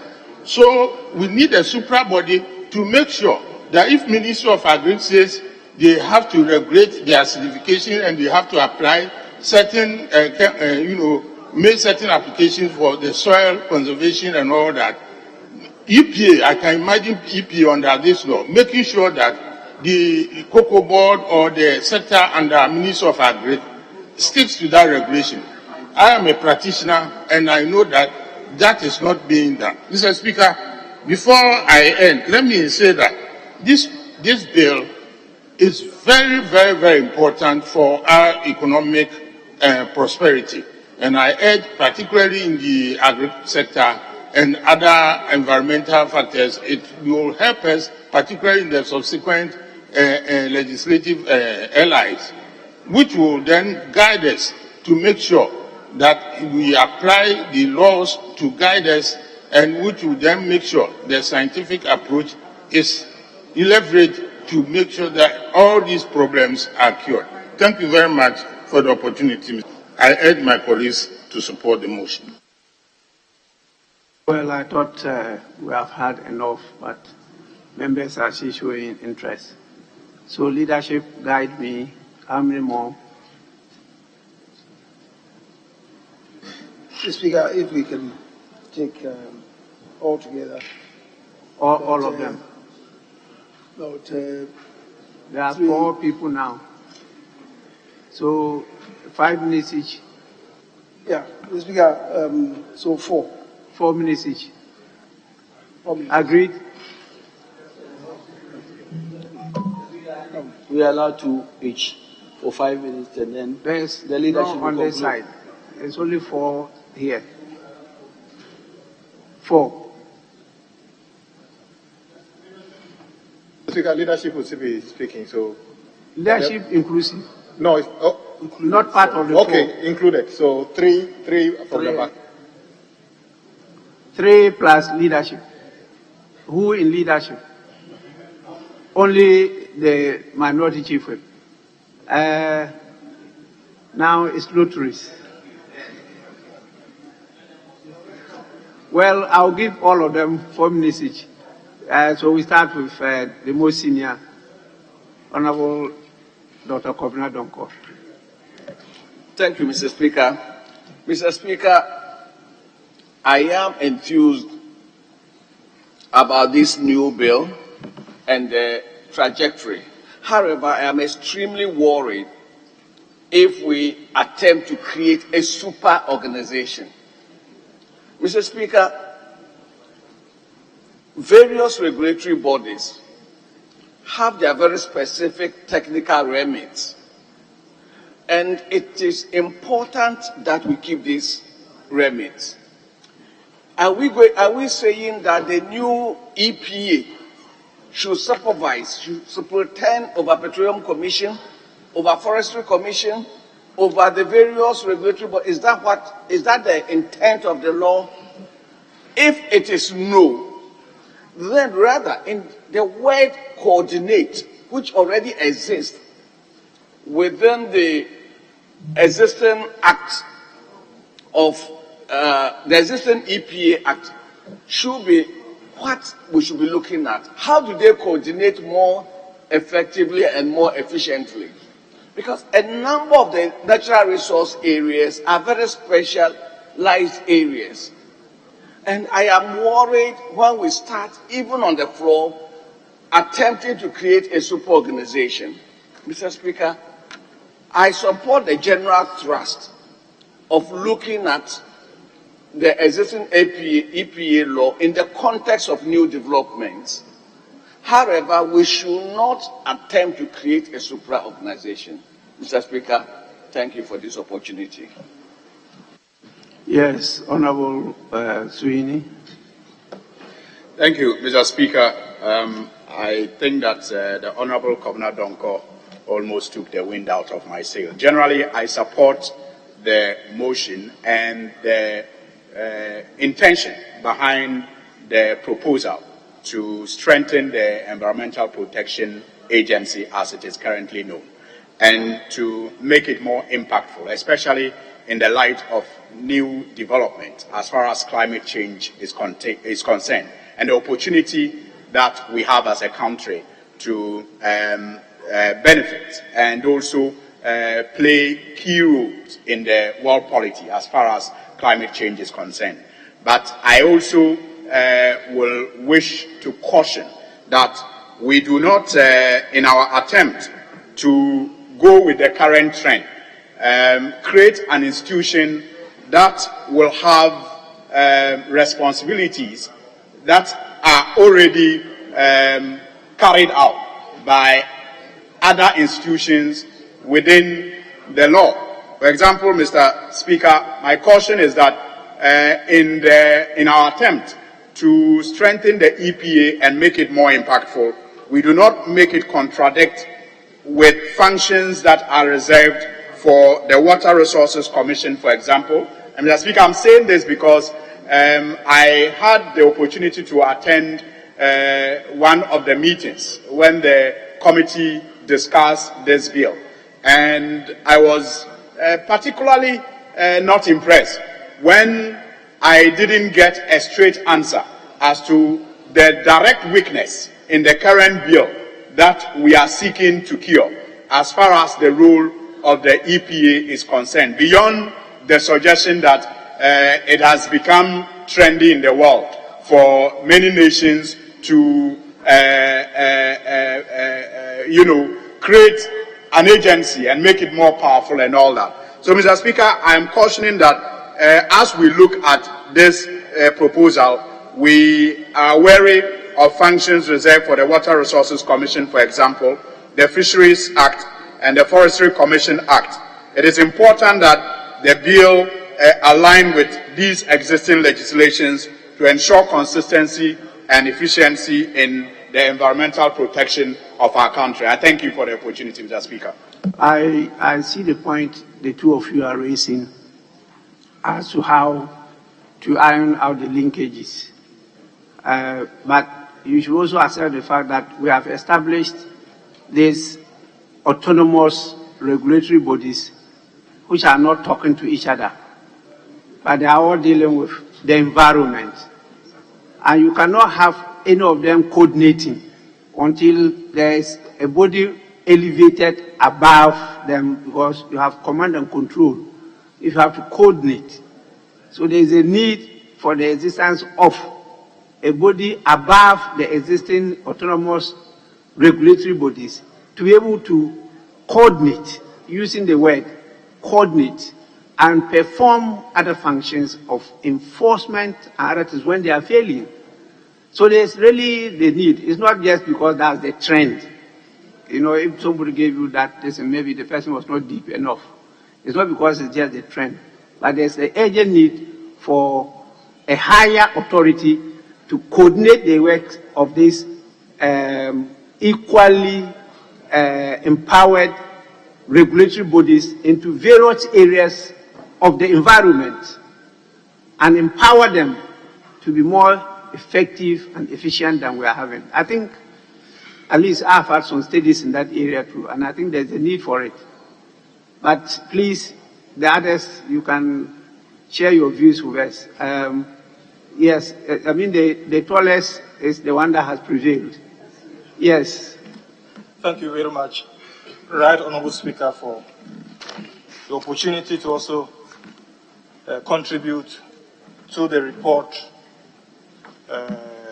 by the Committee on Environment, Science and Technology on the Environmental Protection Bill 2023. Mr. Speaker, I support the report by the committee, and I just want to, in doing that, also make a submission on paragraph 7.4, which talks about hazardous and electronic waste control and management. And my delight is that the committee has taken note of the importance of the control and management of hazardous and electronic waste in the country, because, like you stated, it's of global and national concern. And Mr. Speaker, one of the areas that we have to seriously look at, and I'm happy the bill has considered it, is the area of the hazardous waste, especially medical waste. Mr. Speaker, you realize that going around our health facilities, especially the hospitals, you realize that the management of medical waste is of serious concern, and all of us should be questioning where our medical waste really goes. I mean, medical waste from the theater, labor ward, mortuaries, and a lot of places, even go to our chief compounds. The medical waste, where is it managed? I know the Ministry of Health has a policy on the management of medical waste, but seriously, it's an issue of concern that the bill would have to look at, and EPA should take steps to really control, because like I said, it has a tendency of creating epidemics and a lot of diseases if we don't play emphasis, because sometimes you visit health facilities and even walking around, you can just see that either is needles, gauze with blood, a whole lot of mixture of waste that is not sorted and managed very effectively. So I'm happy that at the end of it, the bill will look at this area and ensure that hazardous waste, especially medical waste and electronic waste, will be managed effectively, to ensure that we protect the environment and then the public health. And lastly, Mr. Speaker, the other area to look at seriously has to do with how waste at our garages and mechanical shops are also managed, because some of the mechanical shops are open areas. But Mr. Speaker, the waste from there is very dangerous, especially to children under 5. Lead, mercury are found in all these areas, but they are not well controlled. And you realize that children go to these areas to play. And it's the waste there is toxic to their brains and to their development. So, Mr. Speaker, once again, I thank you, and my delight really is that this bill will look at these areas and the EPA will take measures to control hazardous and electronic waste in the country. Thank you, Mr. Speaker. Yes, Minority Chief Whip. Mr. Speaker, I thank you for the opportunity. And Mr. Speaker, I want to take the... Sorry, you have one of your able lieutenants behind. Sorry. We almost escaped you. Yes, please. Thank you, Mr. Speaker. I'm glad that I caught your eyes eventually. Thank you for the opportunity to contribute to the proposal to empower the EPA in order to help in the fight against climate change. Mr. Speaker, I think it is important that in the fight against climate change, we should look at government's own actions and inactions that are detrimental to the fight against climate change.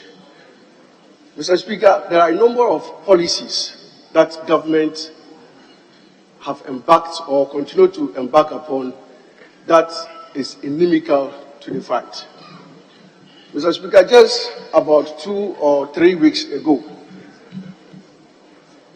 government through the Ministry of Energy went round, particularly the local or rural constituencies, to distribute locally made clay coal pots for households to use.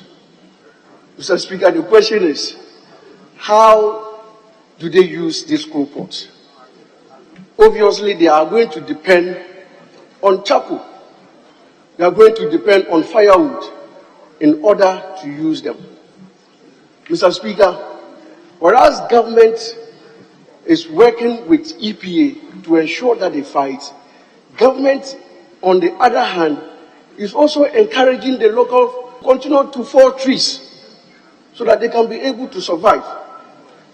Mr. Speaker, we are an oil-producing country. We have gas. But what percentage of our citizens use the gas to survive? The whole of the Northeast, we don't have gas. The few gas stations that are in the Northeast don't have gas to supply the citizenry. In my constituency, for example, in Bunkurugu, sometimes we have to commute to Boku or Walewale, from Bunkurugu to Walewale, in order to get gas for cooking and for commercial purposes. Mr. Speaker, government needs to double its effort to ensure that gas is made available for its citizens so we can stop depending on the falling of trees to survive, because it is adding to the issues of climate change. Those of us from the north, we are closer to Togo and Burkina Faso, and you would bear with me, Mr. Speaker, your good self comes from the northern sector, that the Sahara is fast eating into our country. So it is not enough to just empower the EPA with laws, but government itself must look at its policies where it will not help in the fight against climate change. And amen. It means there is no coordination, there is no conversation between government agencies. I am not sure that EPA is aware that the district assemblies and the Ministry of Energy went around doing all these things. I believe they would have advised them and probably give them some alternative measures that could help. Mr. Speaker, this said, I believe that we still need a national dialogue on this, and therefore government must lead the process to ensure that we have the laws and also the collaboration to fight climate change. Mr. Speaker, if you look at our transportation system, we are only relying on the road transportation. There is no rail, even though the government some time ago promised even sky trains. That has not been made possible. We see heavy-duty vehicles transporting gas and oil from Tema to the north and as far as to Burkina Faso and Mali, destroying our roads, emitting gases into the air. All of these are not helping in the fight against climate change, Mr. Speaker. So we should, whilst empowering the EPA, also ensure that we do the right things in our boardrooms. Mr. Speaker, thank you for the opportunity for me to contribute. Yes, Minority Chief Whip. Mr. Speaker, I thank you for the opportunity. Colleagues have said a lot, and I'll just add a few by myself. But before I do that, Mr. Speaker, I need to commend you personally as well.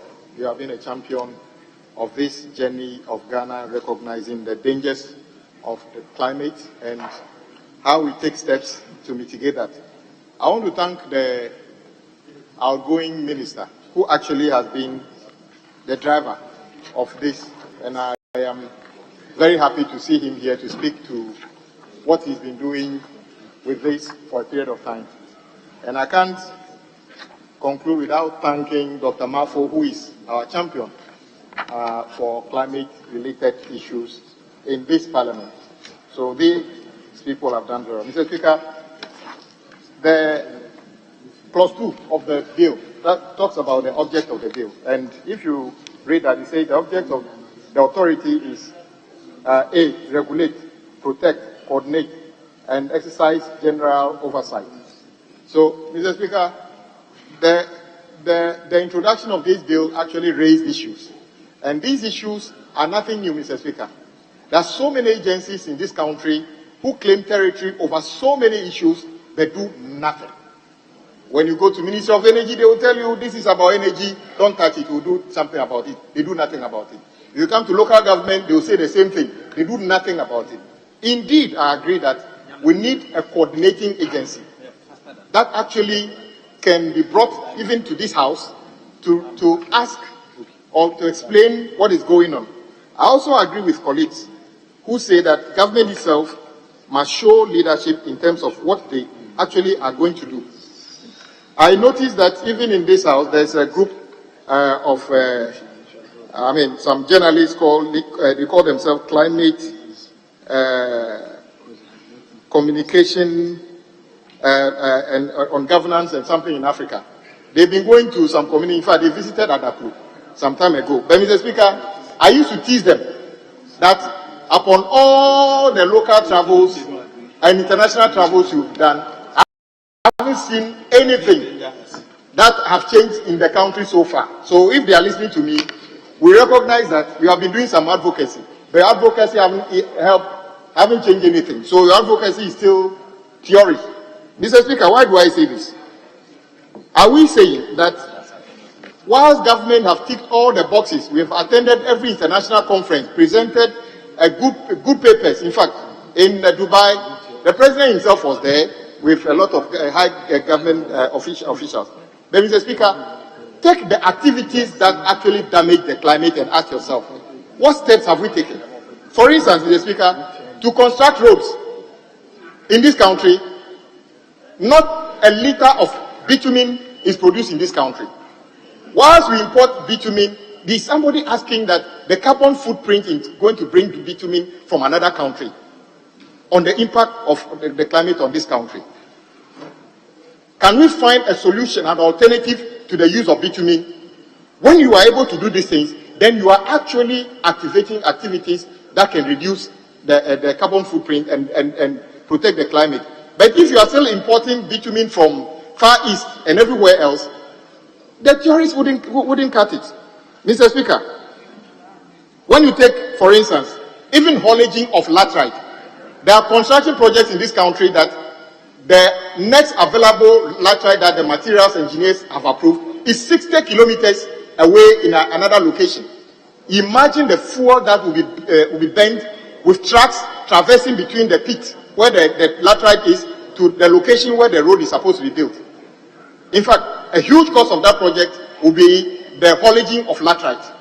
Where is the alternative? If you find the alternative to this, then you are on the path of recognizing your reduction of your carbon footprints in this. Mr. Speaker, just a little issue even about the use of plastics. Some countries have actually banned the use of plastics. And the way they've done it is not to punish those who actually produce plastics, but they have alternative ways of helping them produce those things that we can use to carry liquids and food and other things. So it's not about we stop them from doing this. Mr. Speaker, where is the law from the government? I'm not asking government to go and say we have banned plastic, because people need to serve food and other things one way or the other. Mr. Speaker, galamsey, dangerous. Our environment is being decimated with galamsey. Government have set task forces and everything. Is galamsey stopping? No. In fact, the worst is that even it's affecting our. So where is the positive impact of all these conferences we've all attended? Where is the evidence that all these things have inured to any benefit to the ordinary? No evidence of that so far. So let's think of that. Transportation. Mr. Speaker, where is the transport policy that anybody can do? Because of this policy, our carbon footprint in terms of the burning of fossil fuel is going to reduce. Nothing. How many MPs are ready to ride bicycle to show that we reduce? A colleague actually attempted it half of the day. I'm told he took a vehicle back home the day he came here. So transportation is a major way of tackling climate change. Mr. Speaker, fishing. The fishing practices that we adopt in this country, in some countries, they are able to control when you can fish, what type of fish you can catch, and the size of the fish. In our country, somebody takes, a license to fish a particular fish and goes to buy a trawler and sweep the bed of the ocean from the beginning to the end, catch everything, the father, the mother, the children of every fish.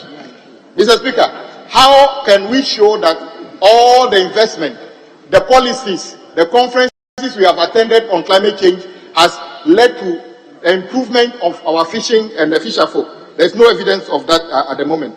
Waste disposal. Mr. Speaker, in many countries, when you produce litter from your house, the food waste you want to throw away is not put in the same bin as the plastic and the paper you want to you shred. They are put in different containers so that the people who are removing the waste know where to send the food waste, which can go to organic side, that can be used for something, your plastic waste. But in this country, we call it Ebola. You put all your things in one basket.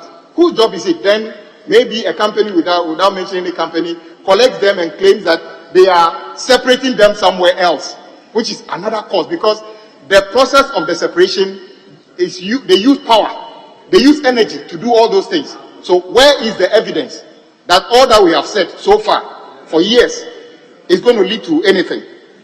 Mr. Speaker, buildings. Mr. Speaker, in this country, some people think that for you to prove that you are wealthy and you are wise, you need to build a glass house. Or you need to build a house and fix so many air conditions in it. Or in your living room, you need light on every part of the ceiling. That doesn't show that you understand what climate change is. In fact, if you really want to tackle climate change, you should be able to design a building and say that from the time the sun comes, the sun rises and sets, at a particular time of the day, you should be able to use that space reasonably without using artificial lighting. That is the way you take decision in terms of your building regulation and the use of building materials to reduce your. But in this country, we have building regulation, but everybody's external wall is still 6 inches. Do we necessarily need to use concrete blocks to build everybody's house? The only way you can prove that you are reducing your carbon footprint is if you are able to use your local materials to inform the choices of the design you do in your building. Then you can say that we are not going to transport cement from Tema to the other side of the country because the production and the transportation of cement consumes energy, and all these things would actually eventually damage the country. Mr. Speaker, I believe this law is very important, and I will encourage colleagues. I don't think that in recent times, I don't think there's a bill in this House. If we are thinking of our survival, I don't think there's a bill in this House which is more important than this, in my view, because this bill touches on every single thing we do. It touches on our lives. It touches even on our ability to make sure that we have potable water in 20 years' time. Can anybody here guarantee that in 50 years' time we will have the sources of good potable water in everybody's house? You can't, because maybe Galamsey will finish it in 10 years' time. So, Mr. Speaker, this bill, I will encourage colleagues, let's pay attention to this. I'm not sure that this bill has got all the solutions, but it asks questions that, if we all pay attention, we can craft a law that works for energy, that works for waste disposal in the local government, that works for buildings, and that works for job creation. We shouldn't only be, I hear, Mr. Speaker, sometimes when you attend the conferences, all you hear some government officials saying is that they said UN have got some funds somewhere. So all the things that tick the box for them to hold the cash is all that we are looking for. You can go and take the cash. If the programs you have don't address your local issues, you will waste the money and you will not achieve anything. I believe we have a golden opportunity, and I want to thank our colleague, the outgoing minister, for what he has done and actually being present. If we are able to craft a good law, this will be one of his legacies. And I want to thank Mr. Speaker for being the champion for all of us. And Dr. Mafo, keep it up. We appreciate what you have been doing on behalf of this parliament in terms of representing us on climate issues. I know you are not contesting again, but wherever you find yourself, don't abandon this. You have done well, and may God lead you to your destination. Thank you very much, Mr. Speaker, for the opportunity. Yes, Majority Leader.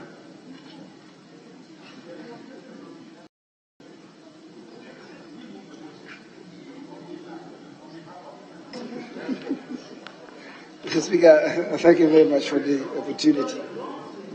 Mr. Speaker,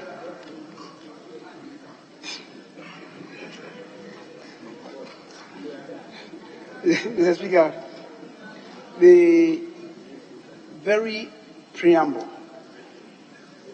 to our Constitution talks about sustainable utilization of our resources for generations of today and tomorrow. The reason why the preamble begins, in the name of the Almighty God, we the people of Ghana, in exercise of our natural and inalienable right to establish a framework of government which shall secure for ourselves and posterity the blessings of liberty, equality, opportunity, and prosperity. So, the blessings of liberty, equality, opportunity, and prosperity should not be limited to generations of today, tomorrow, and the day after tomorrow. Mr. Speaker, that is all that sustainable development and sustainable utilization of resources is about. Mr. Speaker, our colleagues, some of them who have spoken ahead of me, are raising issues about the fact that we are creating a supra body that will be widely tentacled, more or less, that is going to cage or domesticate the other operators in the field. Nothing can be further away from the truth. Mr. Speaker, your own intervention should suggest that what obtains now is that, yes, we have these bodies that are operating. Unfortunately, they are not talking to themselves. They are operating in various silos. And it's the reason why we need to have them under one body. I don't want to say umbrella, one canopy, or one shade. One shade. Mr. Speaker, It is so because even in this house, remember, in dealing with, what was it? I think the Educational Institutions Regulatory Body Act that we created. Yes, we run into a lot of headwinds. And, Mr. Speaker, nobody should have any fear. I mean, the business of crafting the law is in the hands of Parliament.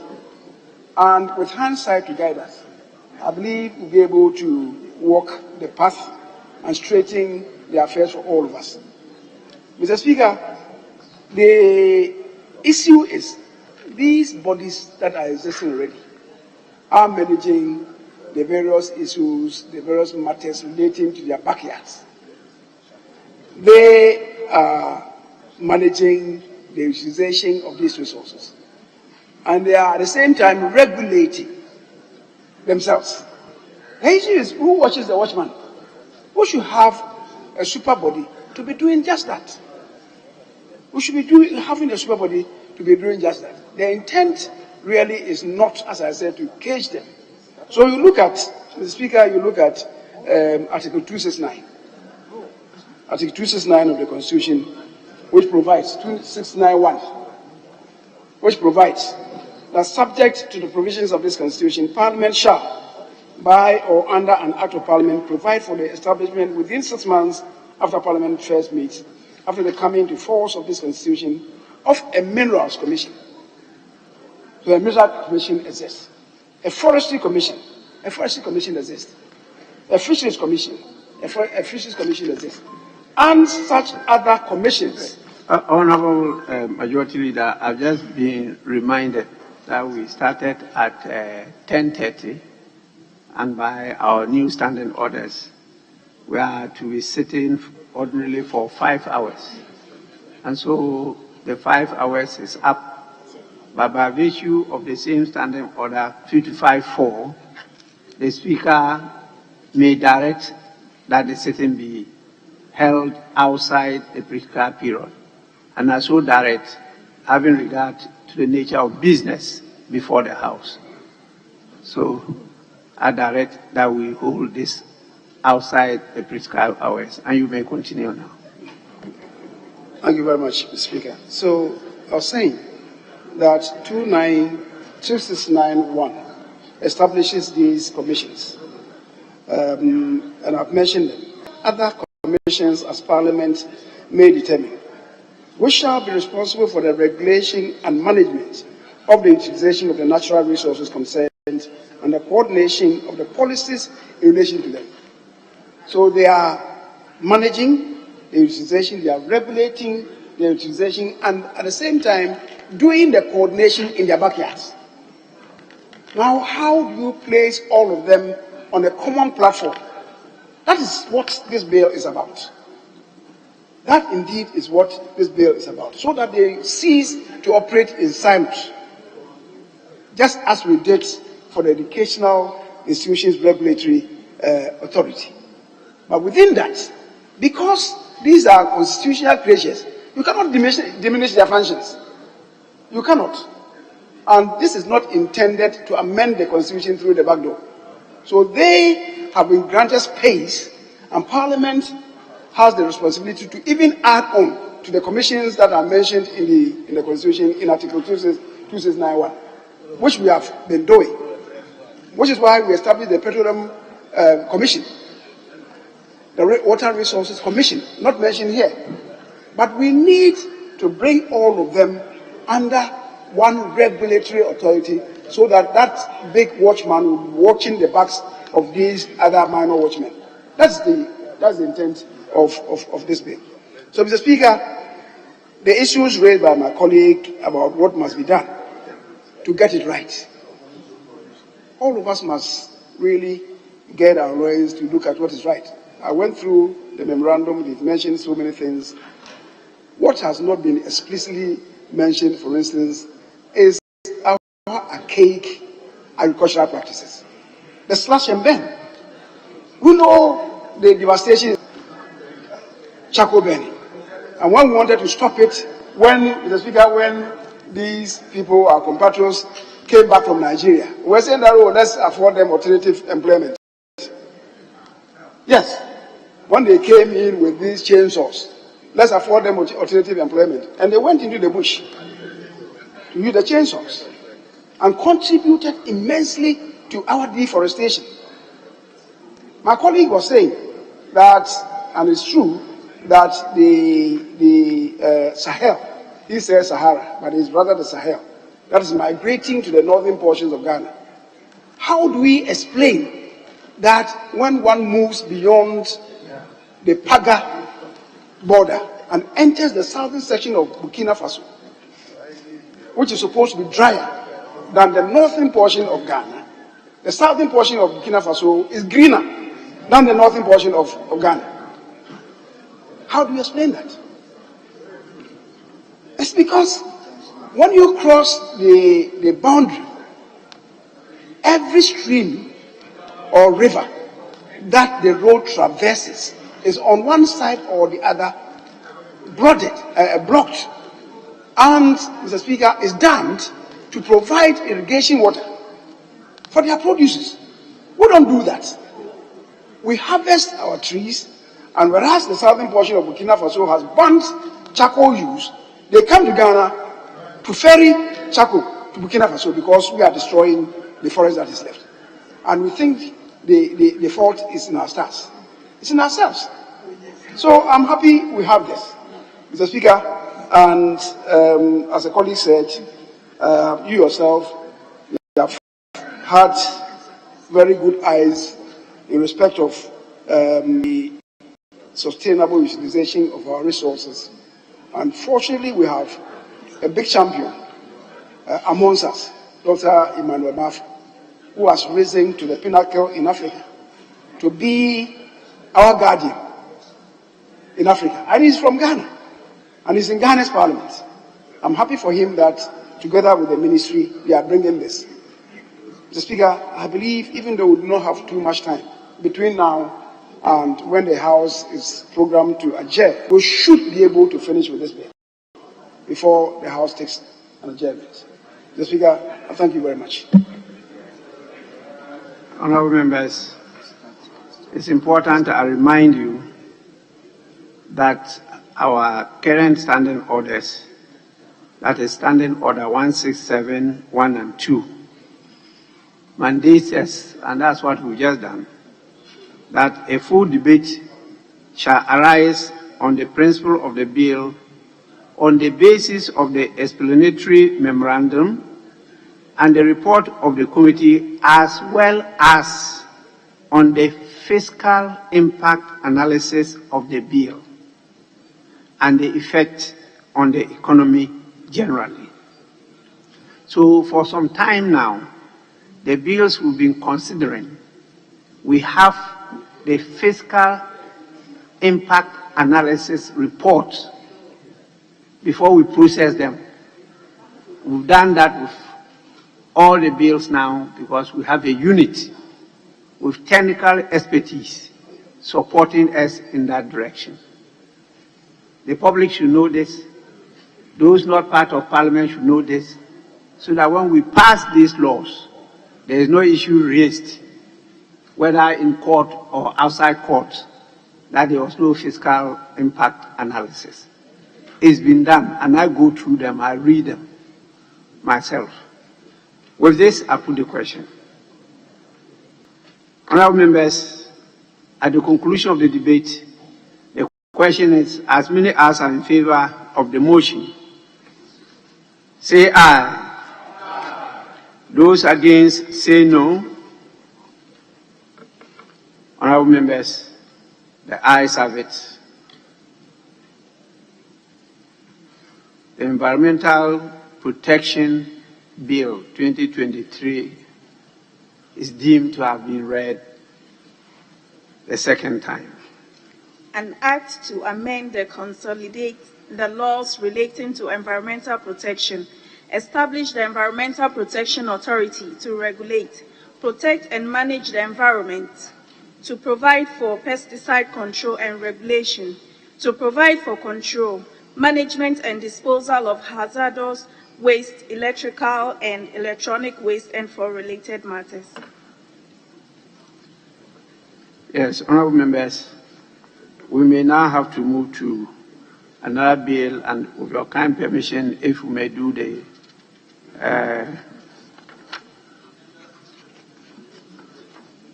sorry?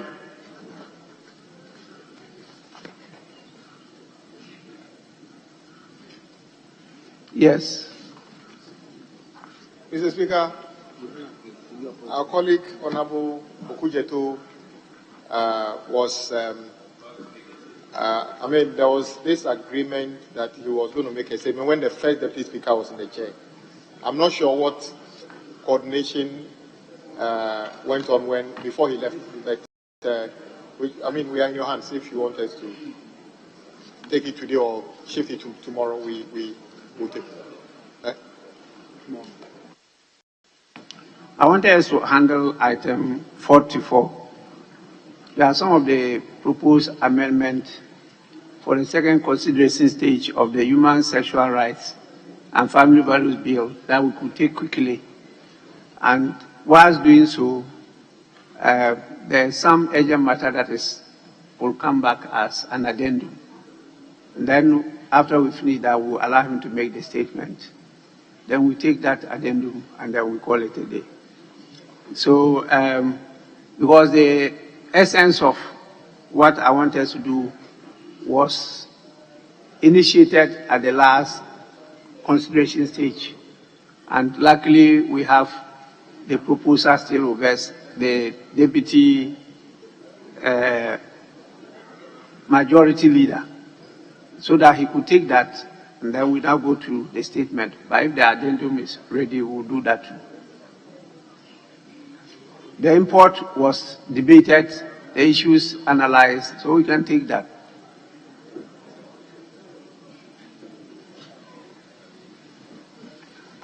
Yes, majority leader. Mr. Speaker, I believe the issue you raised is germane. Unfortunately, the sponsors of the bill are not here. And if you don't mind, I want to plead with us that we stand this one down and do it tomorrow, because it's quite a lengthy thing. It's quite a lengthy thing which will engage. Well, I'm told the Honorable Bejra is here. It's quite a lengthy thing. So if you don't mind, we can take it tomorrow.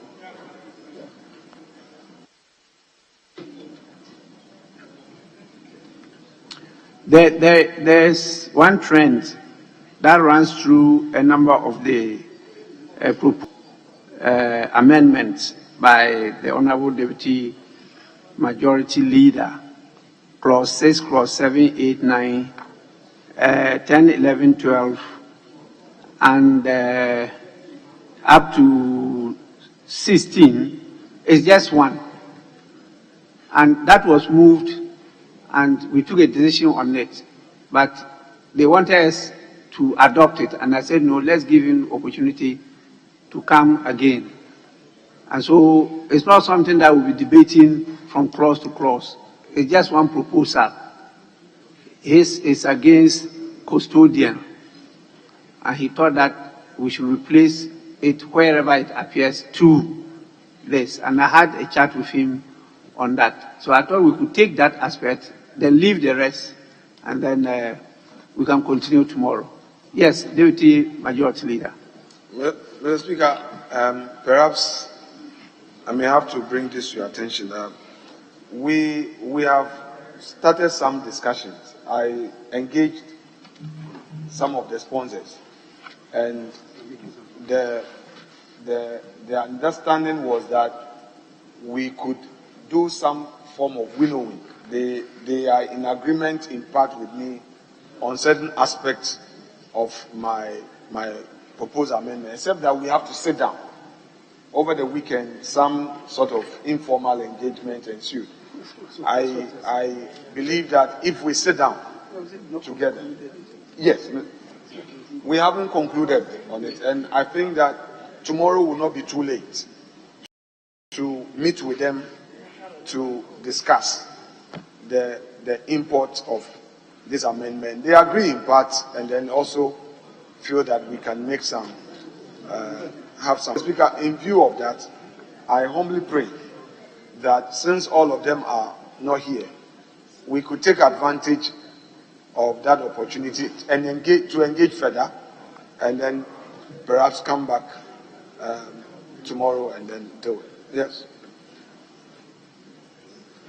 Let me listen to Honorable Emmanuel Bedra, one of the sponsors. Thank you, Mr. Speaker. Mr. Speaker, indeed, the Deputy Majority Leader engaged some of us, not the entire membership, who proposed the bill. We are yet to meet as a group.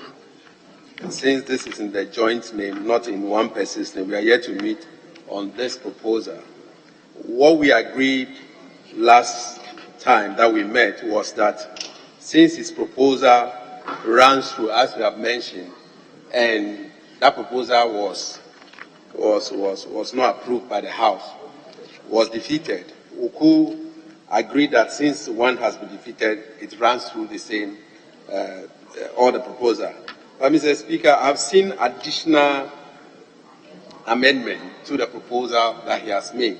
The new amendment proposed by some of us, and my colleague who has also come with those proposals are not in the House. So, Mr. Speaker, I want to plead with you that if it is in your bosom and you've agreed with the House, we can take it tomorrow, maybe the first thing tomorrow when public business commences, so that we can conclude on this bill once and for all tomorrow. Thank you, Mr. Speaker. Well, I was not looking at us considering other proposed amendments done tomorrow. I wanted to end at X111. But the point he raised is that you are in discussion and you haven't come to any conclusion on how to properly capture the concerns he has raised. So I am tempted to agree with you to adjourn, not to defer further consideration until tomorrow. But let me listen to the Deputy Minority Leader. Mr. Speaker, I was just going to say that the Deputy Majority Leader just made a statement that he's in negotiation or discussion with the sponsors of the bill. We are not aware of it and it has not been confirmed. So I wanted you to know for the record that it's not something we Other negotiation or engagement. I mean, we'll be here, and if there's anything, we probably should have informed us about it. No, actually, he's engaged.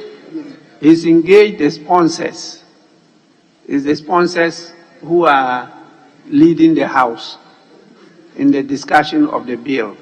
And so if you have a concern, you engage the sponsors, which is what he has done.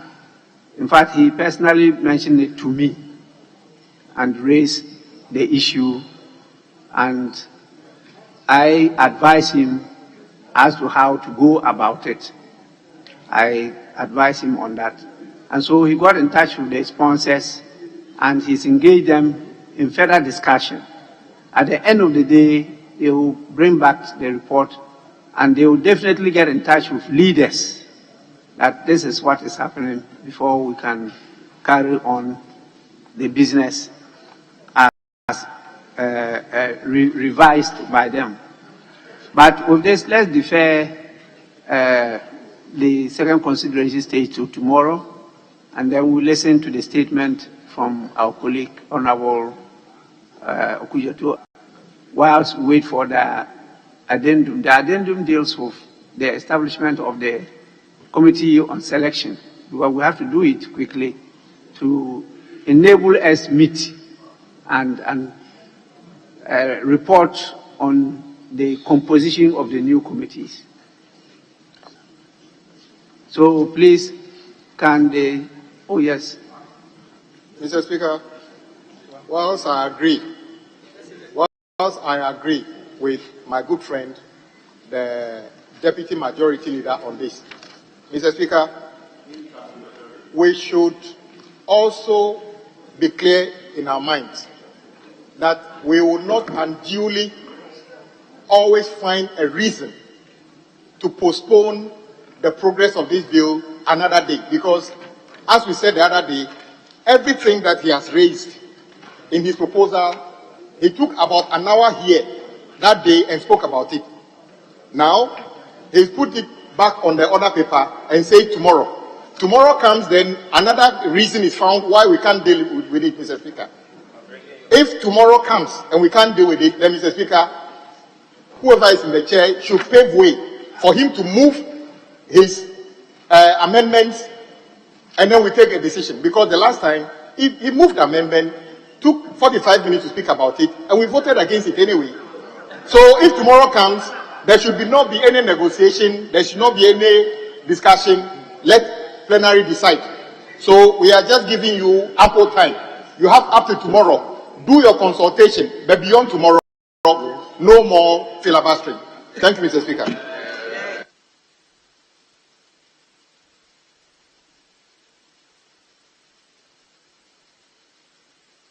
I thought we will continue tomorrow, but since you were specifically mentioned, you may at least reply.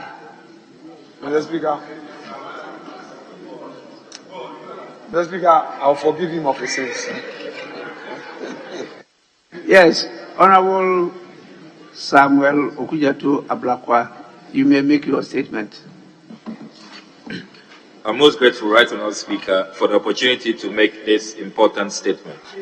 Mr. Speaker, this statement seeks to make an urgent appeal to state institutions to put in place immediate measures and a special dispensation to replace thousands of lost Ghana cards, health insurance cards, voter ID cards, birth certificates, and passports for victims of the far-reaching catastrophic consequences of the September 15, 2023 spillage from the Akosombo and Bond dams by the Volta River Authority.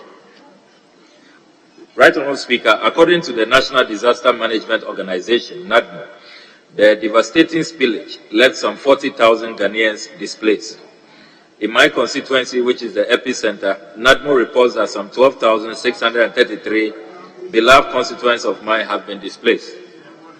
The VRA-induced floods destroyed livelihoods, damaged farms, wiped out livestock, took away shops, properties, certificates, ID cards, documents, passports, jewelry, money, and left many communities, particularly within the Mepe, Bato, and Dofo traditional areas, totally submerged. About 1,500 houses were ruined as others crumbled under high flood waters. Irrigation machines have been totally damaged as large-scale farmers continue to assess their investment.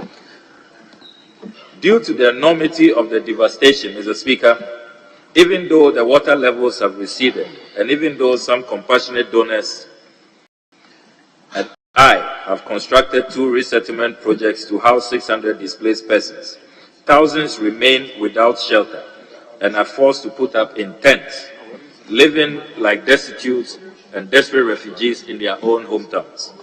Before proceeding further, Mr. Speaker, may I avail myself of this privilege to convey deepest and heartfelt gratitude to all Ghanaians for the tremendous and inspiring solidarity demonstrated by reaching out to support victims of this disaster through diverse, unforgettable humanitarian initiatives.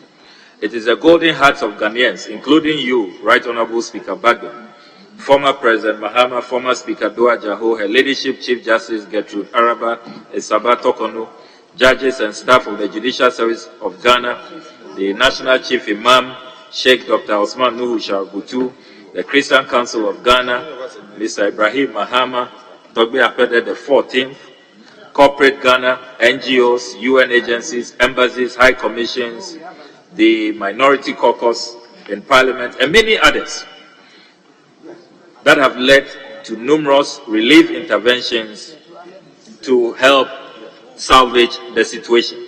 We are eternally grateful to all kind-hearted and generous Ghanaians for their exemplary humanity. But, Mr. Speaker, since this VRA disaster, I have been confronted on a daily basis by displaced persons and other victims who demand to know how their Ghana cards, their health insurance cards, their voter ID cards, birth certificates, and passports which have been lost to the floods can be replaced. I believe colleague MPs in other affected constituencies legitimate pressures. The loss of these important national IDs is making the already difficult recovery and restoration effort even more daunting. The absence of these crucial, unique personal documents is exacerbating challenges of victims to put their lives together again. For those who have lost their health insurance cards, their predicament is further compounded as they are compelled to look for money to cater for their medical bills. This is really a tragic situation for people who have already lost all they owned and are currently in dire straits.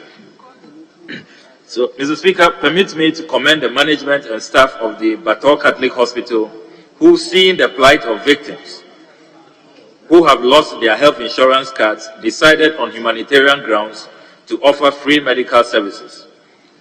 May God bless them, even though we must now have a more permanent and sustainable solution. Right Honourable Speaker, the House deserves to be assured that our compatriots will not be disenfranchised in this year's presidential and parliamentary elections. Practical steps ought to be taken by the EC to ensure that all who lost their voter ID cards have their cards replaced.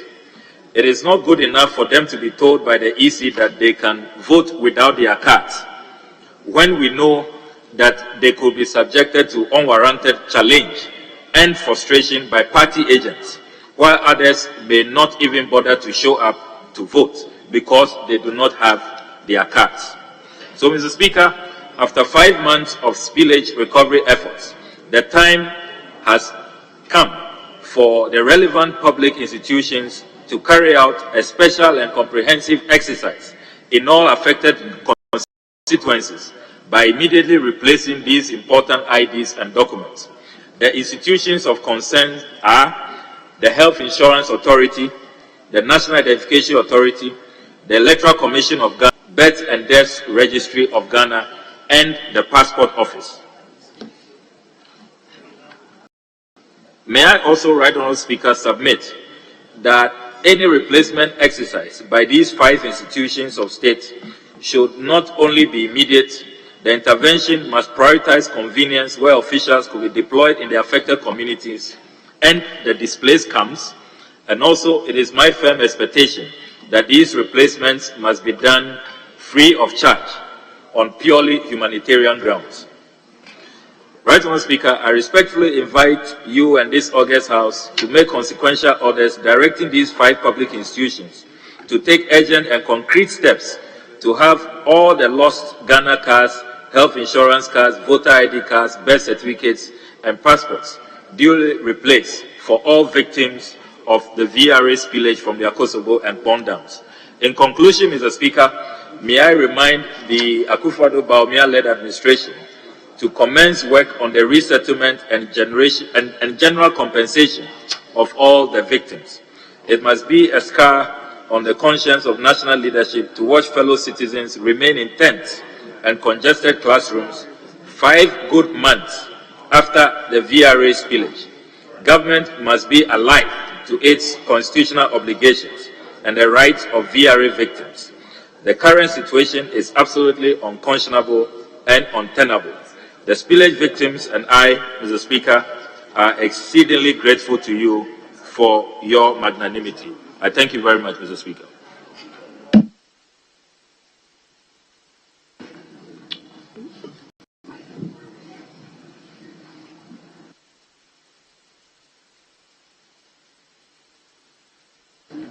I will give priority to ladies first. Thank you, Right Honourable Speaker. Mr. Speaker, I want to applaud and celebrate Honourable Ablakwa for the statement on behalf of the victims of the spillage. Going forward, Mr. Speaker, I also want to mention that indeed the instructive line that speaks to my heart is government must be alive to its constitutional obligations and the rights of VRA's victims. Right Honourable Speaker, 5 months has gone past, I do not recall receiving a call from anybody on the victims in my constituency. Mr. Speaker, I came into this parliament in 2020, 2021, 2022. We had tidal waves in the southern part of the Volta region. As we speak, none of the promises made has been fulfilled. None, not one, has been fulfilled. The three of us at the coastal, in the coastal communities, Kata, Anglo, and Katu South, have suffered in the last 3 years because of nature. And to make matters worse, this spillage affected us. It is beautiful that Ablakwa, because of who he is, has received tremendous support. And we thank all the people who have gone to his constituency to support their people. But, Right Honourable Speaker, you are ignored. Right Honourable Speaker, I applaud the people who have supported him, but where is the state in all of this? Where is the state? Where is this country when the people who voted for us are in distress and we call, and government turns a blind eye? Mr. Speaker, sometimes you ask yourself whether what you want to do is for the people or against the people. There's ample evidence of the number of times we have spoken about the victims of nature and the disaster caused by VRA. And there's no concrete evidence anywhere to show the intervention that this government should give to the people. Very soon, we'll be asking all the people in Honorable Pabna Donko's constituency, Hotoje, Dakamepo, Delasowa, Alawute, Joyce Lintete, Gakwe, Sepe, Jifa Gomashi, Ampim, and Cosby. All of us members of parliament who are affected. Soon, our people will be called upon to vote in the main elections. Will this not affect our fortunes? Will this not affect our fortunes? And I dare say that all the people I've mentioned are sitting here on this side of this divide. Should I be conjecturing and thinking that it's deliberate that we have been ignored? Will I be wrong if I think that this is deliberate? Right, Honourable Speaker, I think that the Constitution of this Republic gives us all equal rights. We are all citizens of Ghana, and when we are faced with challenges, we expect leaders who have been voted for to come to.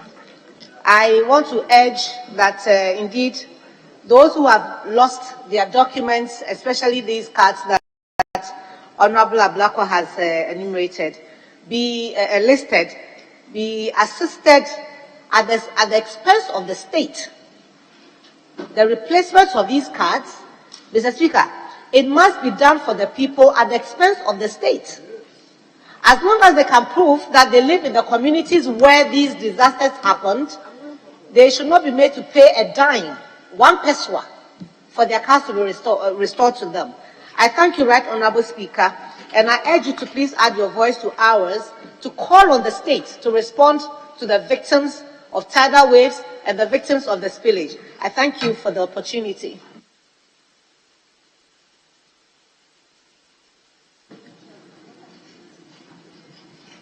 Well, I definitely will find time for all of you, but let's decide on how many minutes each.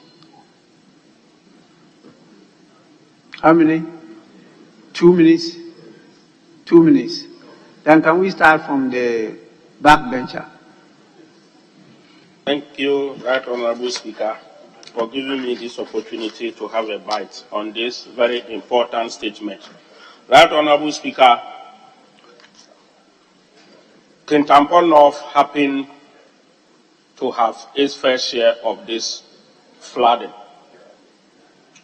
And so this call by Honorable Ablakwa is a general call for the whole nation. And to add to what he has said, on behalf of Kintampo North Municipality, the Bunu East Enclave, that is the Senate side, all were affected. That Honorable Speaker, it took a good heart, His Excellency John Dramani Mahama, to extend his support to Kintampo North victims. And to add to what our sister Jifa said, before this year, in this right house, when even disaster struck at Kintampo, which was rainstorm, I pleaded, and the Minister of Interior was on the floor of this house, pledged the Minister of Finance had released money for NADMO victims those years, before even this flooding.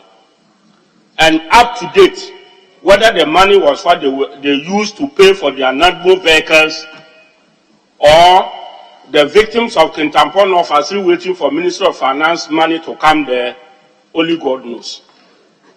I'm saying this to add to Honorable Jifa Gumasi this and that must some constituencies or nationals be discriminated against, and the word should be no. We must say things as they are now. On the issue of the card, and the time. I'm grateful, Mr. Speaker, I will just conclude. The Ghana card and the other cards are very important, because without Ghana card today, they cannot even access their mobile numbers, or to be able to access mobile money when we even send them money. Thank you very much for this opportunity. Yes, Honorable. Thank you, Mr. Speaker, for the opportunity. Mr. Speaker, let me use this opportunity to thank my brother and senior colleague, Honorable Kujeto Ablakwa, for raising this particular issue on the floor of Parliament. It has become very necessary to bring this to the notice of Parliament, so that the institutions of state that must give out this card should do so as quickly as possible. Because apart from the sufferings our people are undergoing, like in my constituency, in the Central Town constituency, for instance, we have lost a lot of things. They have lost their farm produce, they have lost their buildings, but unfortunately, apart from City FM, that is buildings for one particular community, other communities are there. First Sky Group that promised to build for Honorable Kujeto and maybe extend to my side could not do so, because he didn't have the opportunity to do that again. And the interministerial committee that the government promised has never met any of us. We've never heard about that particular committee. Mr. Speaker, you'll be surprised that the day they announced this interministerial committee, my people brought all of us together, the three of us.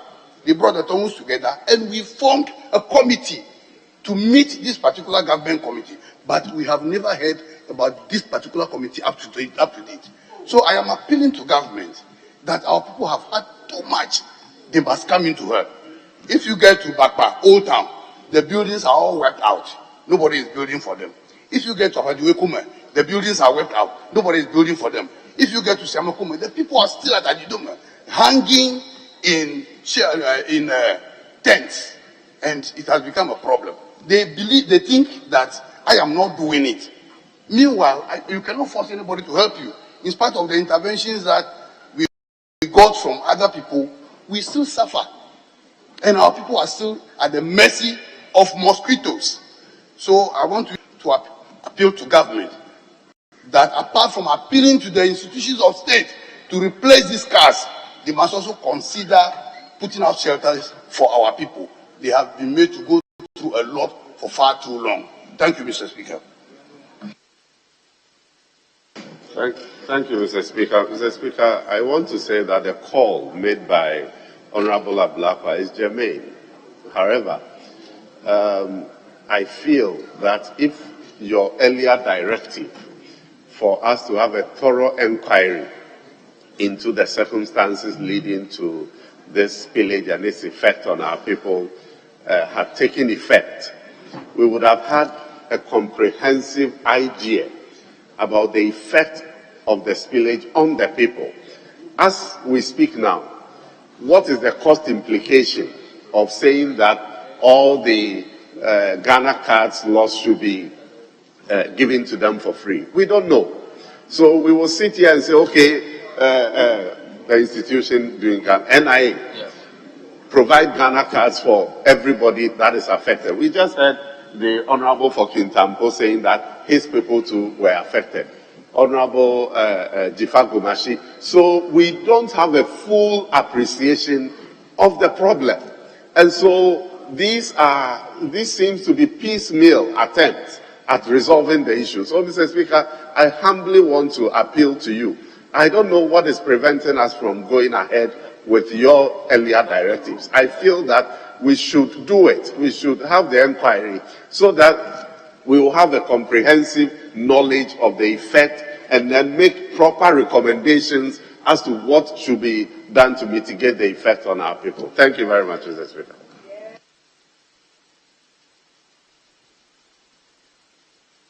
Yes, Doctor. Thank you, Mr. Speaker.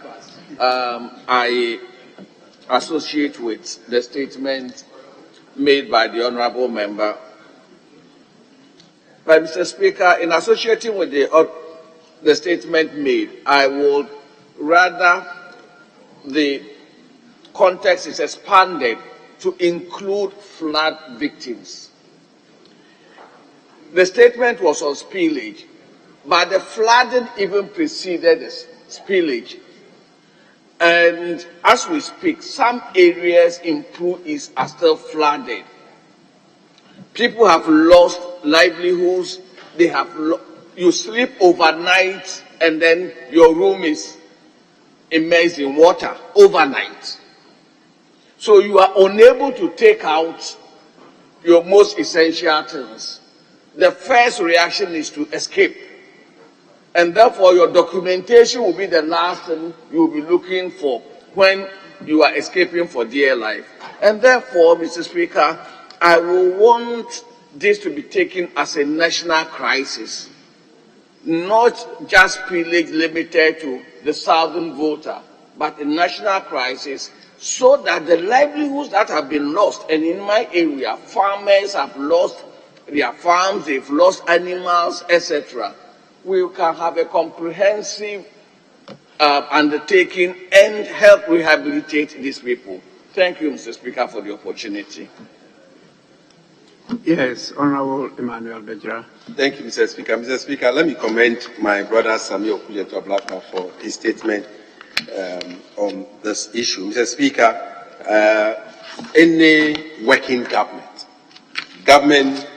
that you all know is working, does not need a statement to register people or replace their cards. It's because the government is not working.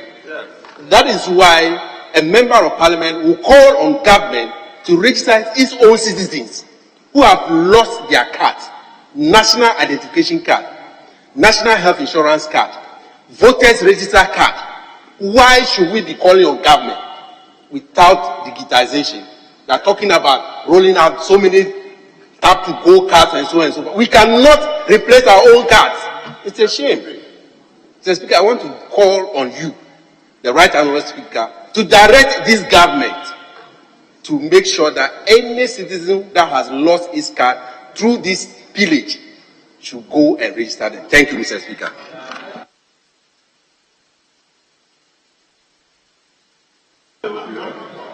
Let's listen to Deputy Majority Leader. I'll come back to you. Deputy Majority Leader. Mr. Speaker, it is our right to express the concerns of our constituents.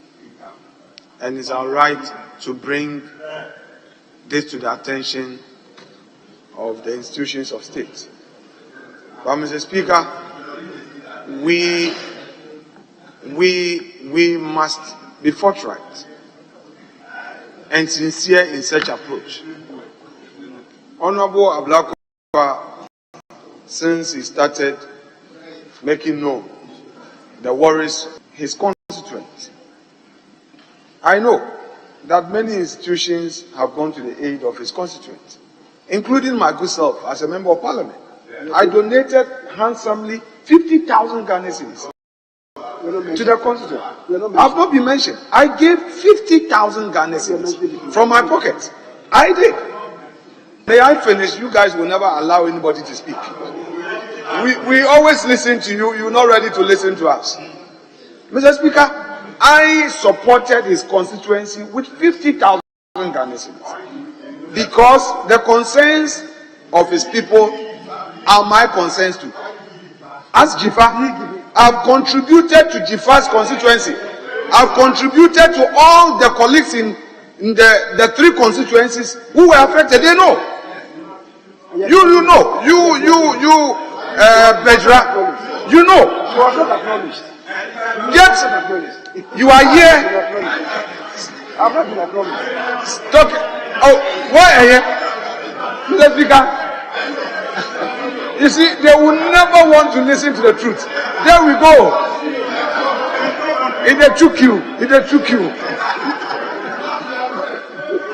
Mr. Speaker, you see. Honorable members, please, we are in search of a solution. So, can we listen to each other? So, Mr. Speaker, he is part of the solution, and he's telling us he's part of the solution. So, allow him. He will go to other areas. Mr. Speaker, the respected colleague who spoke before me is talking about government. Mr. Speaker, call on government. Mr. Speaker should call on government. You want to lead, Mr. Speaker, to temptation. You want to tempt, Mr. Speaker. We have an electoral commission. Mr. Speaker, thou shalt not incline to this temptation. Mr. Speaker, they want you to err with all your experience. I will aid you not to err. Mr. Speaker, the electoral commission is there. It's an independent constitution. No. The call should be made on the electoral commission.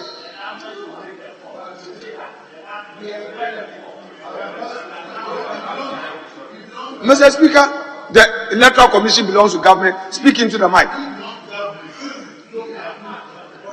Mr. Speaker, the electoral commission should receive this call. The National Health Insurance Authority should receive this call. We cannot narrow everything to government. We may not be getting the solution. Mr. Speaker, a week ago, Honorable Ahi recalled the assistance I got when they were in government. We had water crisis in Winneba. I went to Ghana Water Office. I was there. I visited them several times. I went to the Ministry of Works and Housing. Mr. Speaker, I was there personally. I got the necessary support I needed. All I'm saying is that if we make the right call, after all, those who come here, they are our colleagues. There's a limit to the politics. There's a limit to the politics. So let us engage them. Beyond the talk on the floor, let us move from our offices. Let's move from our offices and get there and engage them and look for solutions. If we just talk, we want to achieve the political effect, yes, but the practical effect of the people benefiting would not be gotten. We will not get it. So, Mr. Speaker, our colleagues, Honorable Jifa Gomeshik just showed me a picture of what happened at her place. She and I are finding some minimum solution. But the broader one would have to come from government and the... Let us together direct this appropriately and get the solution, so that we don't just end it here as a talk show. Mr. Speaker, I thank you so much indeed. Yes. Thank you very much, Speaker. Let me thank. Let Wayumi first.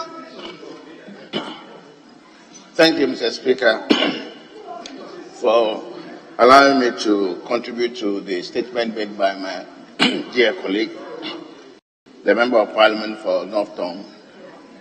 Mr. Speaker, I must say the various consequences in which this unfortunate disaster happened, and the colleagues, members of Parliament, and the support we've had from the good self, the institutions, individuals, NGOs, the embassies, churches.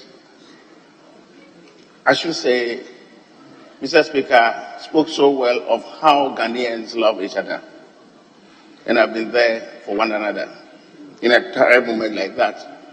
And then in other instances, it has exposed the government's maybe weakness, or to an extent, not caring for its own people. Mr. Speaker, on the wake of the incident, the interministerial committee that was formed, and were actually informed by the Vice President when he paid a day's visit to some of the affected areas, that yes, we were going to be visited, and that the chiefs and people should be preparing to receive them, and then to discuss thoroughly what had happened, for them to come in with all the assistance and the support that was needed for the people. Mr. Speaker, as we speak today, nothing has happened. That again indicated that the Vice President came and probably lied to all of us. In this case, because what he said never happened. Mr. Speaker, these and many is what is hurting the people the more.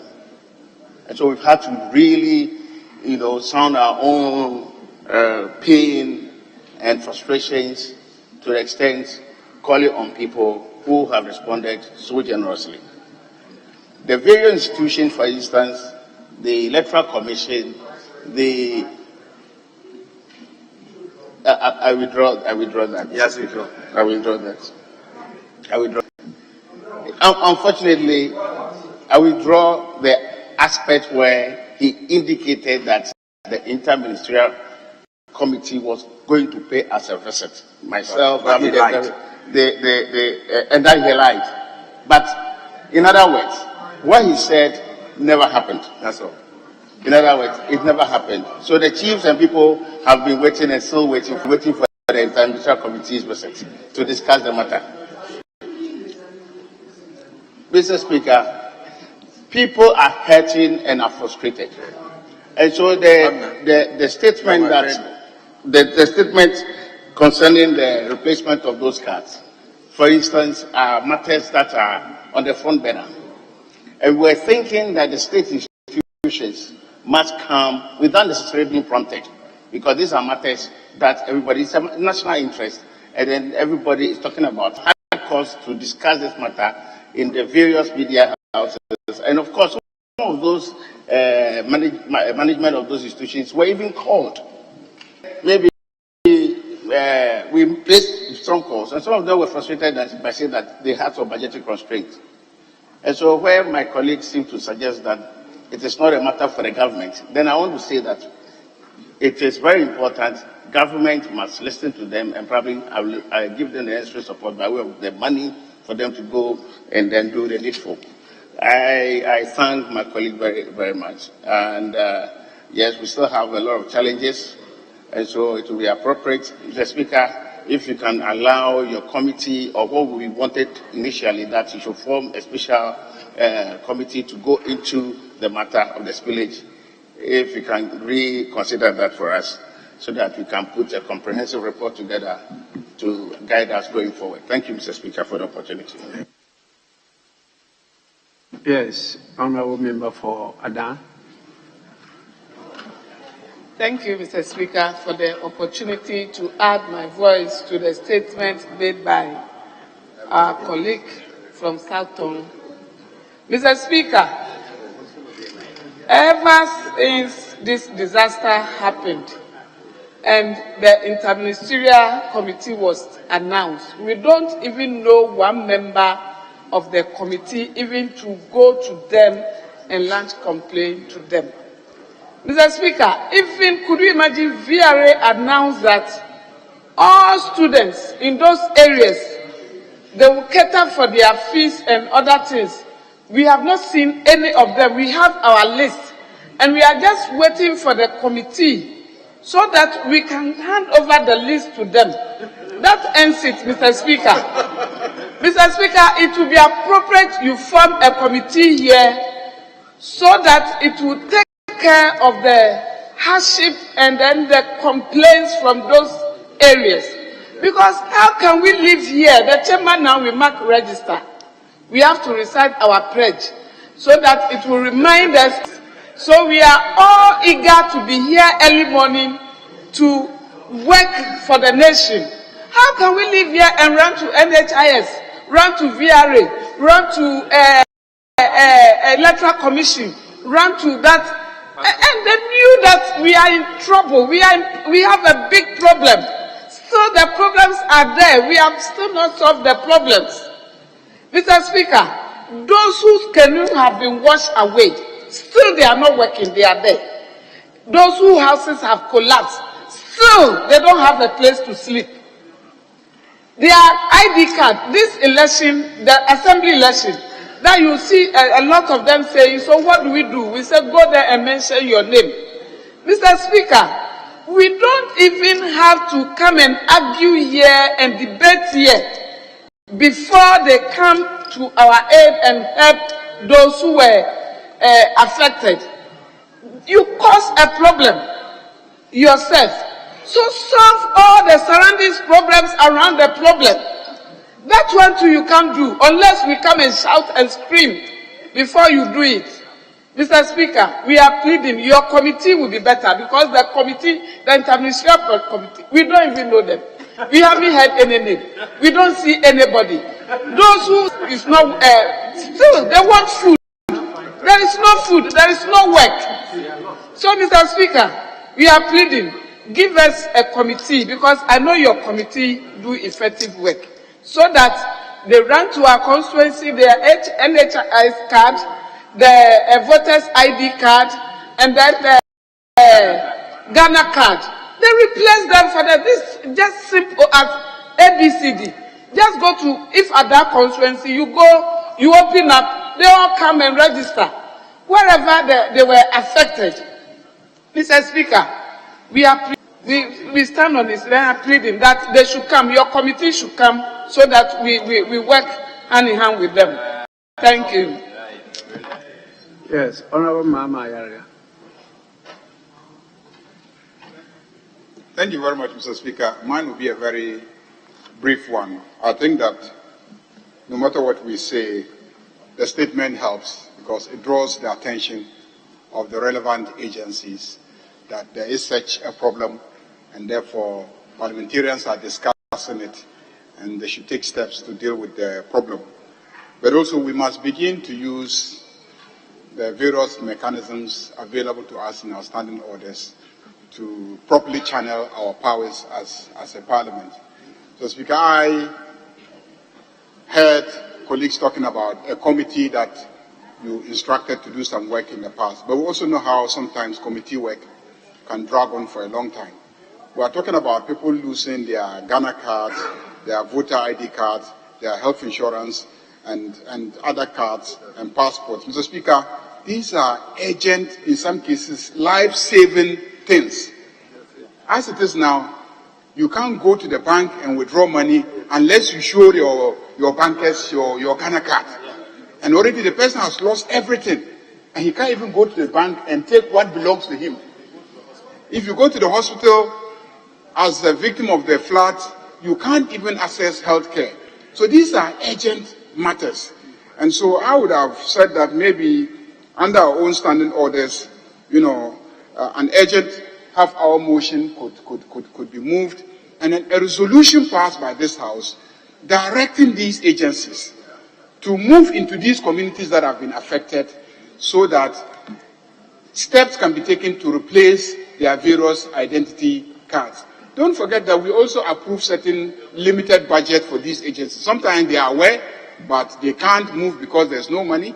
But when they have such directives coming directly from Parliament by way of resolutions passed by this House, directing them to do things, some emergency funds could be released by the Finance Ministry to enable them to move and get these things done urgently. So, Mr. Speaker, I will urge that whilst waiting for your committee, let's pass a resolution, let's take steps directing these agencies so that urgent steps can be taken to replace these cars for the communities. Thank you, Mr. Speaker.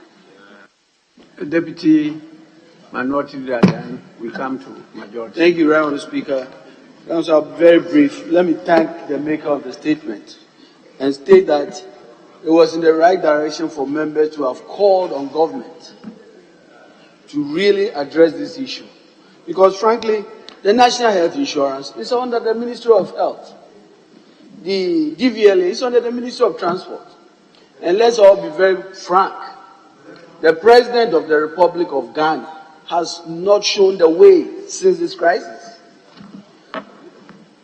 The leadership provided so far has not been what we all expected. He had every opportunity when this happened to have gone to the spillage victims and embraced them and showed that he was the father for all. Unfortunately, it did not happen.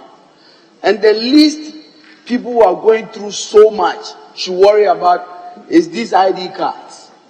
And so the statement was very important, and I think I support the call made by the Honorable Ayerega that, Right Honourable Speaker, gauging the sentiments of this House, you direct for us to really push government in that direction so that we can really address this emergency. What are the functions of a citizen? You know, we pay our taxes, but when we are in crisis, what we expect is that government will be there for us. And so we know what has happened in these very circumstances. This statement is important. At the end of the day, this call for these basic ID cards, which is life-saving for all of these victims, must be provided. And this House must push for that to happen. I thank the maker of the statement. Majority Leader. Thank you very much, Speaker. Speaker, the very kernel of the statement made by my colleague, Yanabo Ablakwa, is the loss of ID cards, including passports, Ghana cards, NIE, driver's license, and the EC cards. And in discussing this, we are veering off the substance. Mr. Speaker, I can't understand. I can't. When people decide to go on their own frolic, perhaps we should be looking at our orders. Mr. Speaker, the orders provide in Order 93.5. The standing orders. 93.5. That indeed, I'll start with the 8, 93.8. That is a statement that has been made by a member, and this statement is an important statement. Our orders provide that in 8, 93.8, the clerk shall make available to members admitted statements. Nobody from my side has any copy. So if you have to comment and comment intelligently, we are not able to do that. It's not fair. Mr. Speaker, and I believe that we should be taking a cue. And if we did, maybe the appropriate authorities would also be brought here to make a response. And then we have a fair balance of what to do as a House. But listening to the presentation, and you are left in a limbo.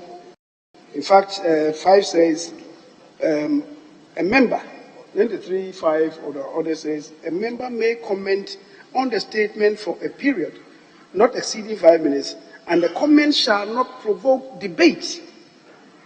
What have you listened to here? Just one-sided attack on government. My colleague himself, who presented the statement, just catalogued some names that perhaps from the top of his head he remembers. All one-sided, and he took the effort of the Deputy Majority Leader to remind that at least he has also made a donation. And yet he was not recognized. 50,000. Mr. Speaker, that is not equitable. And by that, you politicize the statement unnecessarily, which is not good. Mr. Speaker, I just looked at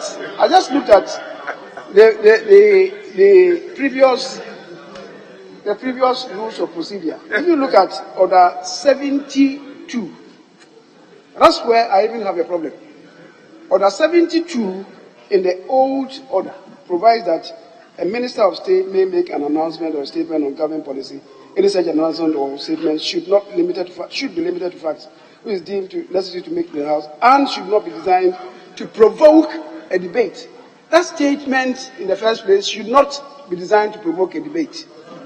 Here in the new orders, the old one, pay attention. Here in the new orders, you say you can refer to it. Sir, I'm afraid.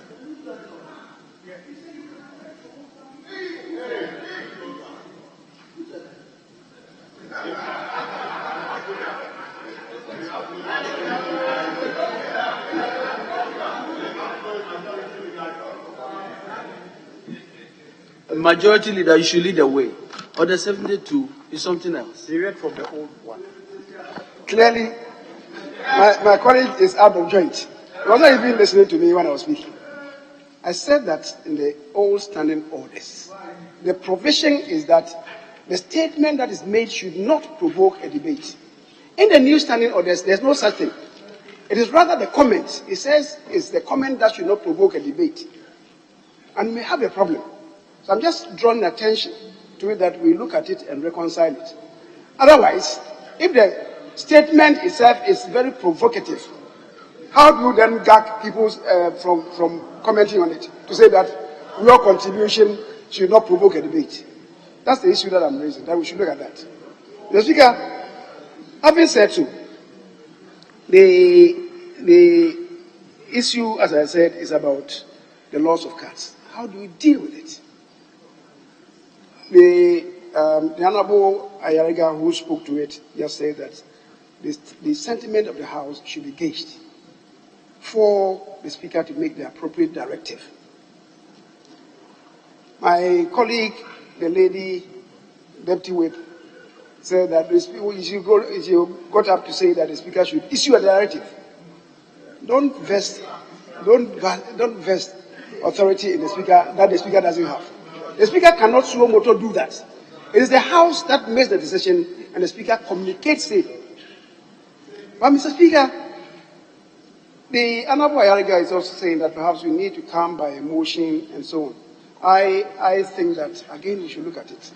If a statement is made, it has the same import as a question, which is brought to this House for disposal in some form or the other.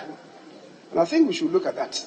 If the statement is leading us to coming to some determination, from that, the directive could ensue, and the Speaker would make the appropriate communication. The Speaker, I think, as we go along, we should be learning from these practices. Again, unfortunately, I look at the definition of question in the old standing orders, and there's a problem. The old standing orders provide question, except in respect of the question time or period, or a question of privileges, means a proposal presented to Parliament or a committee thereof by the Speaker or the Chairman for consideration and decision, and it doesn't end there, or disposal in some manner. Now, when you come to the new standing orders, the last leg, or disposal in some manner, is missing. And that, I guess, perhaps is what provoked the Honorable Ayariga to say that then we should come by a motion. If we had that leg on it in the interpretation of question, we didn't even require a motion, because the statement itself will call for disposal in some manner, which disposal could involve the Speaker gauging the sentiment of the House, coming by directive to be issued to the appropriate ministry or minister. So, Mr. Speaker, I think these are matters that are coming out, and as we move along, I guess we'll be effecting the appropriate amendments to the orders to further improve what we want to do or what we set out to do. And here, having said that, I think that I'm on all fours in support of the principle that my colleague issued. This does not amount to registration of the persons, even though, as we sit here, it is difficult to tell who has lost his driver's license or ID card, NIA or whatever, via the spillage. Somebody might have lost it before these days, but because of the spillage, we are lumping everybody together. We are lumping everybody together. However, I think the principle is that if the majority of them have lost their cars because of this, how do we salvage the situation in order for us to avoid future challenges, going especially into the elections? That should be the concern. And let's find the appropriate way to deal with it. Mr. Speaker, thank you very much. Honourable members, I think it's leadership that called my attention to this statement. And it's leadership that requested me to grant space for the honourable member to make the statement. I wasn't aware of the statement. And so this guide came from leadership from both sides. It was first mentioned by the leadership of the minority side and supported by the leadership of the majority side. And at that time,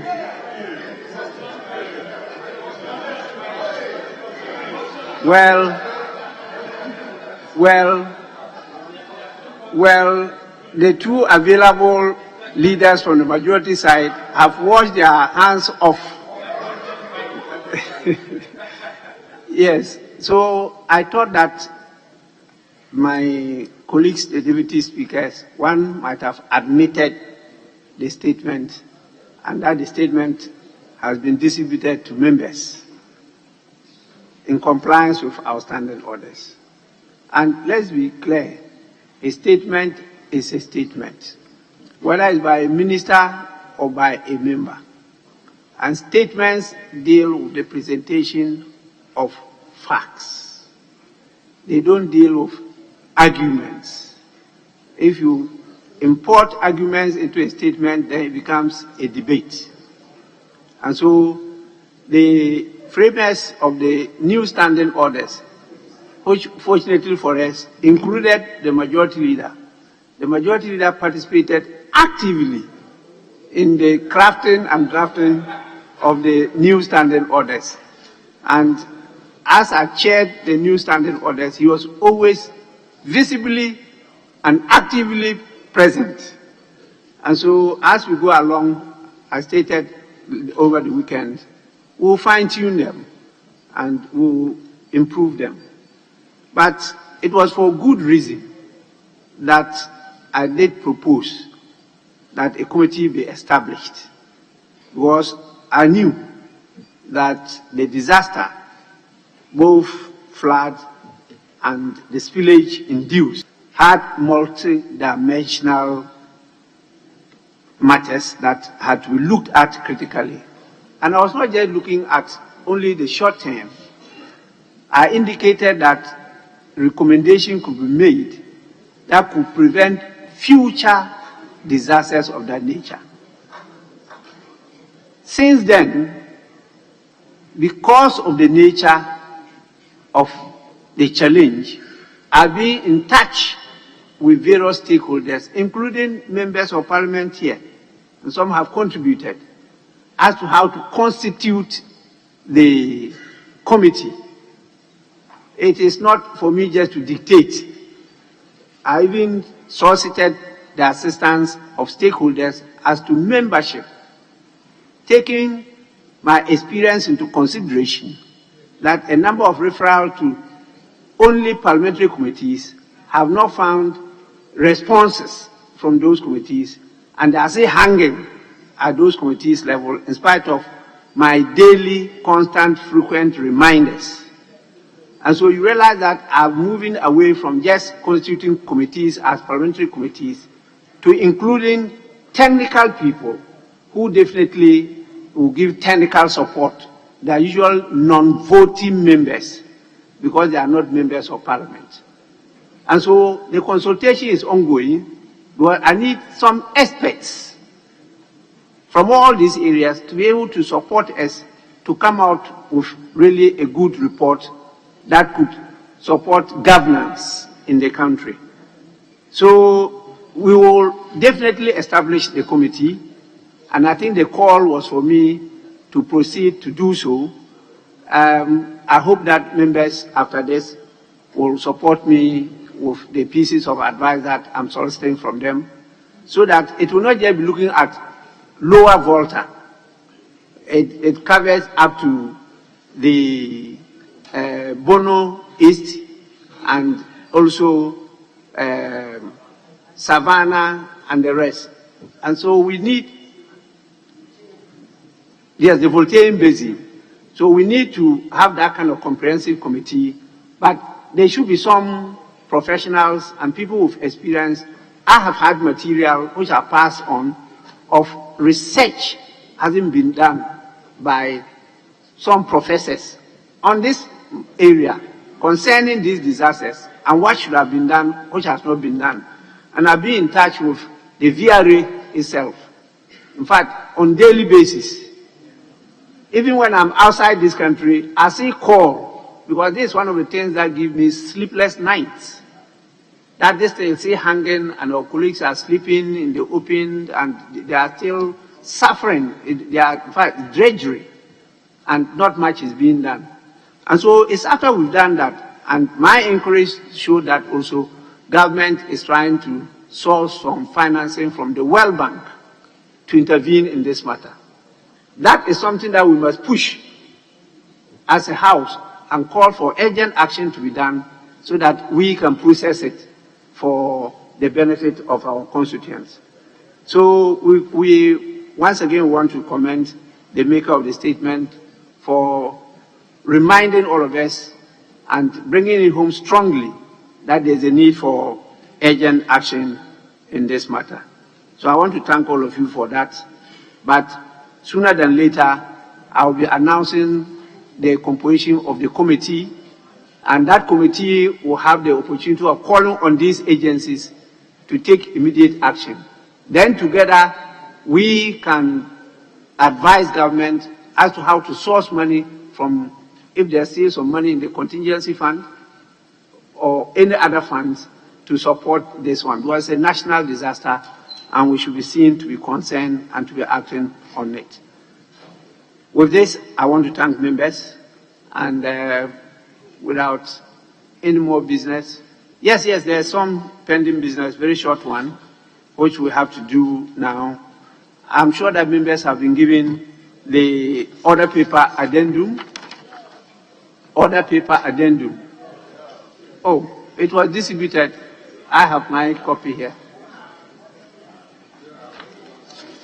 Actually, it was given to those who were at their seats. I was observing the clerks distributing the copies. It was given to those who were at their seats. So, honorable members, let's go to order paper addendum, page 1. At the commencement of public business, presentation of papers. The following paper to be presented by the majority leader. Report of leadership on the composition of the membership of the committees of selection. I think it should be committee of selection.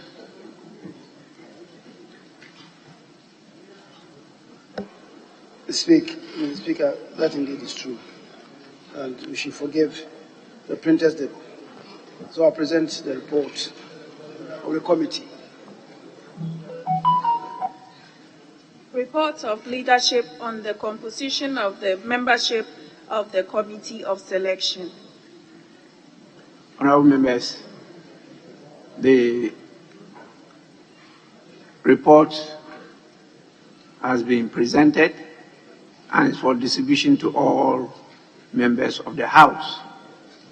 Because of the agency involved, we'll proceed to item 2 of the order paper addendum and to call on the majority leader to move the motion. We had earlier on directed that the report be distributed. I don't know whether members have got. Yes, so please kindly move the motion and we'll move on. I beg to move that notwithstanding the provisions of Standing Order 104.1, which require that the motion shall not be debated until at least 2 sitting days have elapsed, the notice to move the motion is given. The motion for adoption of the report of leadership on the composition of the membership of the committee of selection may be moved today. I so move. In a seconder, yes. Speaker, I second the motion. Moved and seconded is for the consideration of the House. This is a procedural motion, and so I put the question. Those in favor say aye. Those against say no. The ayes have it. The motion is carried. With that, we move on to item 3 on the same order paper, and it is motion to move by the majority leader on this same matter. So, majority leader, you may do so now. Mr. Speaker, I beg to move that this House adopts the report of leadership on the composition of the membership of the Committee of Selection. Speaker, again, the printers will add in another S after committee. So is the Committee of Selection. The Speaker, in doing so, I would seek your indulgence to submit a report of the leadership on the composition of the membership of the Committee on Selection. The Speaker, leadership of the House pursuant to Order 204.2 of Parliament met to determine the membership of the Committee on Selection. During the third meeting of the third session of the 8th Parliament, the House adopted a revised standing orders to guide the proceedings of the House. The revised orders introduced novel provisions, including the establishment of new committees, redesignation of some committees, and a reduction in the membership of committees of the House to make the committees more effective, much more efficient, including liberating the committees to be proactive. The Speaker, Standing Order 205 of the Standing Orders established a committee of selection whose responsibility is to prepare and report to the House the list of members to compose the standing and select committees. In furtherance of this, leadership met to constitute the membership of the committee of selection in accordance with standing orders of the House. Mr. Speaker, after thorough deliberations, leadership observed as follows. 1, that in accordance with the established practice and having regard to Order 209, the composition of the Committee of Selection be based on the ratio 138-137 for the majority and minority caucuses, respectively. Second, that per the agreed ratio of 138-137, the 15 membership of the Committee of Selection, the 15 members, not membership, the 15 members of the Committee of Selection, excluding the chairman, works out to 7 members for the majority caucus and 7 members for the minority caucus. Mr. Speaker, again, just to effect that correction, for the minority caucus. Leadership accordingly proposed that a Committee of Selection be composed as follows. 1, the Right Honourable Speaker as the chairman, the following honourables: Osei Chinenz Obuzu as member, Alex Kwame Afenyo Markin as member, Frank Arnold Dompre as member,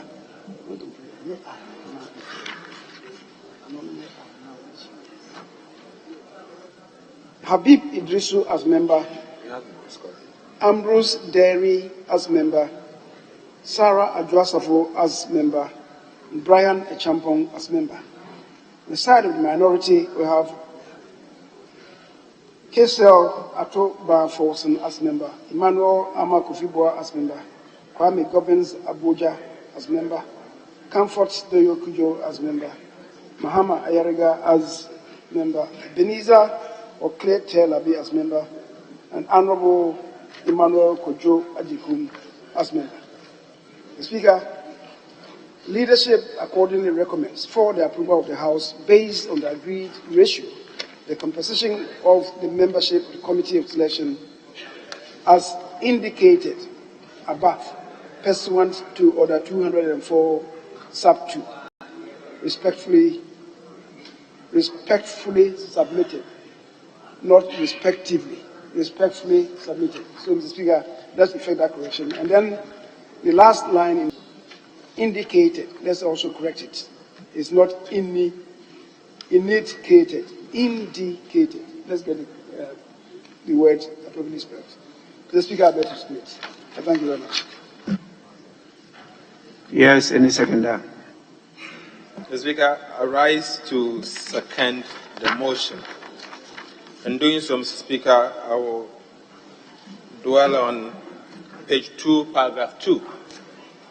Mr. Speaker, the Committee of Selection is a committee made up of 15 members. Mr. Speaker, your good self being the chairman and 14 members of Parliament. Speaker, based on the agreed ratio of 138-137, if we are to share 14 positions, Speaker, it will mean that 7 each side. So the minority 7, majority 7. Speaker, this is a committee made up of largely the leadership of both sides and 3 other members. Speaker, so you notice that out of the 7 members, each side has 4 leaders and 3 non-leaders. Speaker, we nominated Honorable Mama Yarega, Ebenezer Okletel Abi, and Emmanuel Kojo Ejokum, whilst the majority nominated Honorable Adua Safo, Ambrose Derry, and Brian Achampong as members. Speaker, our mandate, obviously, with your guidance as the chair, is to constitute the committees as the new standing order has brought to bear.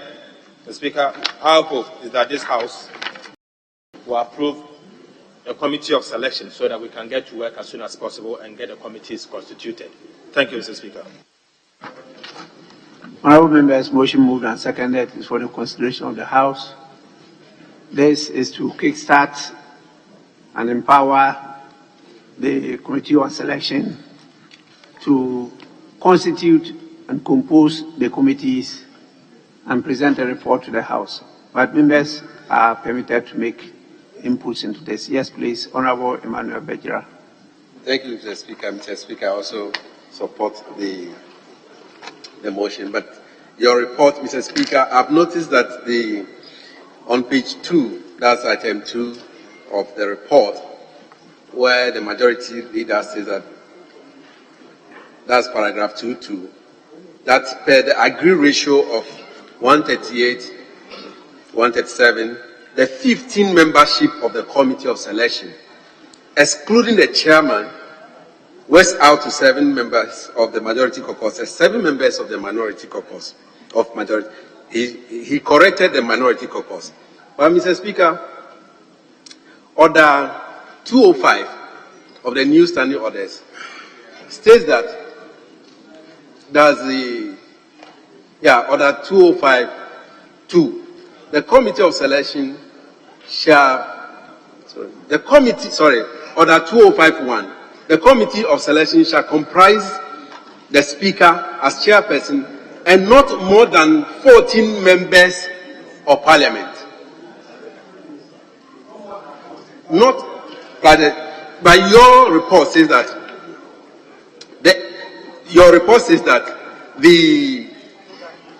in accordance with that too, that per the agreed ratio, the 15 membership committee of selection, excluding the chairman, including should be including the chairman. Yes, including the You said chairman. excluding the 15, chairman. to make the 15. Thank you for your understanding, Mr. Speaker. Yes, honorable members, any more? Then I proceed to put the question. Yes, Honorable Deputy Minority Whip. Thank you, Mr. Speaker, for the opportunity. Mr. Speaker, going through the numbers, going through the names, I could see that these are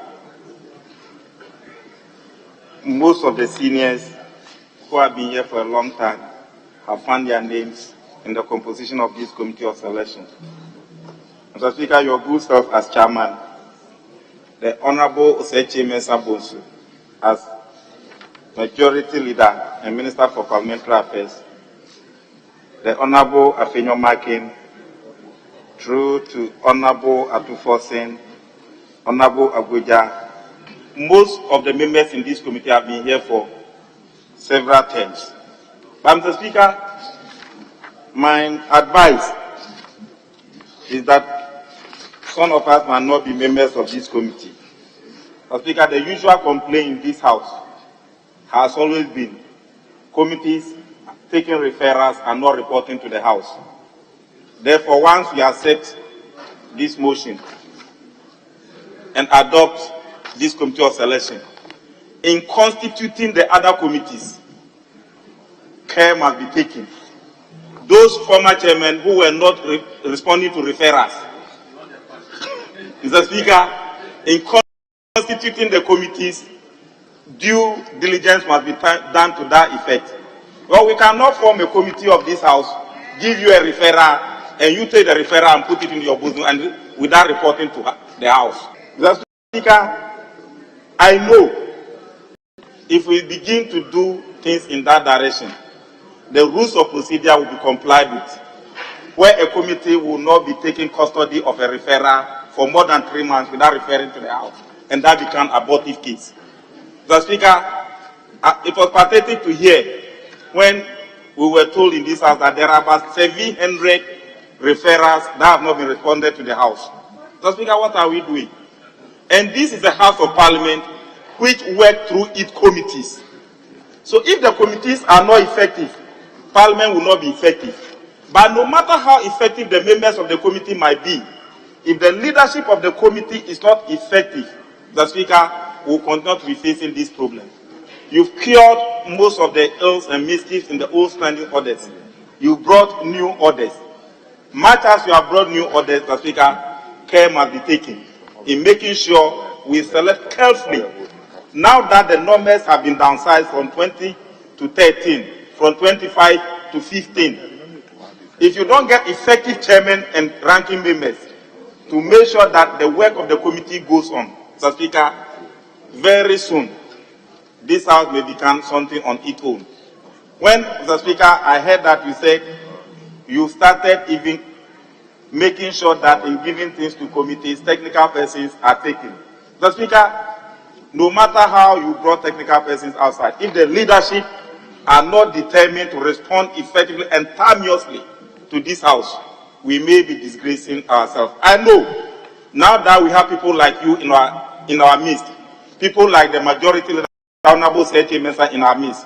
So, Speaker, what you used to do in the third Parliament, that many people speak about it. In the fourth Parliament, that's it. In the fifth Parliament, the Speaker, where debates were very hot, the Speaker, where committees were making sure that even minority reports were written. The Speaker, those good and glorious days must be revisited. But if a report goes against you, that doesn't mean you should not report to this House. So, Mr. Speaker, I know the committee is composed of very competent, able men and women. And they must be able to do effective work in making sure that they choose the leaders who will be able to man the affairs of this House. Mr. Speaker, I know they have been reshuffled, and that is going to obstruct or impede the work of the committee. Don't say you are going to wait for the ministers' nominees to be vetted and accepted and approved by this House before you bring your report. Mr. Speaker, by the law or by rules of procedure, this was the first thing that was supposed to be done. But we are at the end of a term of parliament. That notwithstanding, the committee must be accepted and we must adopt this report and the committee must begin work immediately. If you heard the president's letter when he did the reshuffle, he said, leave your office with immediate effect. And if somebody is leaving with immediate effect, the one who is coming must start with immediate effect. Else there will be a constitutional lacuna. Mr. Speaker, in order not to waste too much time, I think you've done a very good job. The personalities here, Mr. Speaker, will do a very good job. So if in constituting the committee, you know you were once a chairman and you were not reporting to the House, if you find yourself not no more being a chairman, you must understand. If you are a ranking member and you are chairman of the House, there are so many referrals in your committee. I know you will not even qualify to go and ask yourself that I'm still coming to rank for the way. Mr. Speaker, with these few words, I thank you for the opportunity. May God bless us all.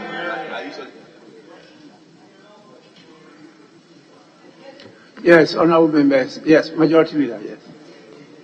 Yes. Speaker, I think there is a first question that ought to have been effected, and it has to do with the very title of the document, Report of Leadership on the Composition of the Membership of the Committee of Selection and not on Selection. The Committee of Selection. The Speaker, my colleague, the Honorable Bejra, drew attention to the second paragraph on page 2 and said to us that we needed to substitute the word excluding for including. Yes, that cannot be right.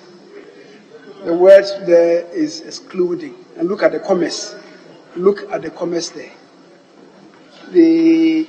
Per the agreed ratio of 138,137, the 15 members of the Committee of Selection, comma, excluding the chairman, comma, works out to 7 on either side. That is very grammatical. I don't know where you are coming from. Mr. Speaker, so that is so. As for my colleague, the issue that the Honorable Ahmed is raising, Mr. Speaker, we are not there yet. We are not there yet. When we come to the composition of the committees that we are raising, will come into play. We are not there yet. This just relates to the Committee of Selection. That's going to trigger the composition of the committees. Thank you.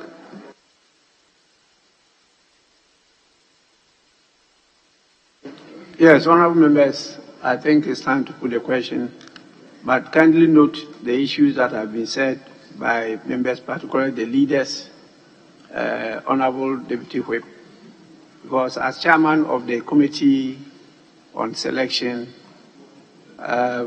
we will actually put high consideration on errant former chairs of committees and ranking members. That will do.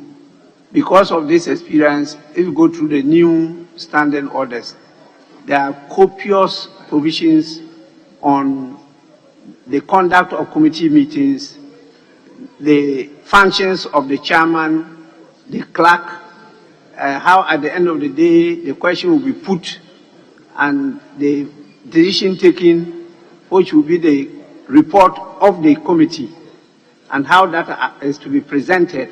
And there are timelines given. And at the end of every session, every committee is expected to have submitted a report. And also provisions there that at the end of the term, if something is still outstanding, the Speaker has the mandate to know how to handle and put questions on those things. So there's a lot of work done in the standing orders in this direction. But truly, the technical addition is for technical support. It's not regulate the work of the committees or direct how they should sit or conduct the business. But we need them. We need those inputs, particularly what you just mentioned. If we have to bring a lot of state agencies, whether they are independent government commissions or not, you need to have people to be able to direct them to appear before the committee. And when they appear, you need those technical people to be able to ask the relevant questions so that you can elicit the relevant answers to write good report, particularly as we are looking at issues of sustainability and preventive action. With this, I put the question. Those in favor of the motion say aye. Aye. Those against say no. The ayes have it. The motion has been carried. Yes, we will proceed to give notice as to when the committee will hold its meeting. And I want to urge the first group, that is leadership, to do all they can to submit to us draft composition of the committees. Well, we all agree that these committees should be in place before His Excellency the President comes to present the State of the Nation, which is from the report of the Business Committee, scheduled for 27th of what? February. That's this month. And so we need to do that. Then the reshuffle, very important, very urgent. We have to have that committee, the appointments committee, in place. The public hearing of the ministers designate. So please, it's urgent for us to go to work. Yes, may I now proceed to adjourn proceedings? Yeah, leadership. Speaker, yes. But you just sounded about the way forward. After the committees have been constituted, and we need to constitute the committees because in the vetting, the orders now provide that the core group would have to invite the leadership of the sector that the designated minister is going to superintend to be part of the appointment committee in screening that particular nominee. It's the reason why we need to put together all the standing committees. And the Speaker, I would urge, given where we are, and given the fact that the House intends to adjourn on the 22nd of March, or perhaps maybe earlier, the appointment committee, once we finish it, may have to look at their time of advertisement. The usual 2 weeks. For those of them who are members of Parliament, they may have to look at it if it's possible to bring the number of days down. That is before the expiry of the 2 weeks, so as to enable them to do a thorough work. And maybe for those of them who are coming in new, if they have to do 2 weeks, that would be admissible. And that would be perfect. But for those of them who are here, they look at how to condense the period. But we are not forcing them, just for consideration. Mr. Speaker, thank you. Yes, please. Mr. Speaker, I support the call for adjournment, but while I do that, Mr. Speaker, let me remind colleagues that you made reference on some ad hoc committees that are still outstanding because we are still waiting for the membership from our National Cathedral. And so we urge them to come up with a membership so we can really deal with that matter as quickly as we can. Please do so. After what? Oh, no, come on. Don't do that. Thank you. Well, honorable members, before I put the question, I think we started this exercise at the last meeting. And we actually told leadership during the recess to do all they could to reconstitute the committees.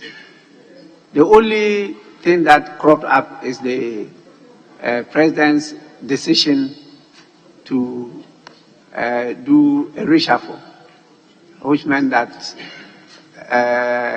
people are not sure where those members will be until they are vetted and approved by the House. But we should not allow that to delay our work.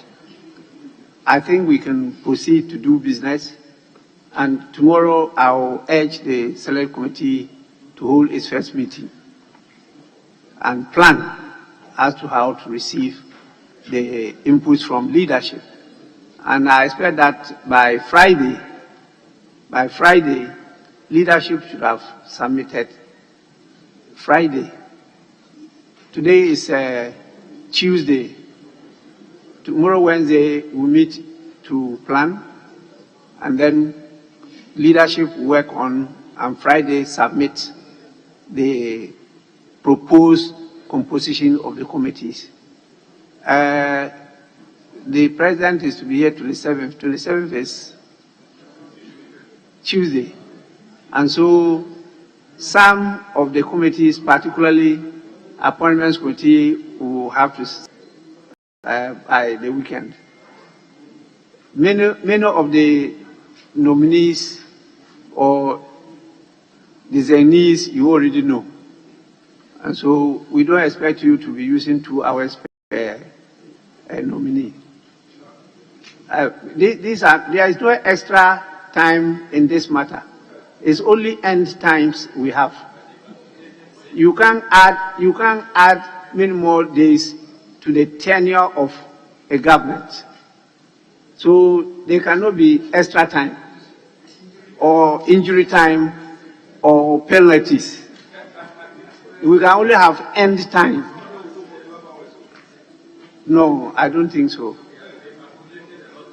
Those are just going in a transition, just a few months. So how are you going to scrutinize them? The budget has been approved. The business is already in motion in the sectors. If you go within this short time and you try to turn things, you may end up messing it. So you just have to go and continue to see how you can end before the election. So at least it's just a view I'm expressing. I don't think this is subject to debate. So let's leave it as it is. I don't want us to go to some landmines. Let me put the question and then. Yes, Leader. Mr. Speaker, the Honorable Deputy Minority Leader raised a matter, and I thought you would have some form of guidance. Mr. Speaker, the issue relating to the ad hoc committee that this House debated a motion and agreed upon that both sides should submit names to you for an ad hoc committee to be constituted and for them to start some work on probing matters relating to National Cathedral. The Speaker is still outstanding. The Speaker, we submitted our names, but we are still waiting on the majority side to submit their names. The Speaker, unfortunately, we can't continue waiting on this matter. If they fail to submit the names, we'll constitute our committee and we'll start probing. The Speaker, we can't wait for them. So if they are not ready to submit the names, we are serving notice that from Monday we'll start the probe on this matter. We can't wait for them any longer. Thank you, Mr. Speaker. That would be a different type of committee. Yes, Majority Leader. Mr. Speaker, I don't know where my colleague is deriving his strength from.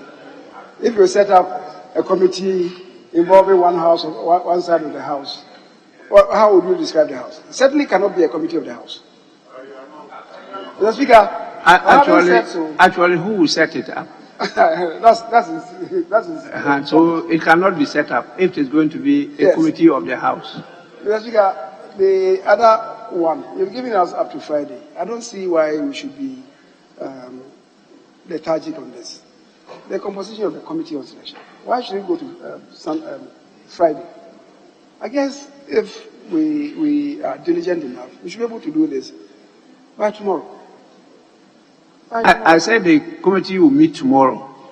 Yes. But I can't compel you to submit your decision by tomorrow. No, I'm just saying, we should have an indication. Meeting tomorrow, we should come with some proposal to constitute the committee. Wait until Friday. When is the report going to be presented for us to deal with it? So, Mr. Speaker, I guess this is something that we can easily deal with because there are just about 2 members. There are just about 2 members from either side that we may have to that. We know those of them who are there. We know those of them who are there. We just require 2 more from either side. I'm not too sure that we should take so long time. Mr. Speaker, is the committee all the committees? Or you are talking about all the committees? Yes. Oh, okay. Then I don't hear that. We talk about all the committees by Friday. I didn't hear that. I didn't hear that. Oh, okay. I didn't hear that. I thought you were taking the committee on appointment committee No. out of 10. And I think that we should do it out of 10 by tomorrow so that they could meet and plan the activities and do the advertisement into the following week. Mr. Speaker, let's take that one out of 10 and then do the other if leadership submits it, it will be done. We don't have problem.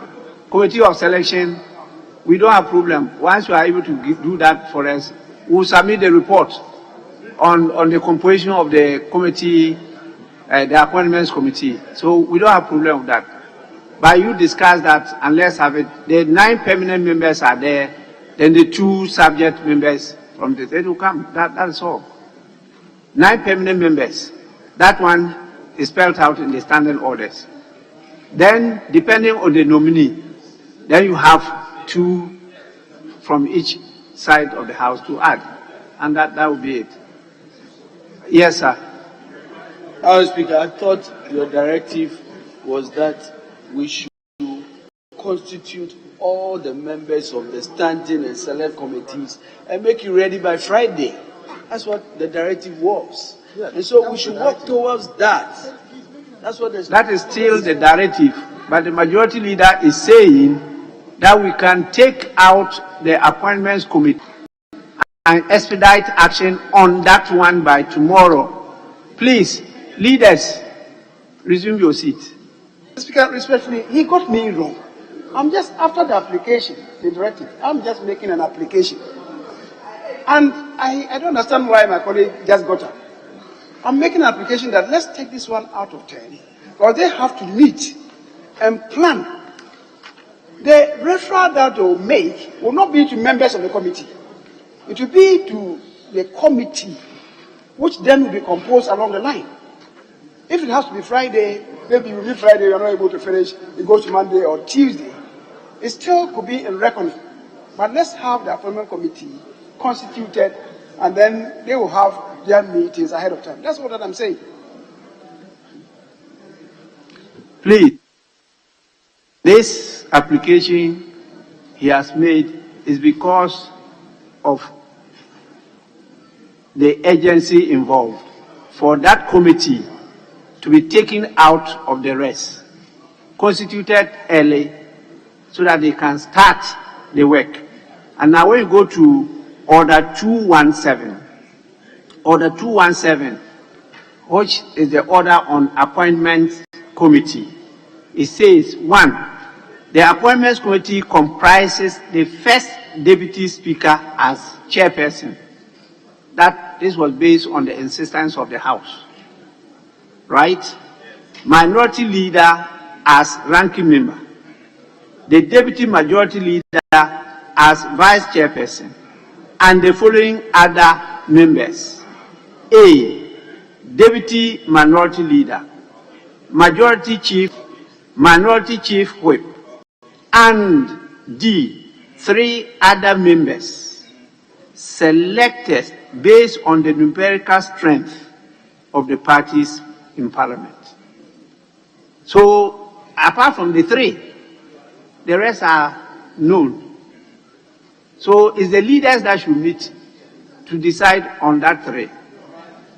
Now, 2 says the leadership and 2 other members of the relevant subject matter standing or select committee shall join the members of the appointments committee to consider persons nominated by the President for appointment as Chief Justice and Justices of the Supreme Court, Ministers of State, Deputy Ministers, the Administrator of the District Assembly's Common Fund, the Special Prosecutor, and other persons specified under the Constitution or any other enactment. So that one is only when you have scheduled that these nominees from these sectors will come in, that the leaders of the committees that we've already approved will be part. Yes. So, Mr. Speaker, once those other committees have not been constituted, if the appointment committee should develop their schedule or program of work, it will be very difficult for them to have the two other members from those subject areas to handle. Yes. Yes. Yes, by then, the schedule of work, the committee has already met, they've scheduled the work. By Friday, the rest, then we do the approval. And by next week, the committee is ready to go. So he wants us to single that one out and start work on it earlier than the Friday. That's the application he has made. Yes, Minority Leader. Yeah. The difficulty with this application will be when the committee, the appointment committee will sit. Speaker, assuming for some reason the appointment committee outside the subject matter committee sits and schedule a meeting, and that meeting they agree on a date to vet a nominee, president's nominee, and before that time that committee has not been constituted by Parliament, we have a problem. So, Mr. Speaker, I will only support it unless if all of us resolves that, Mr. Speaker, we will agree to constitute the committee as it is, but they cannot start vetting until the committees have been properly constituted. Mr. Speaker, on the basis of that, then we can all support it. But we can't start work until that is done. They will not be properly constituted to start work. So they can't start work. But tomorrow is Wednesday. We only have Thursday in between Wednesday and Friday. And so all what we talk about is work to be done this week. So by Friday, we finish with the constitution of all the committees. You have submitted, my committee will sit, and as usual go through it. By early next week, if we decide to submit our report, and that is it, the committees will be ready to go. My Majority Leader. Mr. Speaker, really, I don't understand where this hair splitting is coming from. No, the hairs are not being split. For those of them who have hair. Speaker, why if you say that, it means you don't have hair now, how can you split hair? Mr. Speaker, I have a receding hairline. Oh, doesn't mean that I don't have a hair. Not hair, though. Hair. Hair. Yes, I said I have receding hairline, not headline, hairline. But I have hair. I see. Just like you have. But Mr. Speaker, the issue that I'm raising is simple. Let's not over-exaggerate our strength. We have never, in constituting committees, been able to use 2-3 days to do this. We've never been able to do this. Even though you are strongly indicating that we should endeavor to finish by Friday. Let's not over-exaggerate. We may not be able to do it. I'm not a prophet of doom, but we may not be able to do it. In the meantime, and this is where the appeal is coming from, let's constitute the committee, the appointment committee. Who are the members of the appointment committee? Mr. Speaker, as you rightly read, One, the first deputy speaker as chairperson, the minority leader as ranking member, and the minority leader is known, the deputy majority leader as the vice chairperson, and the following other members: deputy minority leader, you are here. The majority chief is here. The minority chief and 3 other members selected based on the numerical strength of the parties in Parliament. So it's only the 3 who are not known. And if it's by numerical strength, it's 2 to 1. So it's for the minority to bring 1 and the majority to bring 1. And then we compose the appointment committee. Because the appointment committee can then meet ahead of time to plan their work program. That's all that I'm saying. So that if the composition of the other committee spills to the ensuing week, Monday, Tuesday, it will not affect the work program of the appointment committee. Because the appointment committee cannot begin to work without the various committee chairs coming to join them to do the interrogation. That's all that it is. And I'm surprised people don't just appreciate this. My colleague, the deputy leader. Why are you crying too much? You can't say me on just.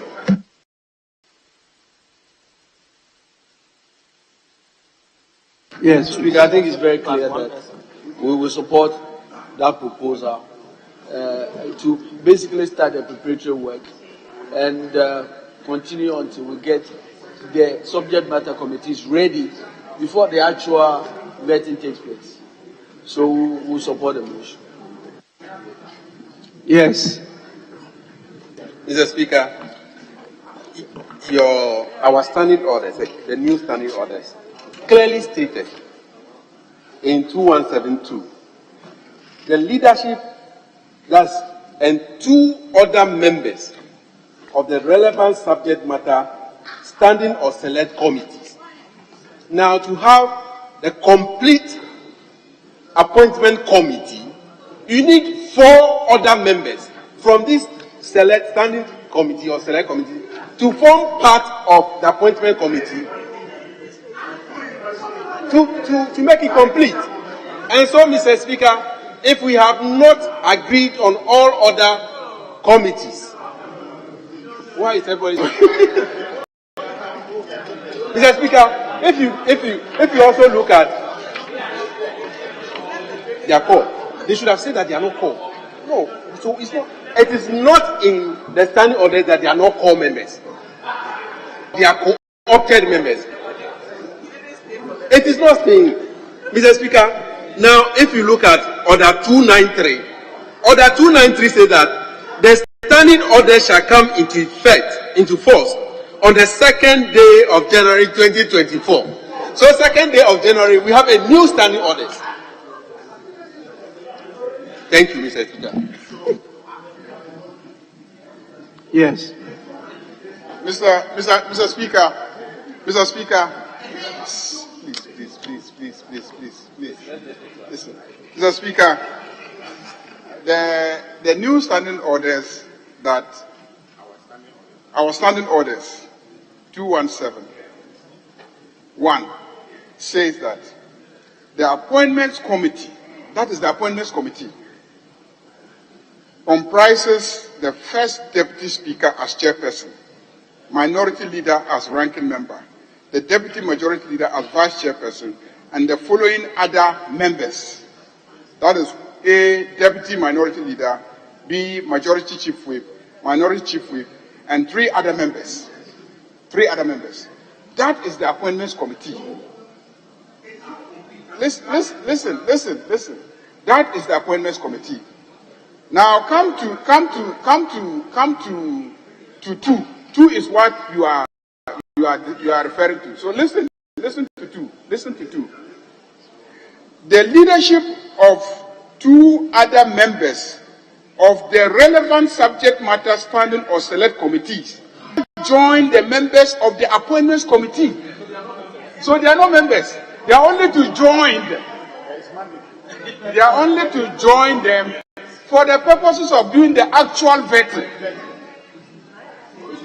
But in the absence of an actual vetting, the appointments committee is without those 2 subject matter committee members. for the purposes of a vetting exercise, it is not complete. But as a committee, but you see, as a committee, they have to meet to decide that the person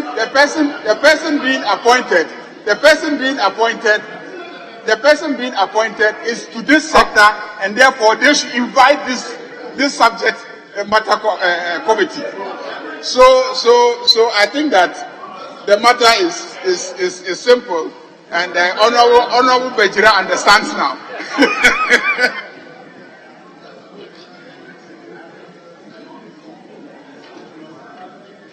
Honorable members, you are all struggling to do my work for me.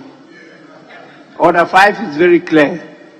Subject to the provisions of the Constitution and any other enactment, where there is a doubt, these orders shall be interpreted by Mr. Speaker. So please, leave my job to me to do. We haven't got to that stage yet. This one, you are trying to preempt a future debate for me to take the decision. With this, I proceed to adjourn the sitting to tomorrow at 10 in the forenoon. The House is adjourned.